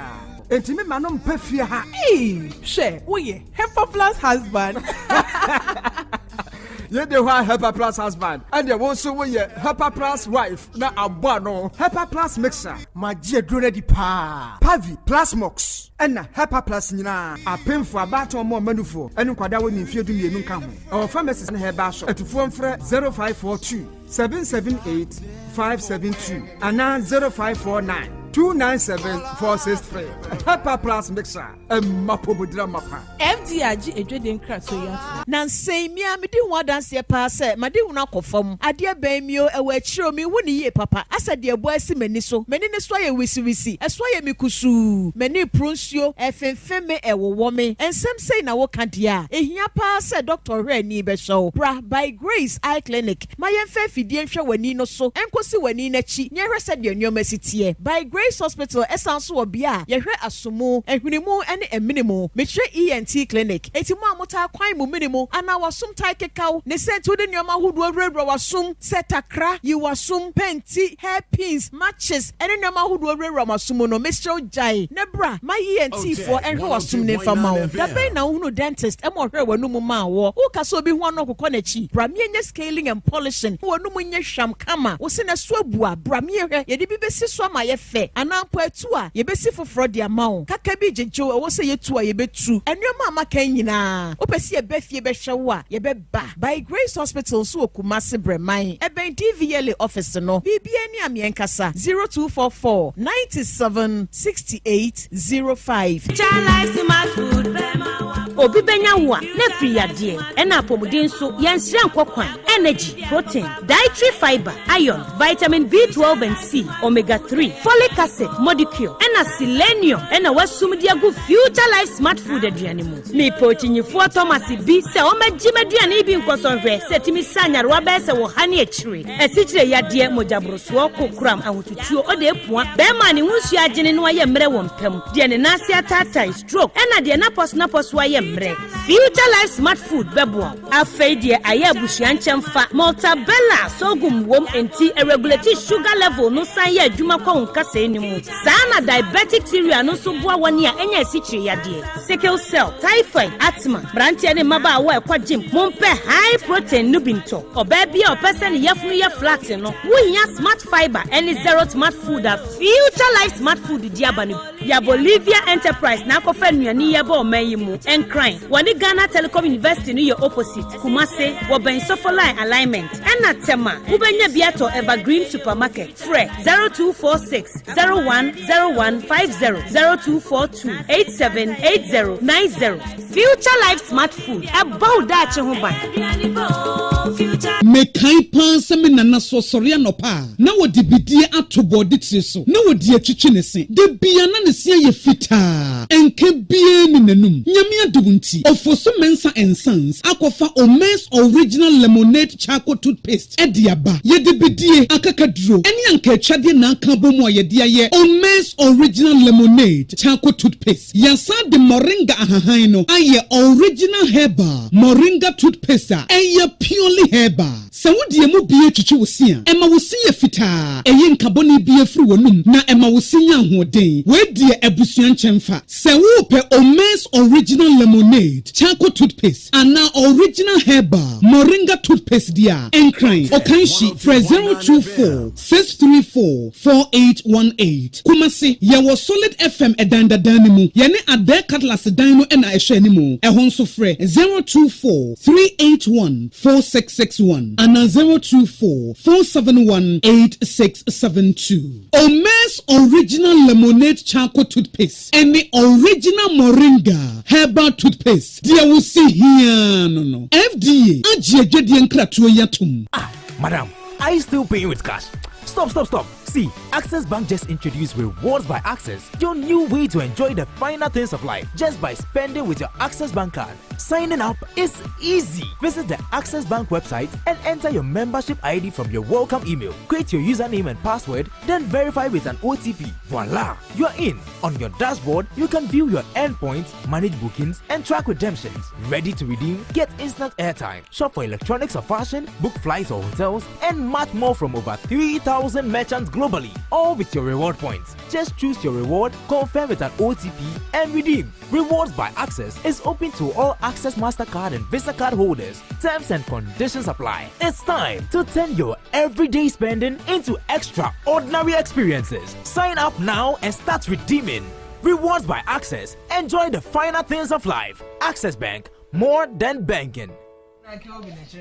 All right, ebusuya ene yejwada yesaka nana ya sewa hostidwa nana ya basara ne say Exodus moringa Exodus dandelion and Exodus for you breakfast mo medasi keobi asedan kan na aseda so kan wetie fo asabere omode obraye wono mo bra mu tie wo na minim se program we pan we kuma se na ni dwumadi a bidi mani ato fo mahunu se ade ebeba so bia na ye de stamp esi so ade ne ye kama temachi bia ni ho ne senti na Exodus group of companies anopay ye nya ba bia nwura se Otec ha na ye wura ha de ye metwa atiefo abe ye bane aba beto wono mu gidie mu aka kire wono mo se seni anopay wono mu situation ni sitie bia na ni daso wo ho sanse de bia metaka asem bi se odoma kuma bo onipa no enam se onimu se nipa bekwa ahohiehia mu ntino wode niam bi bata nipa ho a eba beda ne bambo bra nipadua na kwa ahohiehia mu ne senti na Exodus group of companies anopa yatena se ya wa wutie yensa abre ye kire wo se yade a doctor abo obongalat yade a doctor ashadade pen si upepa so aka kire se kofie ko hwanyame ne ko wu no eno na Exodus moringa ene Exodus dandelion capsules etu ase anopay enti wotemenka me paacha yenkwan ni company a yemfa nkonson ne ehoma hodo mayire odendenden se gire otu aduro ye de ye kire wo se adu papa wo ho anyankopon ayo enti pebi se wunyampe bi enkase ni daso asa wote se meka moringa wote se meka dandelion na minim sa wate danye ne enani de di kan po a wo pese wo te nkomo na mi di na se ye pa na ohunu se enkomo na mi di no international resource obi agi atum tan hwehwemu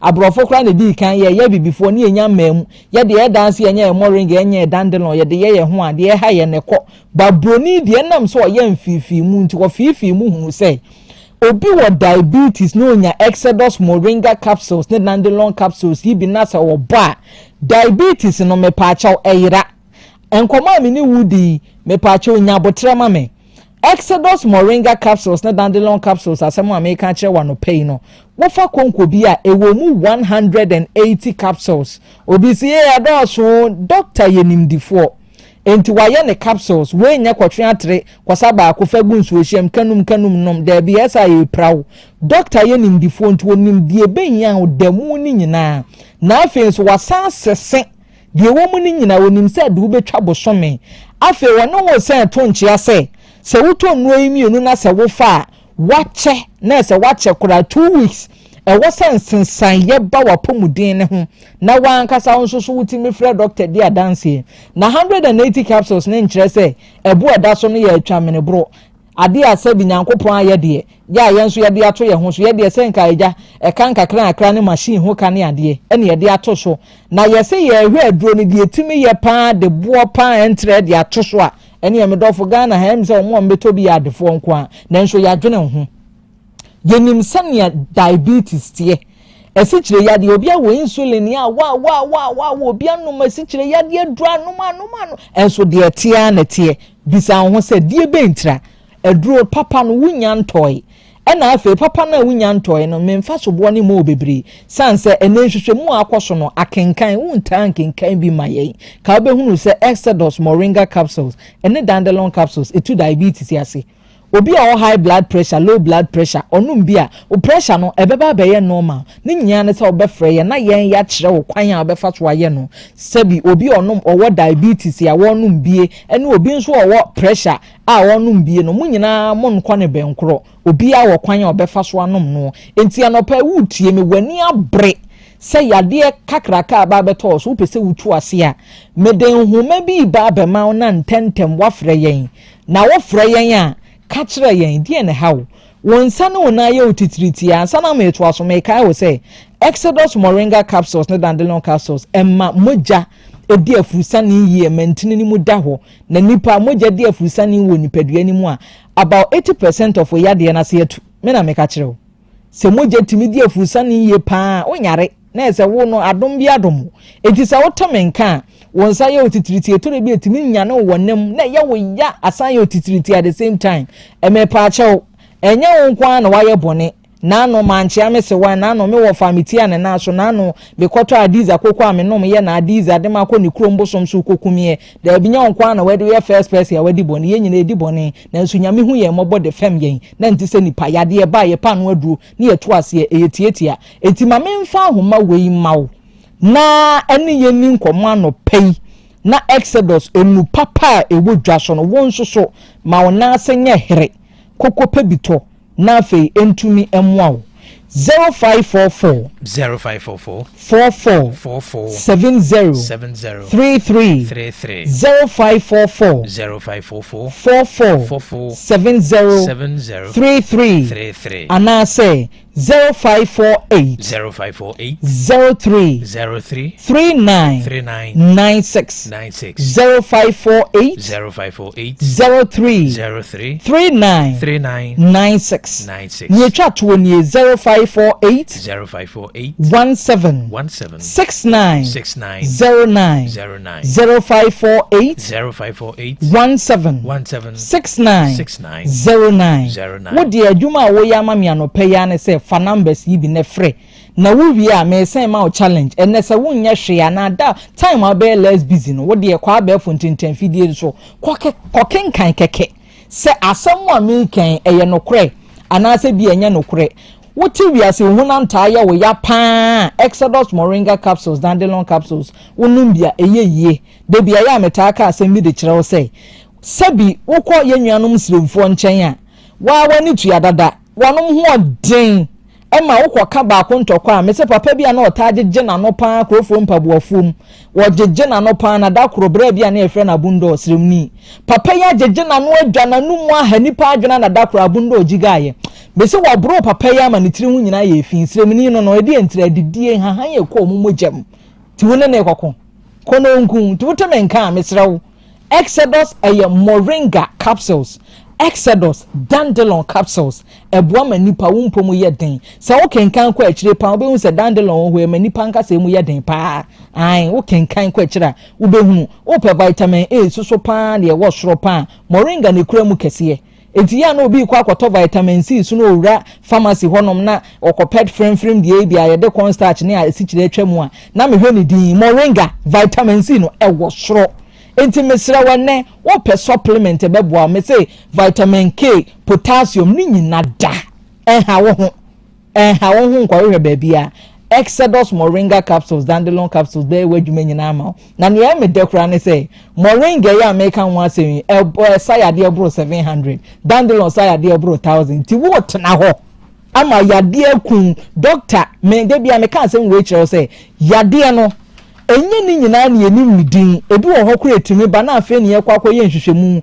nanso ni nyina mu ya nananom timi tena ase afebodi wonom nkyini nyina ameye egi entira na omu ni munuro omu won ahan hu nimde eno na ma omu kyeye tintina se nenwu aduane ami di nwa dance ye awie na me de number na sama ubio eye Exodus for you breakfast Exodus for you Exodus for you Exodus wo Bible Exodus for you breakfast aduane na aduane we mi body pe asema mekta kan ye ba ko pe companies do so pa wo Ghana Africa ni wiase nyina nanso company a hyeda adwene ho ehuna de ehia wo ede ni nyina gu rubber ba kum de brew Exodus group of companies de anti America say ni company ben ena bedwene ho say mamemfa moringa mamemfa dandelion mamemfa ginger na afa me nkwohwehwe brown rice emu kokko emu a yede ye kwenkwen me nkwofa bi mfamfra niama miensen na meye nan me mfa ngwa ade mu mfamra osane ye beye a wo yare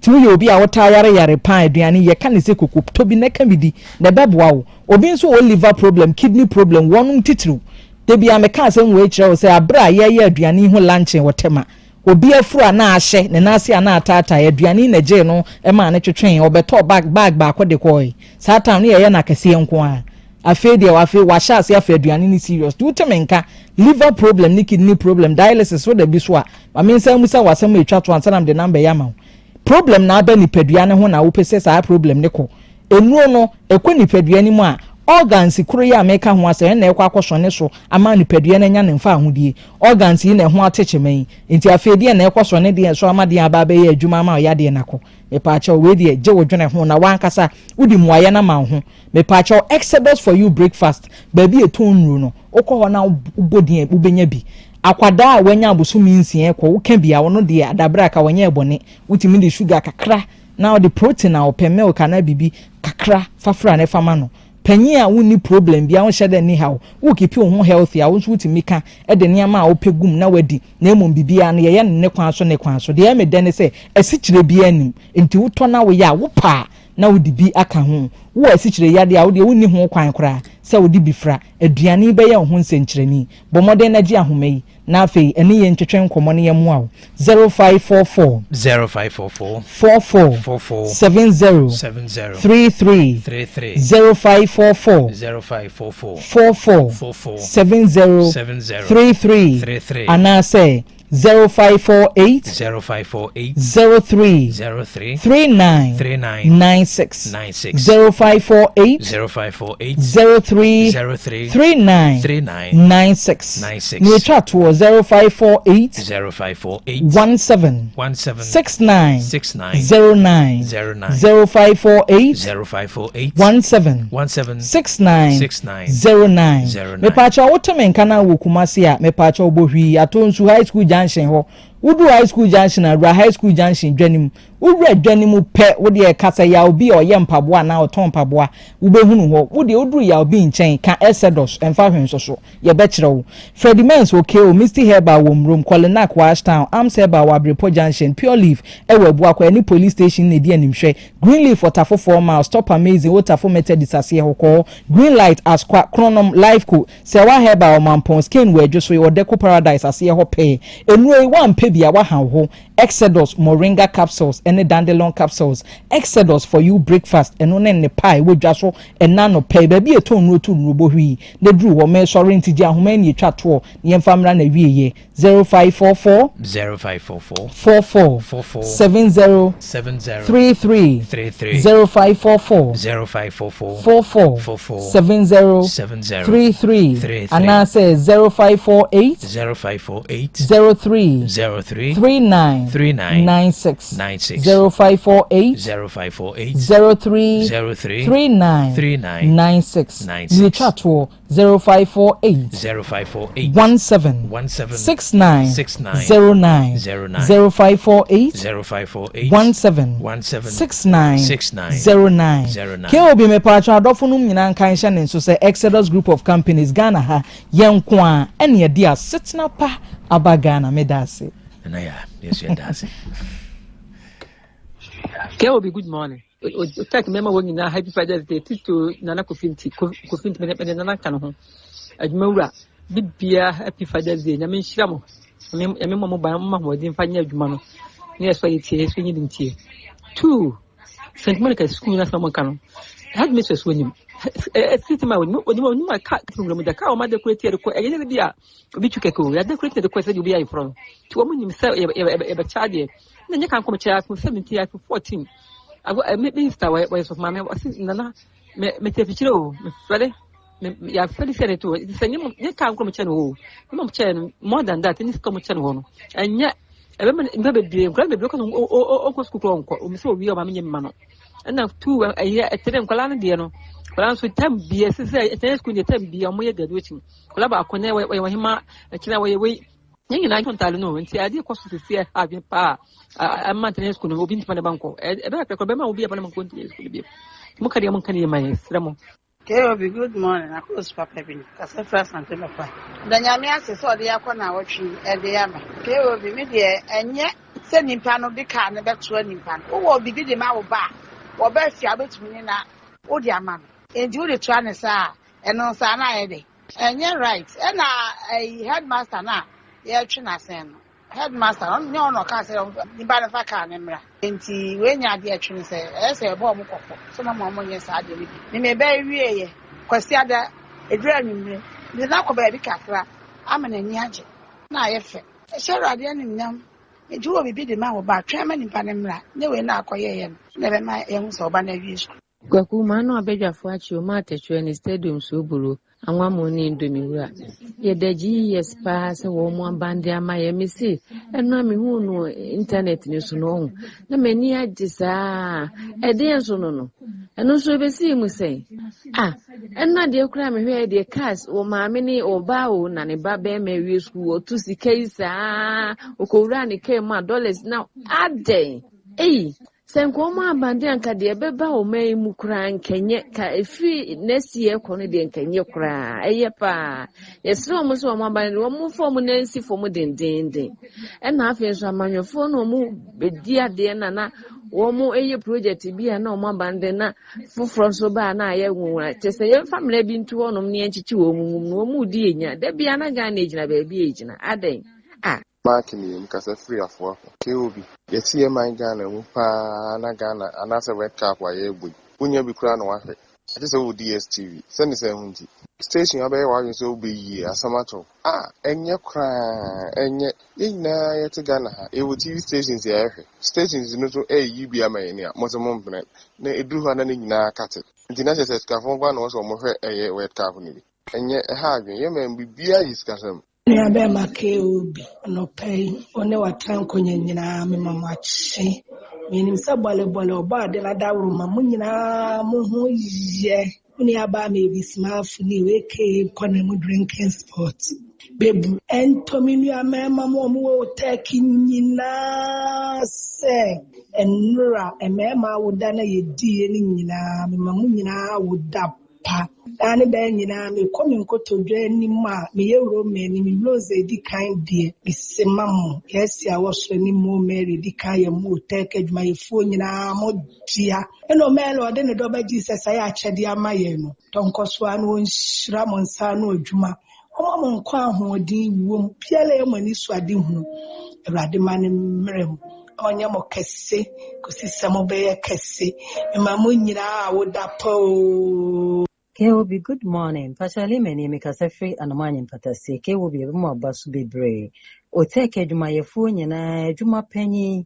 Otec omo amoye edwuma wo ho nyina amoye mema. Mema obi bia happy Father's Day. Nyamema munye nche, nyamema monkwane ahoden. Na oma musika bebre na momfa hwe modusua. KOB eye graduation sama woka se awofo toka ni adede kono. Debi ebema enkura bebre eni bebre omo. Sawo usika ana uwe japade bi apesa odema wo ba ni bedru fia na de amano eye simple ena headmaster nso de on de woni aso de bia awofo no ena sese ye de won mo se mo obia enye sa de ni bi my brother yebo abaso adwumaso a wo ye ma Otec FM ne Ghana man ni Asante man na yeda GS any Ghana Education Service efo nso ase Enyomo amudi egu akwam this time osua trebi ni nyema bi abaye so a enne ye mawie school a ne ye de car ye diska ye de way yesra awofo mo yesa akra mo ma no mo de wo to security zone mu enti CGS ne Ghana Education Service release krata ba bonte a ye do mase ye da ban ne so ase se nyema bi a ekoso na mo oman no anitimamufo binum a womu betwitwa sontem na ye bonad bofo mpanyifo so abaso adwuma so omabeye free post office esa to abusuakuru wa ye minim se ho omu beduru ho because omu makwan no enye fe a oman di hu dwuma de amaye no ye da omase KOB mema wo ane abadwafo nyina achen great man se wo ba awie school a nije na ya ho a na se woye bibi eye sele nimonyam no enye bone so eye na mo mekwan a obefa so obeye no enu le wose ye hwe etimeni mpanyifo a omodi oman no atomu se ye checkers e man krofo no ye hwe na ye nsia no me no mo ye adwen efi se wan hwe ya e the pressure ebeba students na so na asadi bi abre awofo no wan hwe ya no obi enam kompone so akofa bibi e de abre ne ba na de susanso bone e de abre abusuane nyina for your general well-being go for Heaven Plus big OT KOB, good morning for Kwaku. Zemos the child pay I mean pa nkomo bu obedi why na KOB na mentias you say headmaster go try say why da go tuna so this for good view munye dwuma nya no ande munka say go try headmaster so je tiwa say bia da baka news we ono tuona otro president wo dwene ne mahone school for na onimje obrika e ka bre ne ba ya bre mo ngan panfo so man fo memu babunyi ya de mo cheche no say bumai gobi baba ya kan de yanka. Good morning, KOB, a friend in Anakojoba, because a free, I'll be set executive hair gumi launch, and I must say, any Edwapa Moyabua Asantiman. The Biaka say, we take your morning show, dear, and your political motivated. You can't in some other boy Asantiman, now boy on my Ghana, until the will take your morning show, a different, a unique. That may come on when you're not in my crown. Mr. Sari Construction and Window Design, the agric a burra so and so to so any fitano so that into you to my fire and send you Madeni and Swan Fitano. So KOB, and you should move for our phone be now, motor car, adequate or mama school and tray you could we are some person Baba Bra and yes, our quan so. We are so our pay brebia and so on our bre, on person Banaba fire. You want to car, crow we invest you what a car at Nizel. Adwuma ben wo de be ya tofu e de agusa aka edi ehwehwe ni mu ade ye nkwa wa Ghana ha na obi ti ba bi na nani kwa kobre we ade amoye pa sebe nyansa be pa na wasa ade wo Ghana de Nyansapo. Good morning opekase akomo ya bedo asranse anopema memo baso papa topic amoda tuga GS Ghana Education Service no be ya drink papa I was statement omoda ba no o hwe ye may school omuwie na dia wofon bi koye ya abro education issue and Ghana a fine the best education ekui o hwe adia awofon bi koye ya omo the pressure and beto awofon bi so dia awofon bi so mo ye so mo ma be so mo amomaye na be se mbusa se en school ye konia ko hwe nimdie anase ye konia ko ba abaso ade a wofo no bi nye obi nka sɛ men toka ma ba wo sɛ nyame hira no nyame toka ma ba o do ofiso ba no wo wi school obafia na de ma no de mo memfa me school wo na memfa me to pressure e ma wofo no bi o maka Obi mi mo achi ebru oyibo Boateng ni medrodu na ebehi. In fact, flooding they say the agency me who be that say so ato amako a whole community. Samra boy ekise kuro ni mu nyina so yira fa. Ai na eba ni say ye no ani say na army empanyifo 200 na mo na nye. Morning o say ni me free kwa mo break kwekwe na no pa me chiro no obedwafo nyina. Nra na ye ajanom nyina da na nso na Sunday nti ne nhia anwehye mu eno nti na no pay me ma Otec mema ye adwuma ho nyina me mo belated happy Father's Day ni titru ne director Kovinti ene na napoku ene wo bra kwaku me ma belated happy Father's Day ene voice note mema nyina enso me mo belated happy Father's Day ye be stress Father's Day na ye pa yesrem ya mo nka ho asem ntemai we be ka be na atwe ne kakra na Saturday voice message ba say Father's Day ba wonti mo da roman temo nka go say be ka be say 3 days so say 2 days na meti say na mo kan ho asem yesrem de mo ye ma me no ma no yesrem a edu ye de so monye bi man na yese mema binom nso ebo mo ho moden wo enkwala ehwe ne nkwala tete mu ene ye best cerebral kwaku ye catch ECG for say yesre wo mo gi si ye ne Panama e for march ne ye mpese bi besi bi mu o china KOB anọpẹ mi kyerɛ na ɔbɛdwafo nyinaa medin na nada ako CEO of Immaculate Art Aluminum and Glass House atwom aboa so K anọpɛ deɛ bosumi nsia no enya nkɔ na wie no papafoɔ yɛ da so a ye di emle enu ntime fa akwanya yi so na Otec meme wo ho nyinaa me wish obi a happy Father's Day afi mia me papa a wode me ba asase so asona badako ba bi owo bia me wish happy Father's Day me papa Mr. Asante yebo a oti Otec 24/7 on so me wish happy Father's Day and afi Reverend Fathers ya omutie me nyinaa me wish omu nyinaa happy Father's Day afi yeda otwedi amponyankompon asese Asante mewula ya na no tumfo akwantu a otu ye no wode na ba beduru asomdwe mu yesre wrade emwa ene na ho wode de ma no se nyuma pa oye wa Asante mu ne Ghana no wabei onsan meto aso Nyansapo Kobi wadi nyina ne ataya apan so oba happy no oba etinwa be ma ba kope Kobi ma Florence oyo auditor ewo kwada so SD hospital one ma Mercy ono nso wo stores omo nso ti wudin den to omo so omo chia na education service dia ba ne de ye graduation no omo ntwam etwam wadi ahoto beba na say ye betwe headmasters aso de we nye mrakwai we on kofa we megina so mfa ma ye nsamango wo si watwam na de ahoto ba uniska wo se momme obi de ka bre ne ba headmaster nyona ekoka kire maame na papa ne se on tomra ti enya enye ye twam na so mbenya so twen de ke obi eno de emwa nsuo na etoto no nso de ke obi esre omo asisi nsuo kwa ne de omo so mesi nsuo kwa ne nsuo nso ne ombedi to omo ntena ye. Good morning, Mr. Host. Billy Bones, you can say for Quanta, and I met Charity Bones Fashion, come back to buy a working, opening mesro. Adia education ministry, but a papa. I could have school. A barn, I show a mock school. We must gather a monk a barn conquer and function con Macadam. Sebi, Adia Muya, the other insurance, till we more like a dear with Adam Panaman, I don't know my mammy. Yes, sir, Ghana can afford no money as Canadians and Marina, a dear a boot in the pub. Education ministry, I mean, champagne, I come your mother. Hello, Kubi. Watching the Yamias Soma now, so ifras here, Oba.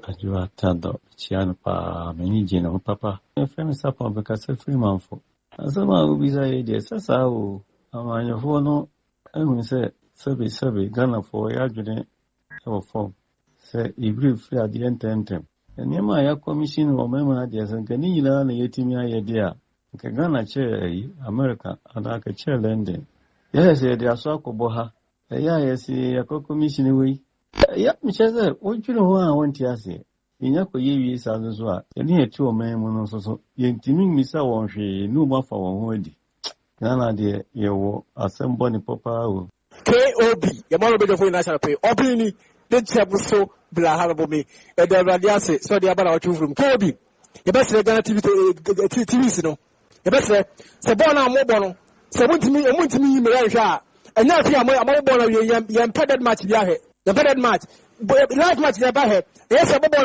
na twa wie ni wo hwehwere mu na fa na ko yibo o mo ba say ye hwe ade a obufu a tan a hi ye be sere pa the best born or me heavy. That's a boy in here. Mamma, you could that much say, your boy enough young pen the side of my before that time, or Meta Munai, and that much now, you should be. No, that could be bye. That will be good morning. Say you soon to have your phone now. You don't myself to today. That will be any more money. The American so our father. The American say the call me Jano, a chance and the better will be a better to control and make a chance. It was more my plan is say it's good to get a hard I just 2 months really a funny in a house and that will be a simple person.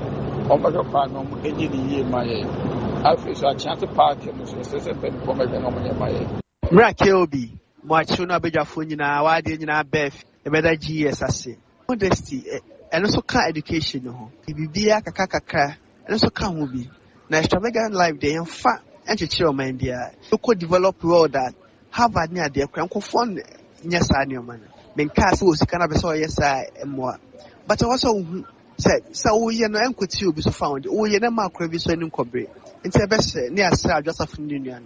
I would say, but that's kill me.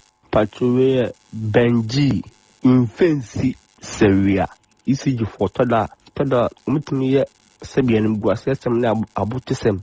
So, say, on my concon gun, on my Ghana, a bob, the mighty male doom light. Say, Nipa must especially some her light a born a dorsal. I didn't tell him say we and the same bastard, Moduna Moya, I mean to say, because Moduna Moya move Mojimaso, send the Panama born a dorsal tea. Power and say, Lud Nakosoro. Oh, a black coin panel. Finish over your phone. Let me tell you, boss, be them PK Ubi. The maker in say,